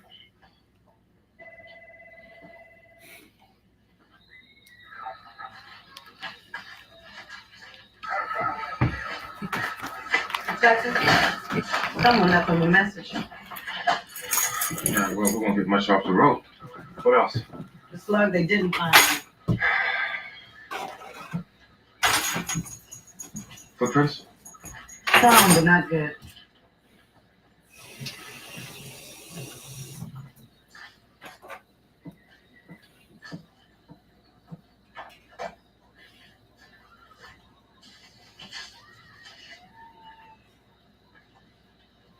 Hogue smoke? Nope. We found 3 more of those in the trash, though. Got a visitor who stayed a while. Think somebody had a long talk with him and then pumped 4 slugs into him? Maybe. But since the bus was found in the trash, the talk was probably earlier in the day. Well, there were a whole lot of different prints in there. It's a manuscript. I read a couple of pages. I think it's a novel. You know, I was having some bad feelings about the man. Now I'm kind of sorry.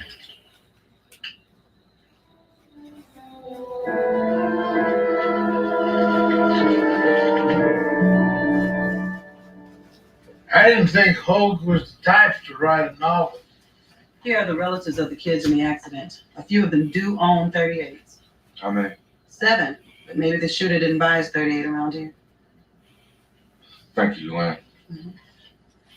Maybe the shooter killed Hope for some reason besides that accident. Well, we have to start someplace.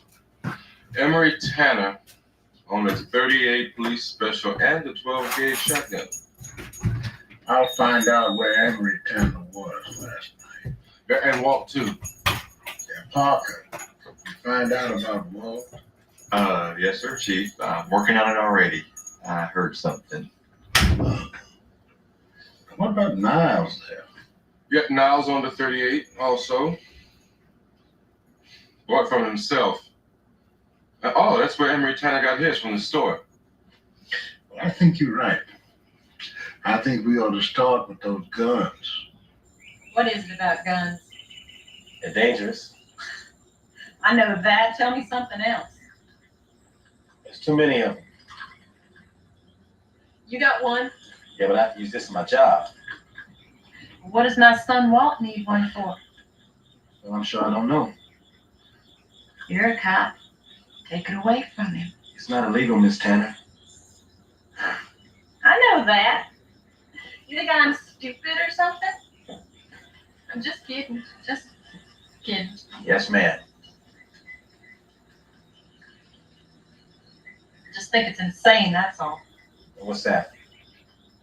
Blowing up $100 worth of ammo on Saturday, maybe the same again on Sunday. Why don't he just turn on the TV and watch ball games? Is that Walt? Walt and Emery are out shooting all the time. Niles Maitland got him started on all that being big with guns himself.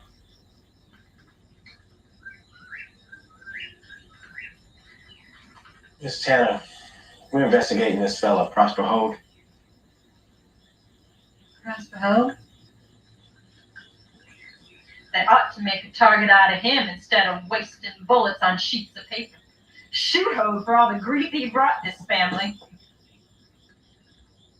You haven't heard. Somebody did shoot Hope last night. Killed him. Killed Hove?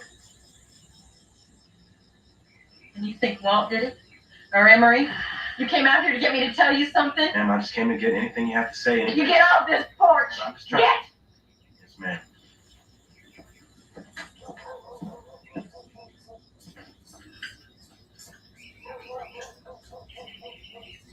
So where are they now? A coffee break. Well, if Emery and his son didn't turn up for work, what kind of excuse did they give?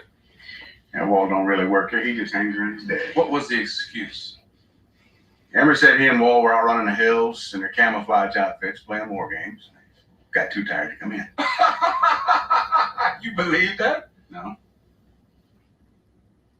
Lying doesn't bother you? sure it does. I'd like to buy Emery out. I think I will.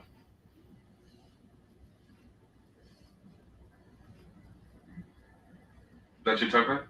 Uh-huh. How long you had it? Tell you what. I'm not gonna answer that. I'll tell you why. Because I ain't about to do anything to help you catch Hope's killer. You think Emery and Walt done it?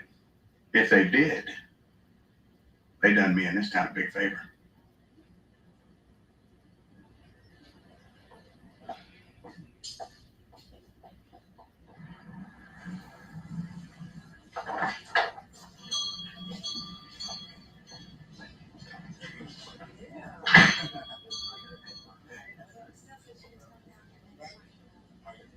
Right over there, anyways. Hey.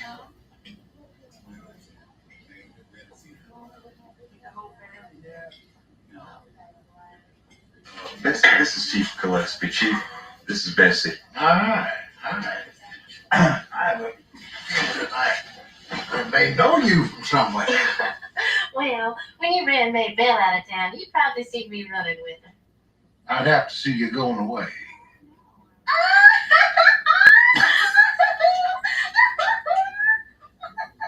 Well, anyway, Bessie's back. Well, she's not here. She's in Canard. Working for who? Nobody. She's an independent contractor. Is somebody going to tell me about Walt Tanner? Well, he didn't do it, Chief. He wasn't even in town last night. Wasn't even in the county. Was Walt Tanner over in Canard with you? Mm-hmm. But I'll need another $25 to say so. Another 25? Yeah, I had to give her $25 just to come here.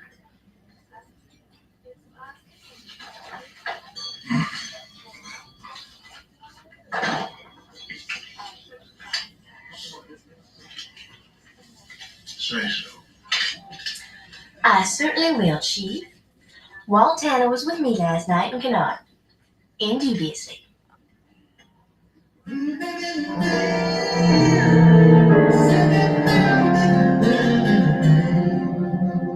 yes, Miss Quinn, I'd be delighted to meet with you. Yes, I can spare the time. In fact, it's very kind of you to make the trip because it spares me making a trip over there. I owe my chief investigator, Mr. Tibbs. Yeah, well, we're anxious to see you.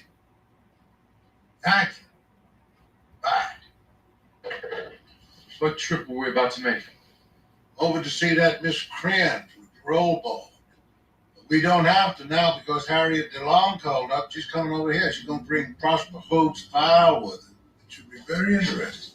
Excuse me, Chief, there's a fella out there who wants to talk to you about a murder. Whose murder? Prosper Hoag's. I think he wants to tell you he did it. Oh, well, I'm waiting to hear him. Bring him in. Yes, sir. Hey, come on in.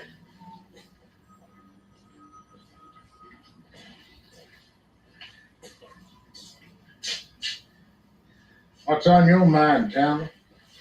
My partner tells me you're looking for me. You think I killed Hope? No. No, we said you could have. Well, you're right, I did. I'm glad I did. You killed Prosper Hogue, did you? That's what I said. What'd you do it with? 38. Where is it? Baltimore Street. Yeah, well, we're gonna need it. Well, go drag the creek. Anytime what I did. Wait downstairs? What's downstairs? Jail. Peek. Show Mr. Tanner downstairs. Let's go.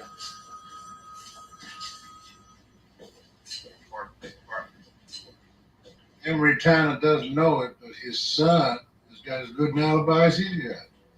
The boy spent last evening with a hooker over in Kennard. Verified? I would say so.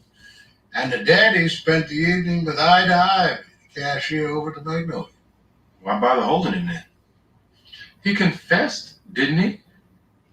You hold him and the real killer relaxes. You know, I can understand Walt running over to Kennard. But Emery running around on Rachel? Doesn't surprise me. Oh, that's right. Sweet nose, Miss Tanner, don't you? Yes, sir. You could say I do.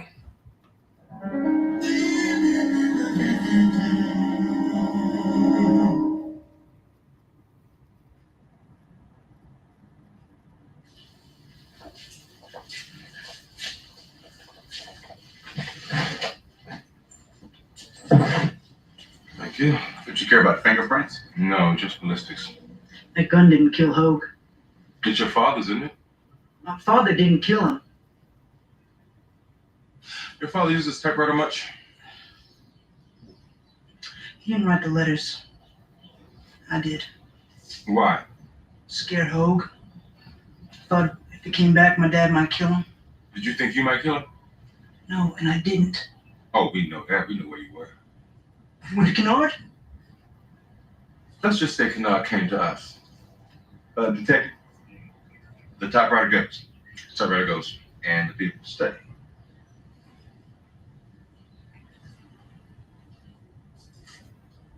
The people stay for now.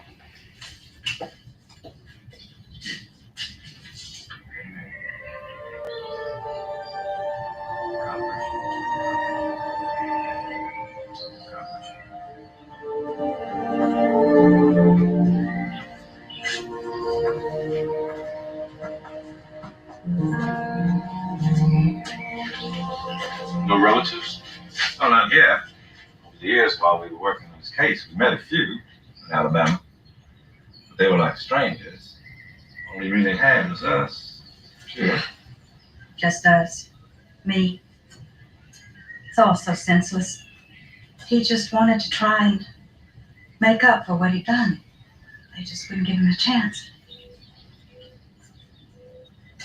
Let me try to do it. He confessed to it. It don't sound convinced. Well, you think he was trying to protect his son. Excuse me. She spent a lot of years trying to save him. Always in danger, wasn't he? I meant, for the world. She thought he had great gifts, like maybe another William Faulkner. Well, we like to see his file, the one your wife kept. There might just be something there, maybe. Well, I'll ask her. Thank you. Get back to you.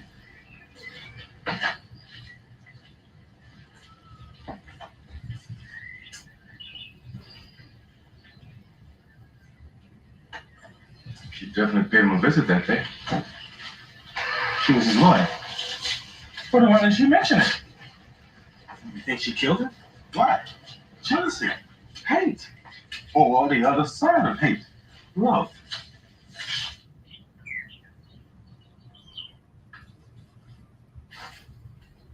Was she in love with him? That's what we have to think, don't we? Seems so. Now, how is it a man who didn't have a wife was able to arrange these conjugal visits? Prosper Hogue asked for them.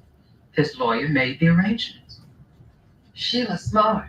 She knows who to see and what to say. She arranged the visits and then became the visitor. Y'all weren't interested in that. The visits were the important thing. Who was visiting him was not. But I thought it might be important now. That's your ass. You ever read that novel of his? No. Did you? Yeah, part of it. I found it engrossing. Virgil agrees. Evidently, only 2 other people ever saw it. Says here, copy sent to. Sheila must be one of them. Sheila is one of them.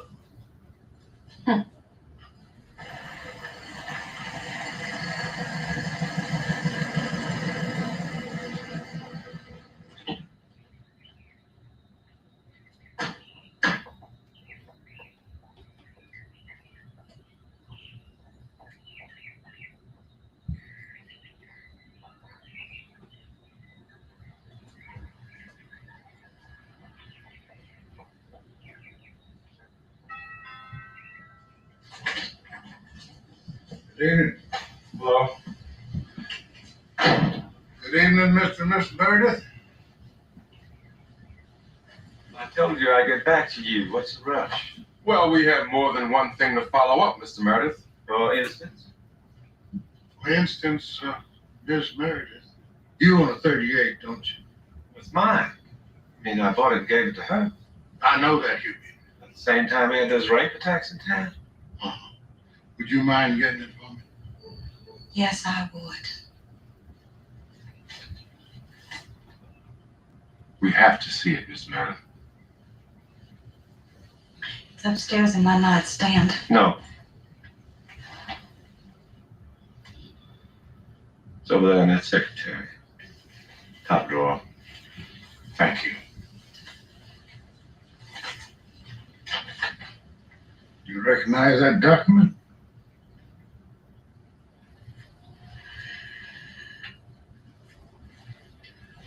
That is a false document. It was made out by Miss Meredith under her maiden name, Sheila Letty. In that, she swears that she was the common law wife of a prisoner departed from prison by the name of Prosper Hogue.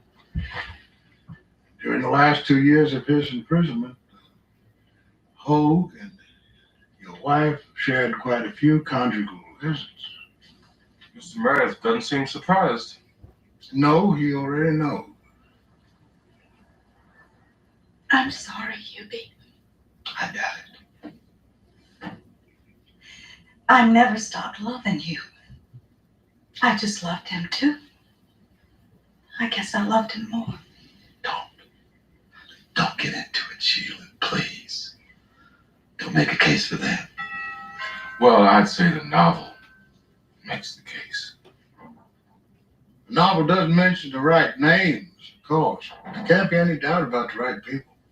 I've seldom seen a love affair so completely and intimately explained. Why do you suppose he sent a copy of that novel to your office? Was he inviting you to kill him? No.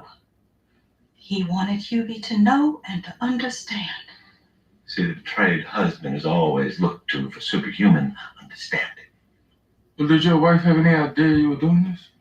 Look, my personal lawyer is Richard Bloor of Sparta. Did you know your husband was going to do this? She doesn't know anything about her husband. She never did.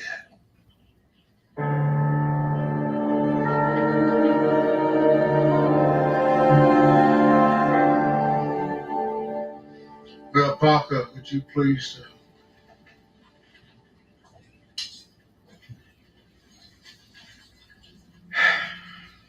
You really need those? No, sir, I don't. Not really. But with the chief standing here, really, you know.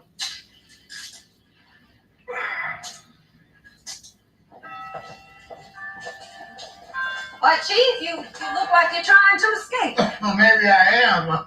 Every time I step in that building, I make somebody mad at me. Well, but not me. No, it's Darnell. He tells me Hughie Merritt's going to fight his own case and he might win. Even though the gun was his. Ballistics don't always prove that. Anyway, that Mrs. Crin, she helped me solve this case. I want to thank you for putting me next to her. His father doesn't want to lose you. Well, that's kind of you. There are times, though, when I think maybe I ought to go and see the world again. I've often heard you say the world is right here. I often don't make sense.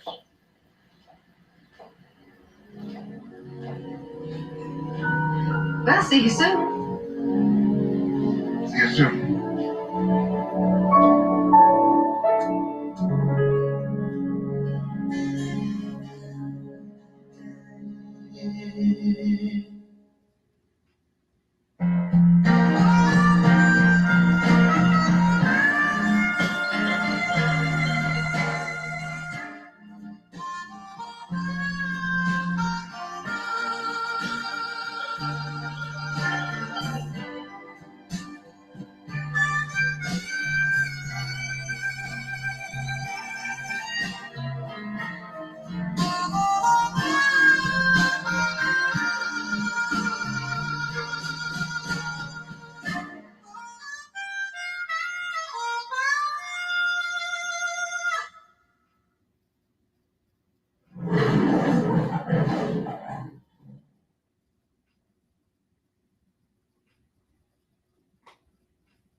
I know. He phoned Eugene.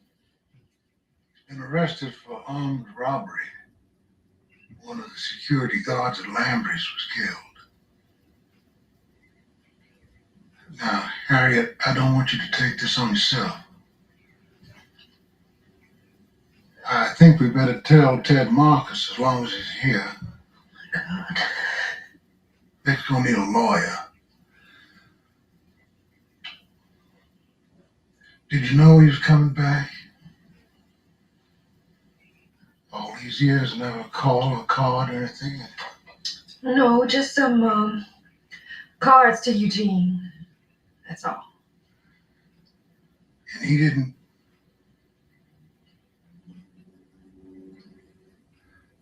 Well, I don't want to question you about him. It didn't fair to him.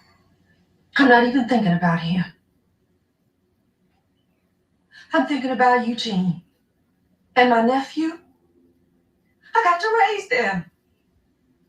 I care about our life. What's this gonna do?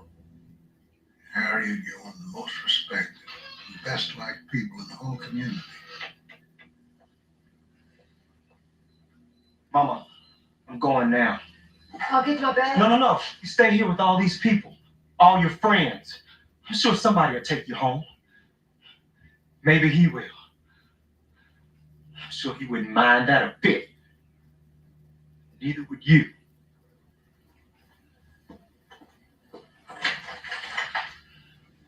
Just remember Aunt Natalie. Aunt Natalie was killed by a white man.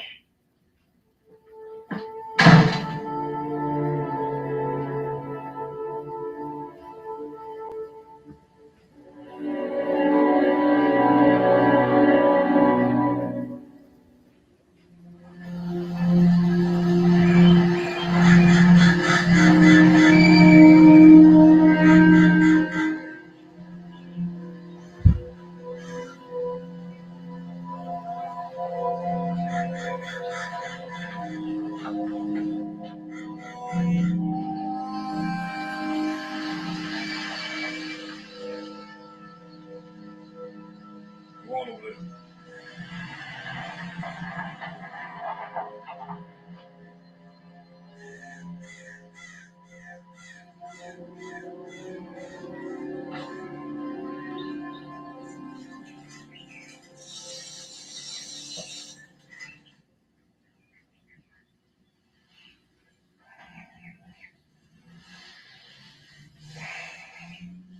Did I hear them?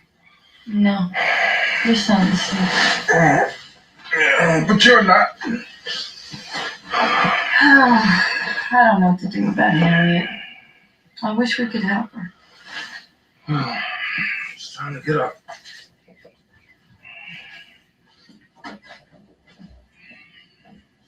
He could help her, and she could help him. It'll never happen. Isn't that sad? Well, we live in Mississippi, baby. I know. It's 1990. And years go by, and time stands still.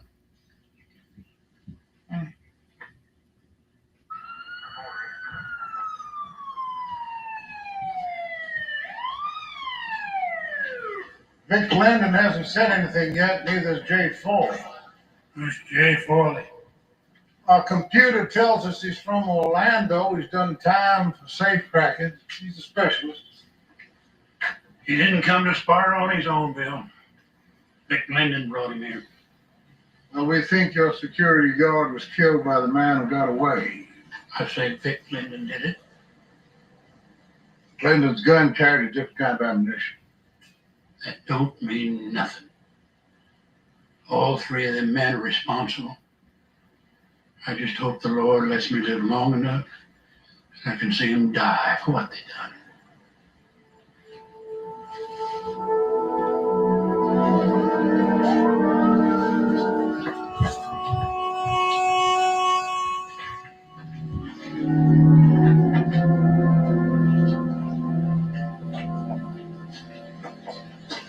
Chief, safe was an old-fashioned Quincy vault type.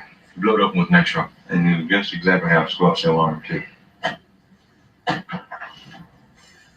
Vic Linden knew, I suppose. Call for you, Chief. What, Vic Linden used to be a big man around here or something? Well, after old man Lambert, the biggest.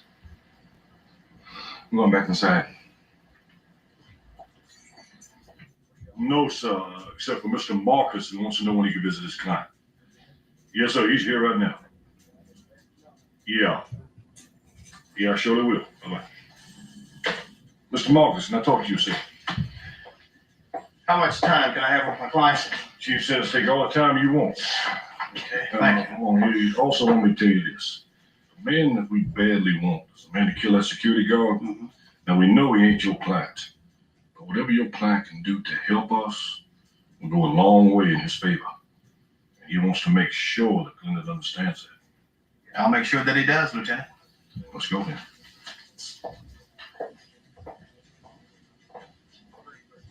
I'm gonna let you and Bubba handle the main work in this case. I wouldn't want people to get the idea that I have any personal interest in prosecuting Harriet's former husband. Well, wow. Virtually. No, there's no accounting for people. And actually, I'll be in the background working with them. Harriet's boy worries me. Why? Does he know you? He's got some fool notion about me and his mama. He's too young to realize how ridiculous something like that is.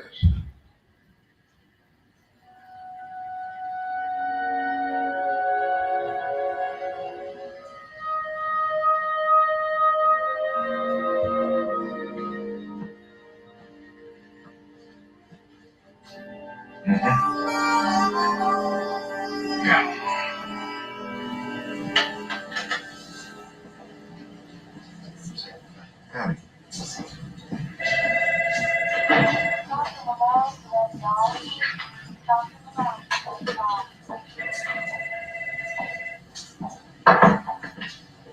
Hey, you gonna lose that leg or what? I don't know, but first thing in the morning, I'm hopping on out of here. This is the best milkshake in town. I want a small taste of it after you have one, of course. Not now. No, I object to that. Woo! I'm sorry about that. I should have sneaked it in. Yes. Is there anything else I can do for you? Yeah, actually there is. You can explain something to me. Never seen a chief this miserable about a case before. And what's up with this one? Did you ask any of the other fellas? Yeah, I asked them. I asked all of them. What'd they say? They all changed the subject. They changed it to what? They changed it to going out and getting something for me. That's a pretty good idea. I'll go get you another milkshake. Parker, I'll bring you back some Chinese food. Parker, wait. Parker already had 3 milkshakes.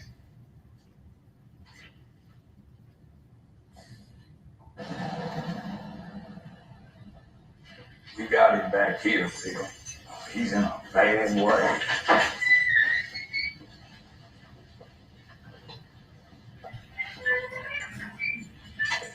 We ought to take him to the county hospital, but I don't think we can risk it. Where's the guy with the machine gun?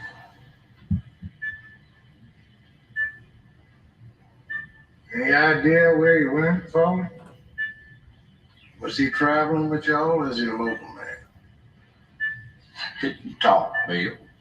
He's just got that old jailhouse ailment. Being asked questions. He just can't answer none.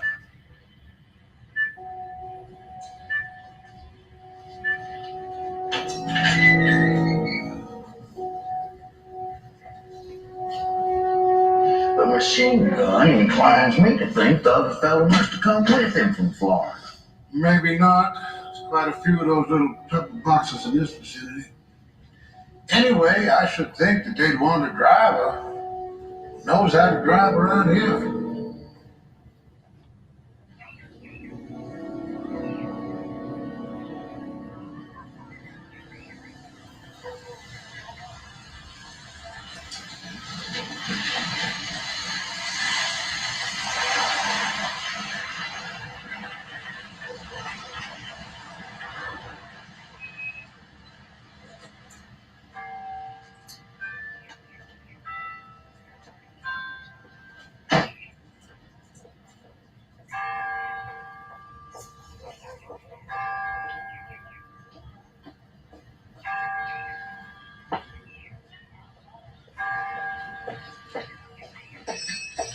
Eugene, I told you I was going to shop. If you needed something, I would have got it for you. Eugene, I've had enough of this. When I talk to you, you answer me. Now go on home and wait for me there. Got nothing to say to you. Don't you talk to me like that, boy. Now I said go on home and wait for me. I got some things to say to you. Nothing I want to hear.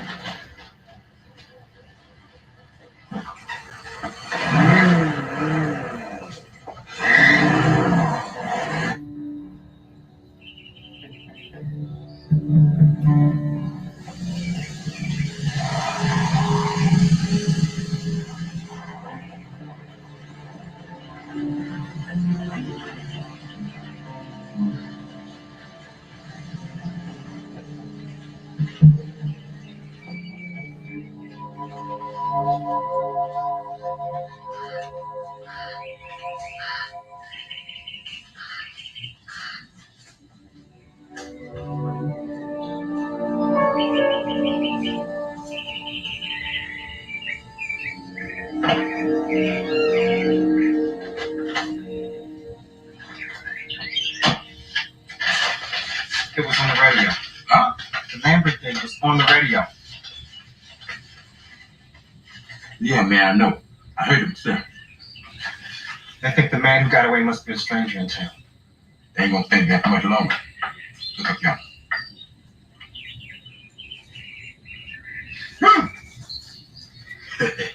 Oh, man.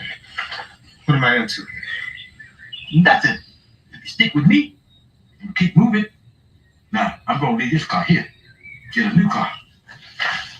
Come here. Show you something.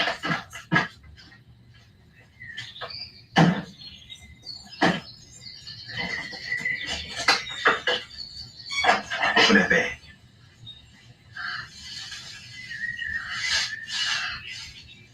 I can buy 3 full cars for that. One for you.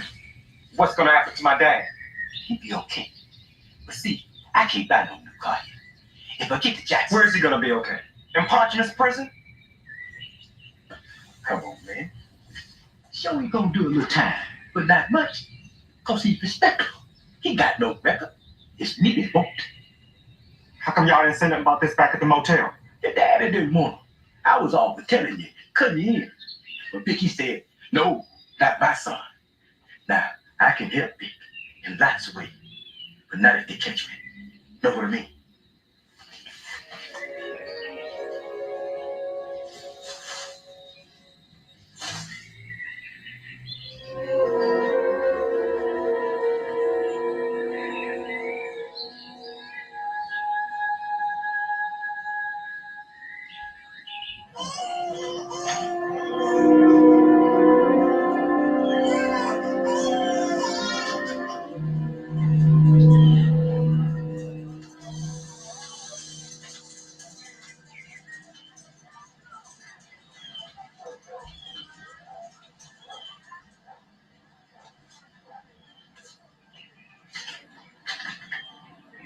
Mitch Miller. Yep. He was here till sometime this morning. Left in a light colored sedan, came through here later in a dark blue Jeep. Somebody else was driving him. They know if he was dropped off somewhere. Mm-mm. Okay, let's go. He had to be local. Did we ever have him in here? No, sir, but I found a note in the file saying that Mitch Miller was paroled back home from the state pen. Got family here? Mm-hmm. By extension, you don't live with him, Chief. Well, somebody here in town is helping him. Who's close to him? Well, we're checking on that now. I'm also checking to see if anybody here is still close to Vic Linden. Figure somebody like that might be helping Nellie too.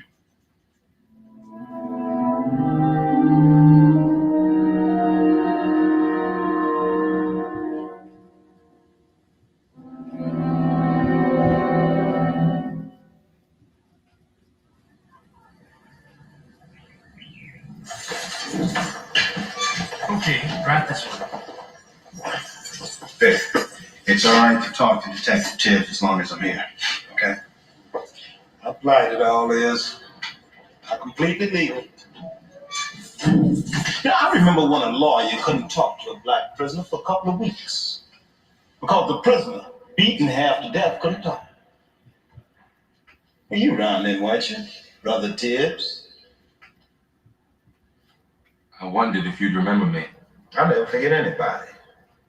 I'll never forget anything. The chief thinks the case should be moved over to Kennedy. So that I can't get a jury that knows me. The idea is to get past the jury and a big noisy trial. Go before a judge, he reads the charge. You plead guilty to the charge, and that same day you leave to serve your sentence. Which is? With parole, 10 years. It could all happen very fast. And be forgotten very fast. And Harriet and Eugene will not have to suffer needless pain, no weeks or months of a newspaper mess. And what do I have to do to earn this big favor, this sure 10 years?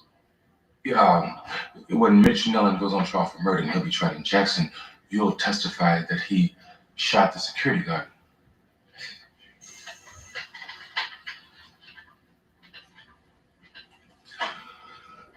Somebody has to fall, Vic. Jay Philly won't live that long. If we don't catch Mitch and bring him in whole, you will fall. You're the only one to take the charge for that murder.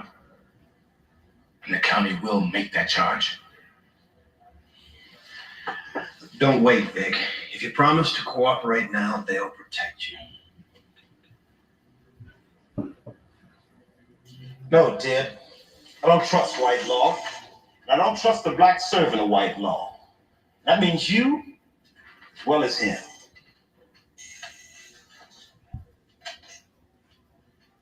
I'm not surprised at that. Vic Linden is hateful. He's got no color bias against hating Mr. Tibbs. Got no color barrier when it comes to fornicating either. Well, there may still be some reason. No, sir. I will stand by my first vow, which is to get him. Well, sir, what we intended No, was... that is how I respond to his impudence to Mr. Tibbs here. If he were a son of mine, I couldn't have treated him better. I advanced his fortune above any white man in my employ. Now does he repay it by having a love affair with a lovely young girl? She was an accountant in his department. She happened to be colored.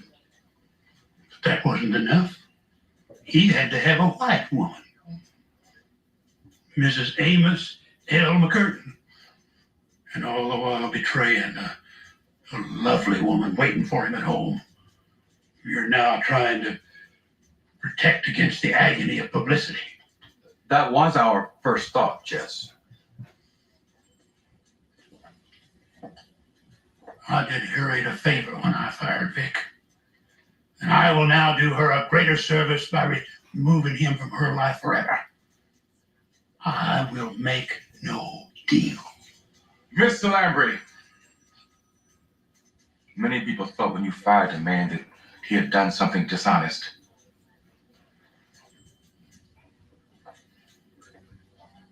What is a greater dishonesty than that which I have just recounted? If he'd have embezzled money, I'd have forgiven him. But for this, I threw him out. Would you have done otherwise? I suppose not, sir.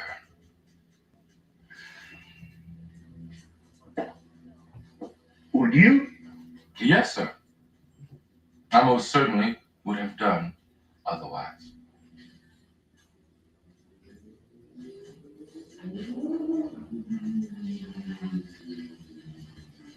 Would you, Gillespie?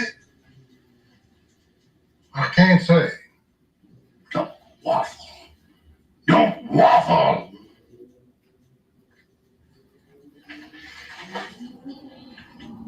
I know I would not have made it impossible for the man to approach any other white employers in this town.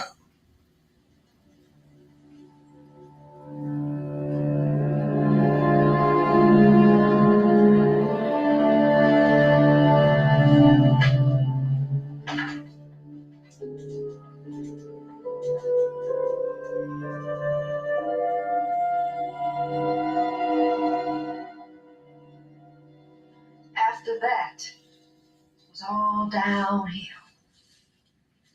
Pretty soon he packed up and left. Told me how he really felt. He told me to divorce him.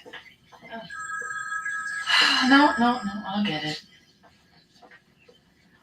And divorce him I did. After waiting for 2 years. You showed him you wanted him back. I didn't want him back. His son did. You tried your best, baby. That's all the Lord expects of you. Eugene always loved him. What's that for telling us when he wants dinner? No, it was the chief. You gonna be joining us for dinner? No, I better be home with Jean, alone. So how's Bill Gillespie? He sounded a little tense. He wanted to know if I had seen you. I told him you were here. Well, did he want to talk to me? Mm-mm. Just want to know how you were doing. I told him you were doing okay. It never stops. Ultra-safe drugs. It was Coolin's pharmacy for years, remember? Then Doc Coolin hired this good-looking, light-skinned woman with a pharmacy degree from Mississippi State. And the story going around was that Doc Coolin and her was mixing and carrying on. She was Ethel Allrue's daughter from Marshallburg, remember her? I remember. Next thing, everybody, white folk and black folk, stopped shopping at Coolin's pharmacy. Now it's ultra-safe drugs. That's the way this town is. I know, Etta. I know.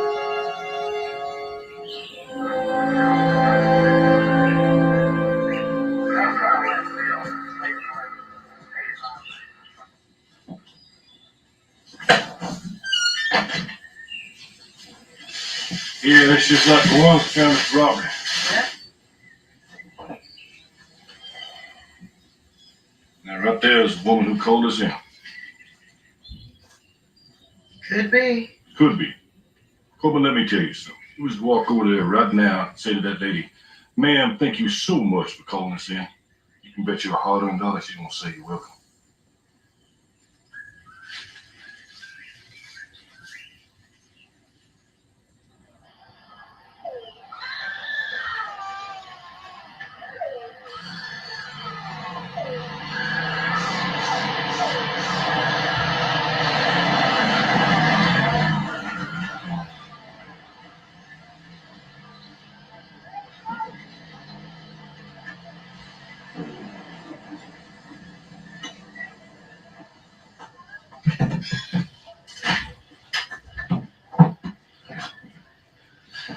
I went to 4 places. No each time. Cash or no cash. You got to go down there yourself. Sign your own name on the registration and fill out the insurance. Take me, Jackson. I get you caught up with no questions. What? No, man, I ain't taking you nowhere. Then get out. I drive myself. I'll call you, let you know where to come pick up this thing. And you hold on to that money. It's kind of like a deposit. I don't want no money. Get out this car. This ain't nice, Eugene. I need your help.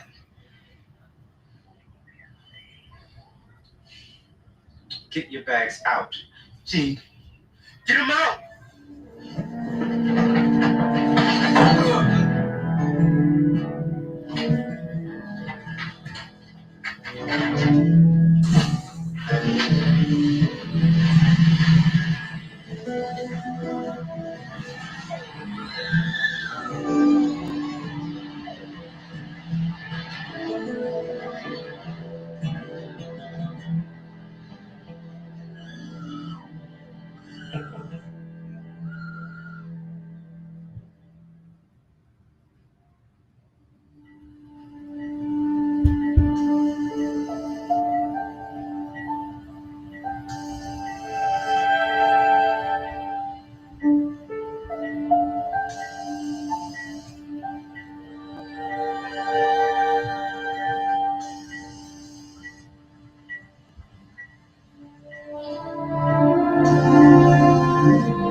Thank you. You're welcome. Yes? What news? He'll live because he's young and he's strong. But a concussion can cause impairments. That's the doctor's word. That's only a maybe. Oh, we're gonna tell his father now. Is anything you want to say to him? No. Thank you for calling. Yes. Thanks. Bye.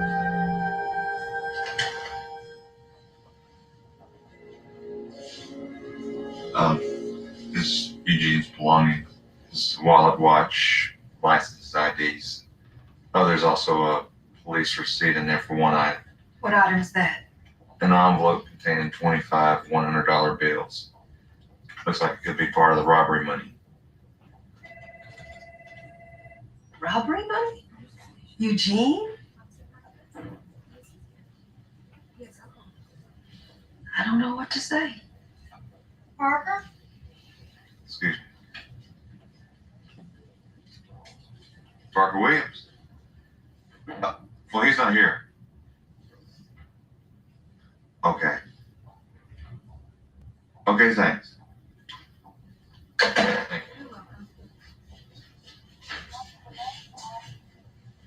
This is crazy. Harriet, I know Gene. He's a really good kid. And we'll have this thing straightened out in no time. Well, that call was about his Jeep. One of our patrols just spotted it and they're going to check it out. Okay. Thank you.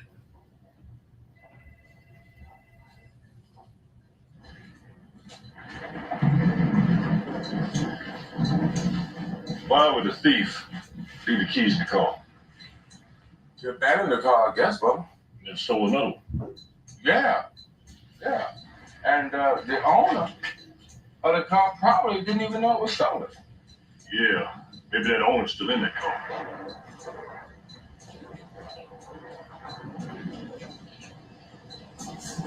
And this all could have happened within the last 5 minutes.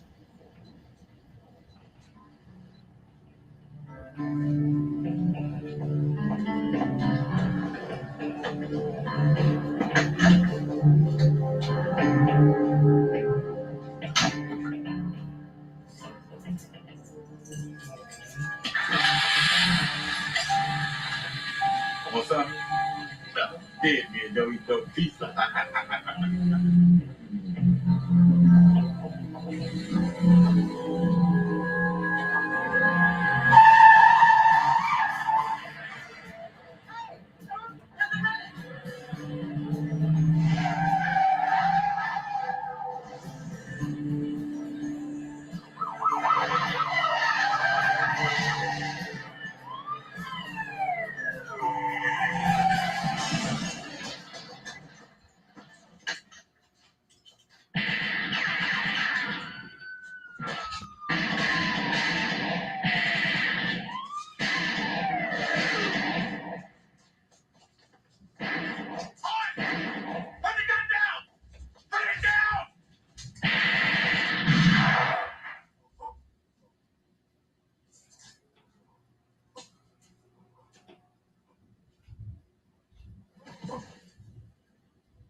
I didn't want this.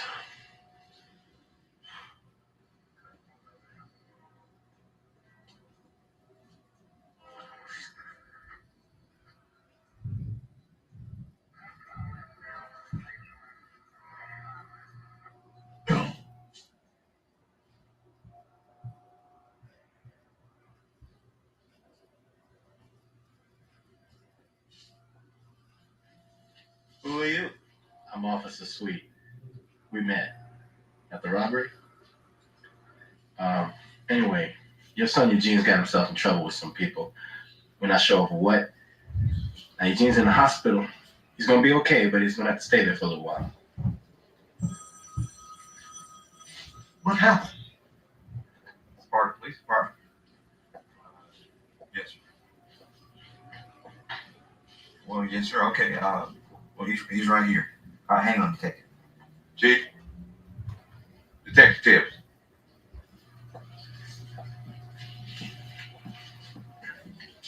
Yes, Virgil.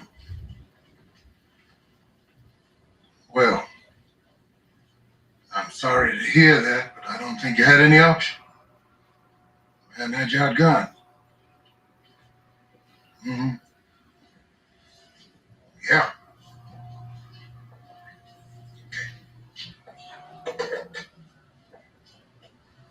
Doesn't the chief usually tell the sad stories?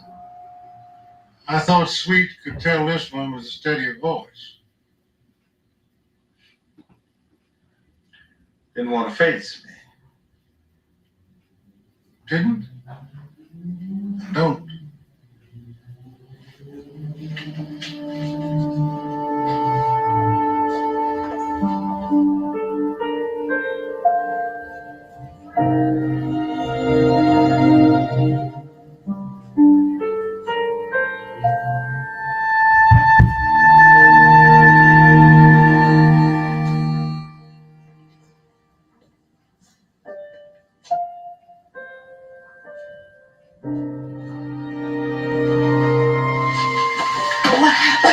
Nothing happened, Harry. No, don't fuss yourself.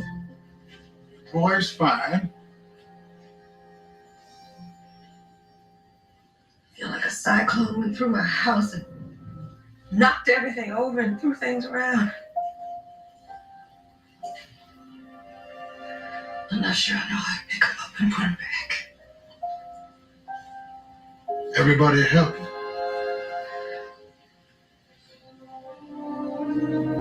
How long will it take? A while. The white fellow from Florida and the other fellow from here mentioned Ellen. They both died not 20 minutes ago. So Vic is going to have to stand trial. But we'll make it. Your dear friends stand by you. They're all so terribly fond of you.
No, not 8GI. DLW8J1. Florida, Dade County commercial. It's got current tags on it. It's been sitting out here since yesterday afternoon. Why don't we tow it away?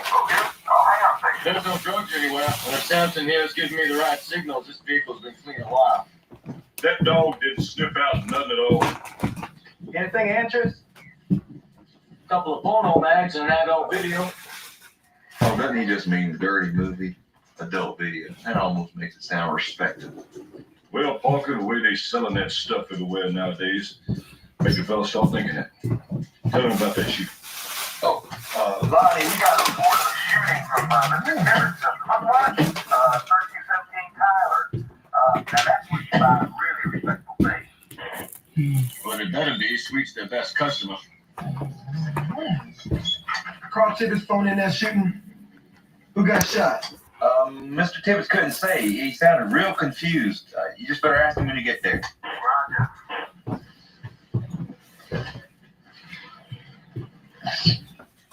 I want to talk to the Florida DMV. Yes, sir. Parker, get a tow truck out the square. All right, right on.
Carl, what happened here?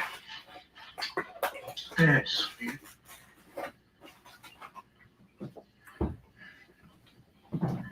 It's just Dad. Bullet went through the head left to right. Sweet called us in and then started looking for that slug. Like, not real.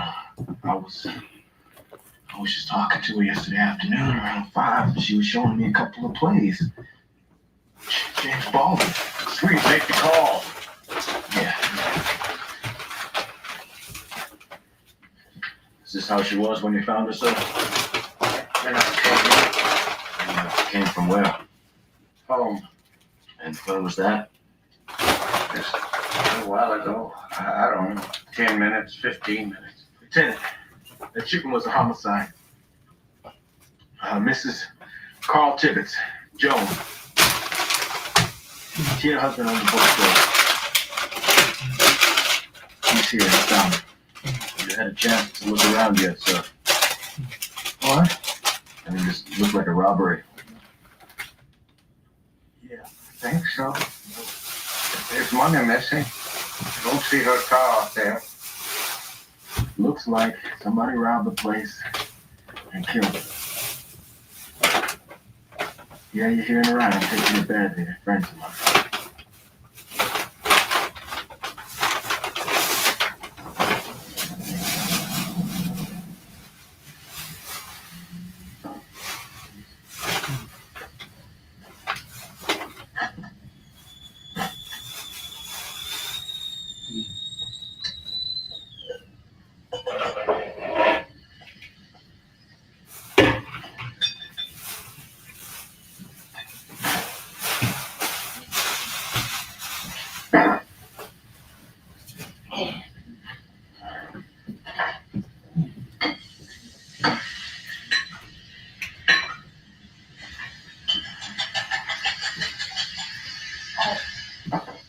I have really lost it this time.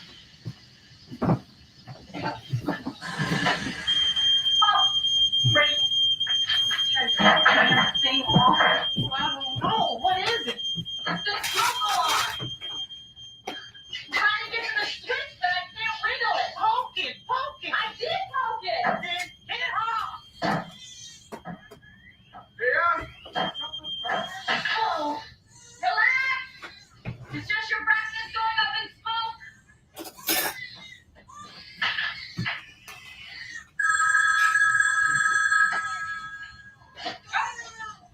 I'll get it. Up in the fire department. Very funny. Will you please settle the baby down? I'm going. Yes, Parker. How hasn't found her way? Oh, I see. Okay. I'm leaving now. Oh, look, honey, don't burn anything else for me. I gotta run.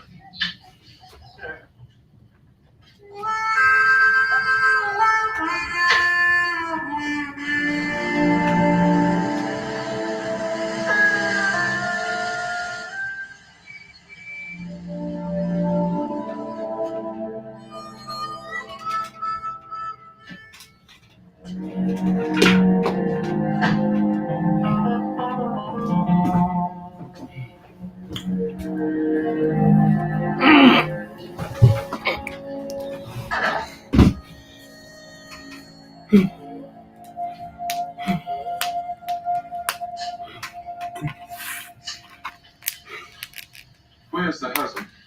He's sitting out there in the car. He don't know what he wants to do yet. I told him not to drive home. Naturally, he's pretty busted up.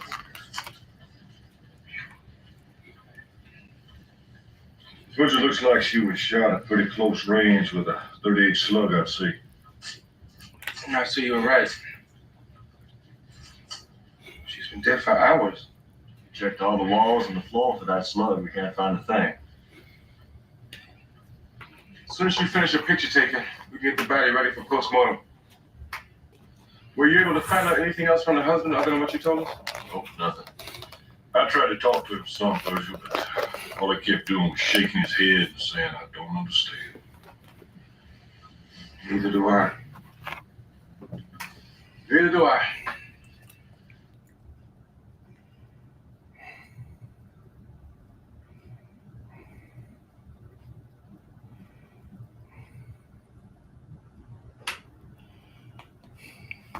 Harry Littman, is it time for Elon Musk's deposition to be taken? How about the guy at Doge who calls himself Big Balls? How about some of these other people at Doge who have been making those racist posts that have been uncovered? Is it discovery time? So you and I have now been talking about here on the various hot takes that we do about these emergency orders that have been issued blocking, or in some cases not blocking, the actions by Donald Trump and Doge and various other federal actors. These temporary restraining orders, as the name implies, are temporary. You then move towards additional injunctive relief, and these things get filed and have a life cycle like cases too. And in cases, there's a process called discovery where you gotta take depositions and put people under oath. And so I think we're headed into that phase now as well, especially because we did see some judges as well, like Judge Chutkin in DC, saying, you know what, I need more evidence if you want me to block specific action by Elon Musk, as just an example. So you take a look at one of these cases as well. This is the AFL-CIO case versus Department of Labor. This is a Privacy Act case against Trump and Doge and everybody, and they're seeking expedited discovery. The federal judge, George W. Bush appointee, Judge Bates, basically invited, hey, you know,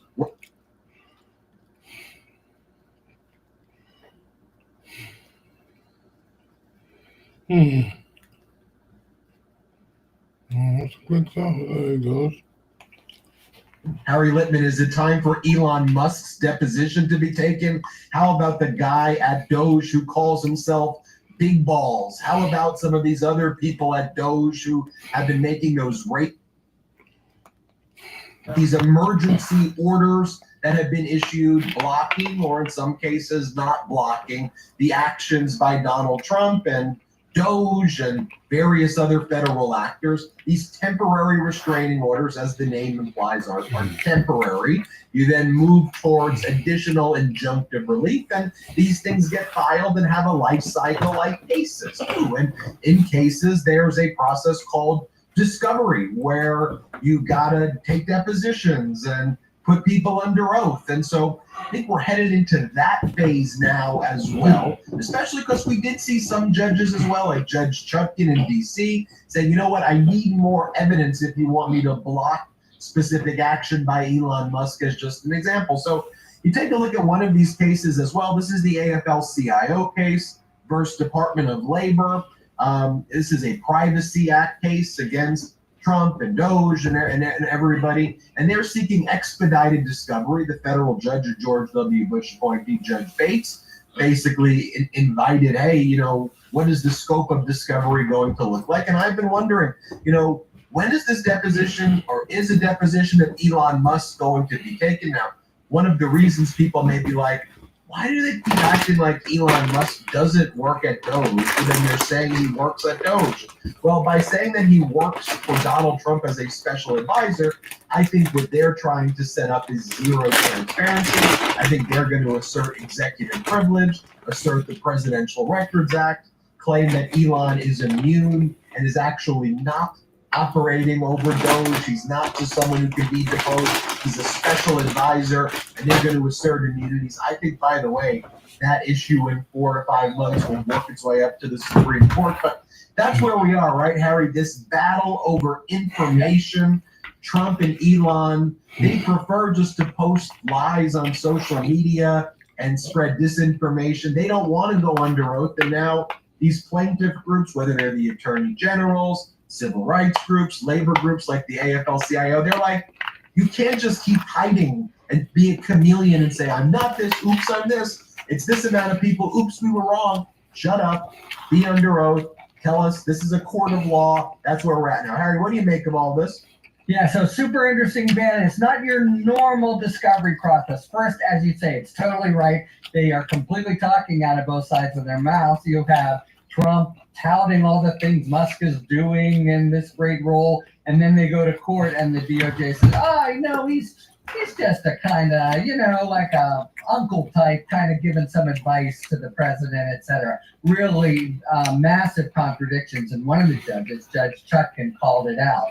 But as you say, the general, there's been a few kinds of things going against Musk, but to the extent people are saying he's taking our private information and is going to disseminate it, the judges have not so far wanted to enjoin, because the law is that itself, that somebody unauthorized would get it in the government, that's not a Privacy Act violation. They have to disseminate it. But this one judge, Judge Bates, as you say, has basically said, well, you know what? I think we need a little discovery here, because what's Chuck in need, but also what does he need here in this AFL-CIO suit? Who has it? Why do they have it? What do they intend to do with it? Give us some facts from which we can then, it's a limited, expedited discovery, not that huge process that all your students labor under when they go into law firms, for just a few weeks with a few questions. But is it time for Elon Musk's deposition? Maybe, because they've already, DOJ, given declarations. So what's left in the rules of discovery? Depositions, interrogatories, give us the actual information we are asking for. Now, what's going to happen here, you're right, Bates has said, invited it. I think you guys need some, come on, give me a motion, and he's done. DOJ is going to come and answer that, and they're going to say, don't give them any, and by the way, if they do, certainly not Musk, and by the way, the things you say about privilege and the like. So there's still going to be a little bit of a fight about what this limited, expedited discovery is going to look like. But for the first time, we'll have under oath some facts. Not to, all of us in America basically are nervous to know this guy, whoever he is, has his fingers in the information and can do so much with it. But that's not enough yet under the law. But with a little bit more from limited discovery that makes it clear, or tolerably clear even, so you can try it, what do they need it for? What are they going to do with it? Who has it? What sort of system? That might be the inroad to what we've been, and other judges have been waiting for, concrete facts to say, yep, sounds like this is trouble and I can enjoin it. And by the way, Bates has said, I'm not prejudging how it's going to go. In fact, Department of Justice, if you want, at the same time, you can file a motion to dismiss the whole thing. I'll consider it. But the big point is, rather than going forward slowly and a year of discovery, there is a provision under the federal rules. The judge is basically made clear he's going to use it. Discrete, targeted discovery, a few weeks of some real facts, and then let's see how plausible, immediate, unnerving it is that Musk and Doge have their fingers in every pie, including this big database out of the Department of Labor that has, the goods on you, me, and everyone in between. I want to share with our viewers, though, just what I think is going to be relevant to this discovery. For example, you had Donald Trump saying that Elon Musk is the administrator of Doge. I mean, you wouldn't normally be able to, unfortunately, get the deposition of Donald Trump because of his position. As the president. As the president, you can't get it. I would love to get it. I know that may make people angry. You just won't be able to get a president's deposition. He'll have immunity from it. Presidential Records Act, every objection, you're not going to get it. But Donald Trump creates the deposition record on his own for you with these press conferences, and they're exhibits. They could be attached. This could be used against him when he says it. So here he is saying, look, if I had Donald Trump under oath in a deposition and got him to say what I'm about to show you and nothing else, I would be high-fiving my litigation team and saying that's exactly what I wanted to do for the whole 7 hours was that jet. Here, let's play that. I signed an order creating the Department of Government Efficiency and put a man named Elon Musk in charge. Thank you, Elon, for doing it. Thank you very much. And he's doing a great job.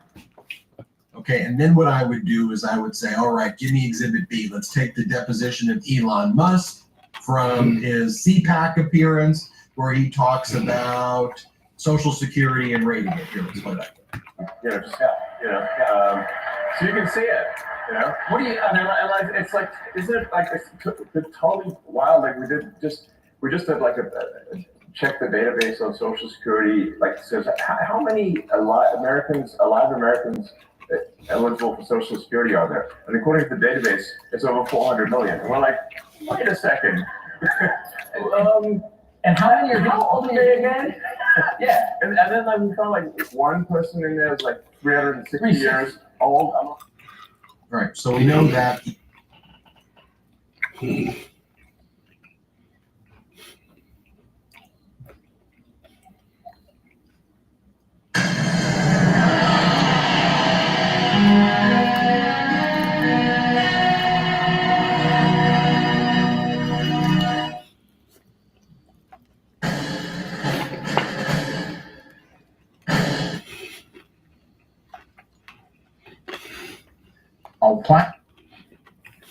white woman who accused two black males of violating her. However, video showed contrary, and the charges were dropped.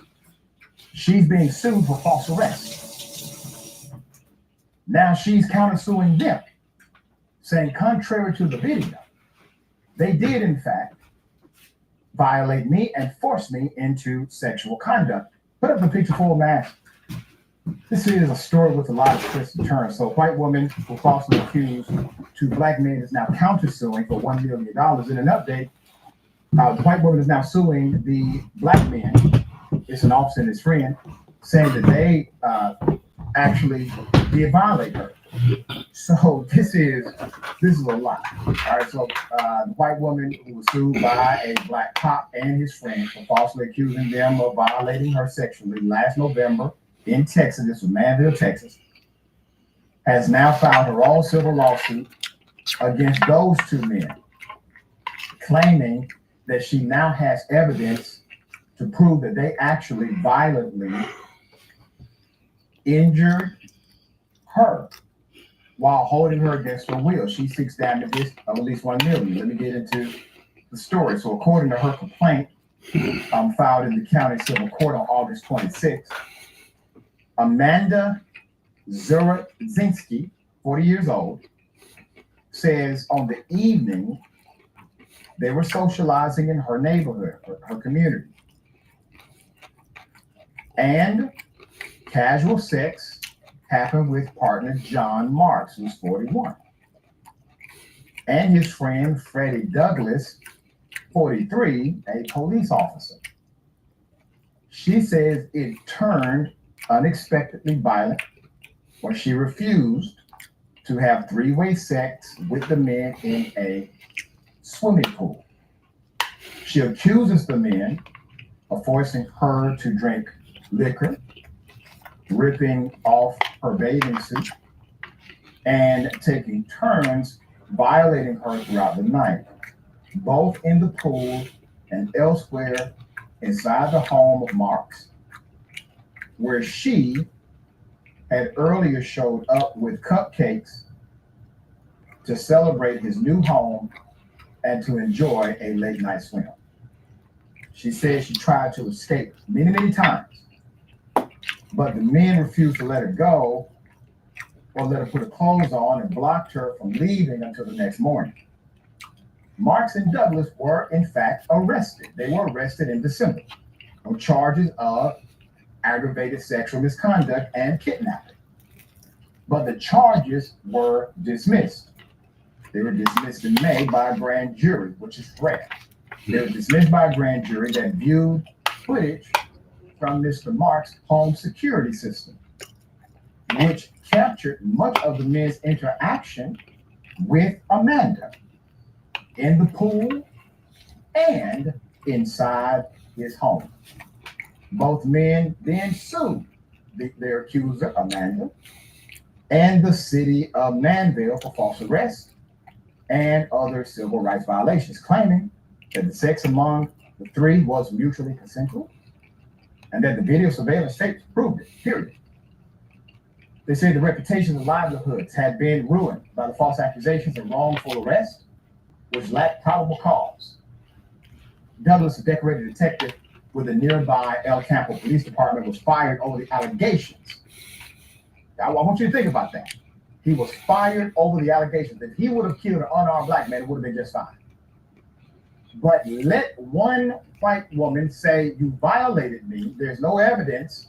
When evidence is presented, he's exonerated. Well, he's fired anyway, he gotta go. He was accused.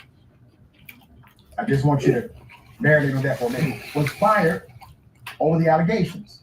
Marks, a businessman, said he lost wages, he lost professional opportunities, and he lost his standing in the community. He was completely socially ostracized, according to him. Amanda told the Daily Mail in a statement that the grand jury that declined to indict the men, that they were not privy to important pieces of evidence corroborating her story, including a kit completed on the day of the alleged assault, medical exams that discovered tearing and internal bleeding, and images of of severe bruising on her body. That's according to her. Amanda has permanent physical scarring and experienced vaginal bleeding for months after the incident, the complaint alleges.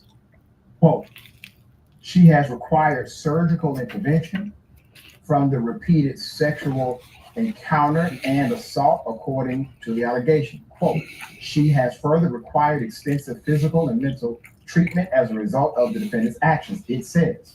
She also claims that one of the men's statements was improperly withheld from the grand jury by an assistant DA. Now, Amanda called the prosecutor's failure to present such evidence to the grand jury, quote, a strategic mishandling of the case that prioritized power and optics over the facts in the statement to the Daily Mail. Despite recent claims of circulation of a misleading and harmful narrative, it is clear that Miss Amanda was and did not consent to any sexual activity with the perpetrators, according to her attorney, Thomas Trey Kamek. His name is Trey. Said in a statement provided to reporters this week. Her lawsuit charges both men with sexual assault, aggravated sexual assault and battery, intentional infliction of emotional distress, false imprisonment, willful detention, and conspiracy to lure her into their trap, get her drunk, and prevent her from being able to leave as they assaulted her. She seeks damages for physical pain and suffering, mental anguish, medical expenses, disfigurement, impairment, lost wages, legal fees, and exemplary damages. Amanda, a single mother who had separated from her husband earlier last year prior to moving to Manville, said she had broken off a casual sexual relationship with Mark's her neighbor shortly before the alleged attack took place, but had maintained a friendly relationship with him. She said she was compelled to come forward publicly after Marks and Douglas were acquitted of criminal charges related to the sexual assault, then filed lawsuits that included a misleading and harmful racial narrative that shifted the blame to her and represented that she was a racist white woman trying sexual assault by two black men to avoid responsibility of her own behavior. Quote, the question of my experience is not just insulting, it is re-traumatizing, she added. I've chosen to reclaim my narrative by speaking truth to demand justice, not just for myself, but for all survivors, because allowing the false narrative to exist that diminishes this under the guise of racism is offensive and an injustice. We are aware of her alleged kit, said Michael Karinsky, that's the attorney representing Douglas. Quote, the findings of that exam are equally consistent with having consensual sex with two men, one of whom all night long. He said, adding that her counsel remained convinced that the video evidence will exonerate Douglas, the New York Post reported. Douglas categorically denied each of the allegations against himself and Marks in his answer to Amanda's legal complaint. Quote, unfortunately, Amanda's story about what happened that night continues to change. Karinsky stated in an email to Atlanta Black Star, quote, her new narrative and all the others are absolutely contrary to the objective video evidence that proves that her claim of sexual assault and kidnapping was fabricated, end quote. Quote, we find it ironic that she now is attempting to portray herself as a champion of women who were truly sexually abused or assaulted and were not believed. Amanda has done more damage with her demonstrably false claims to the plight of women who report actual sexual crimes than she will ever be able to repair with her new full campaign. We look forward to putting her on the oath and confronting her with the truth of what happened that night. So let's go back. There are a lot of words here. There are a lot of words.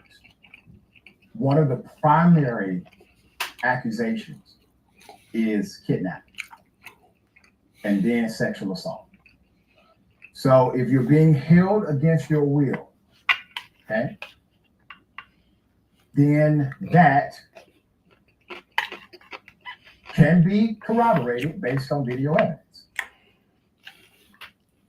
The presentation of the video was given to the grand jury.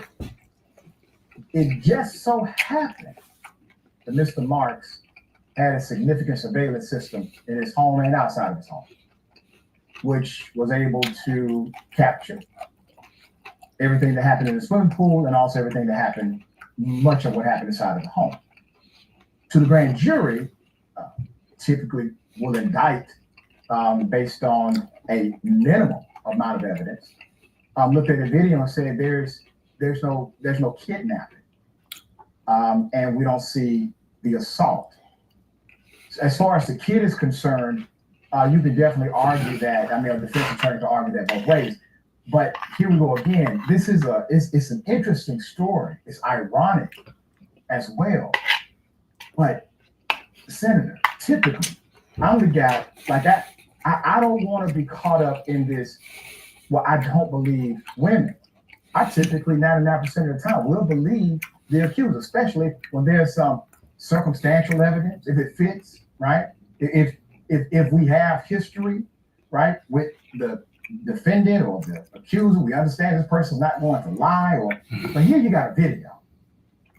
You really don't get more concrete than that. What say you?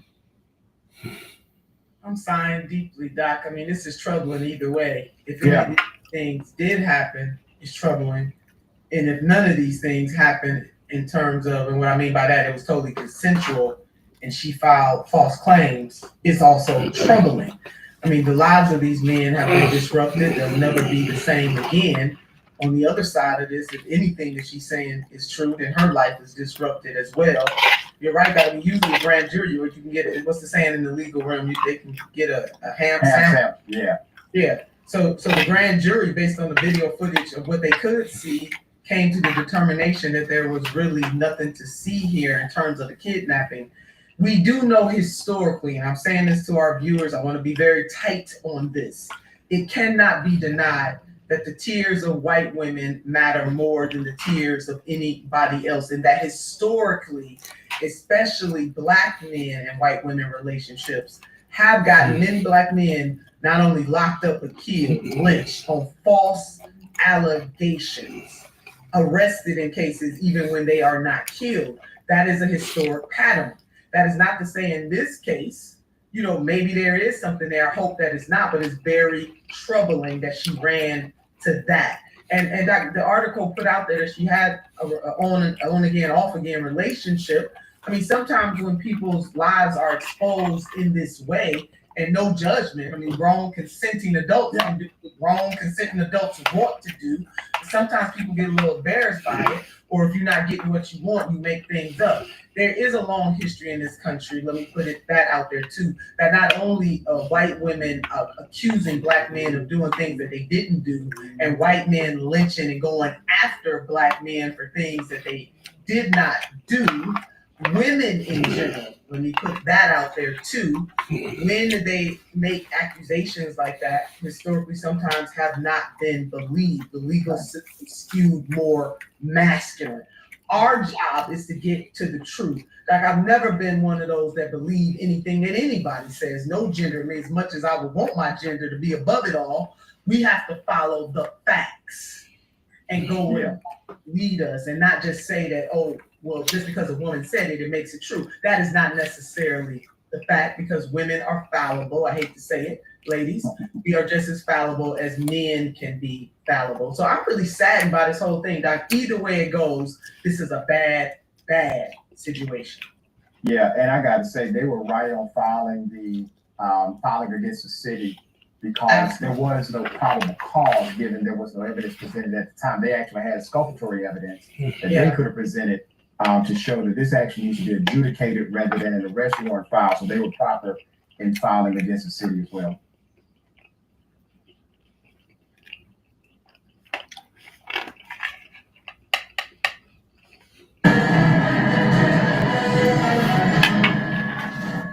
You may be seated.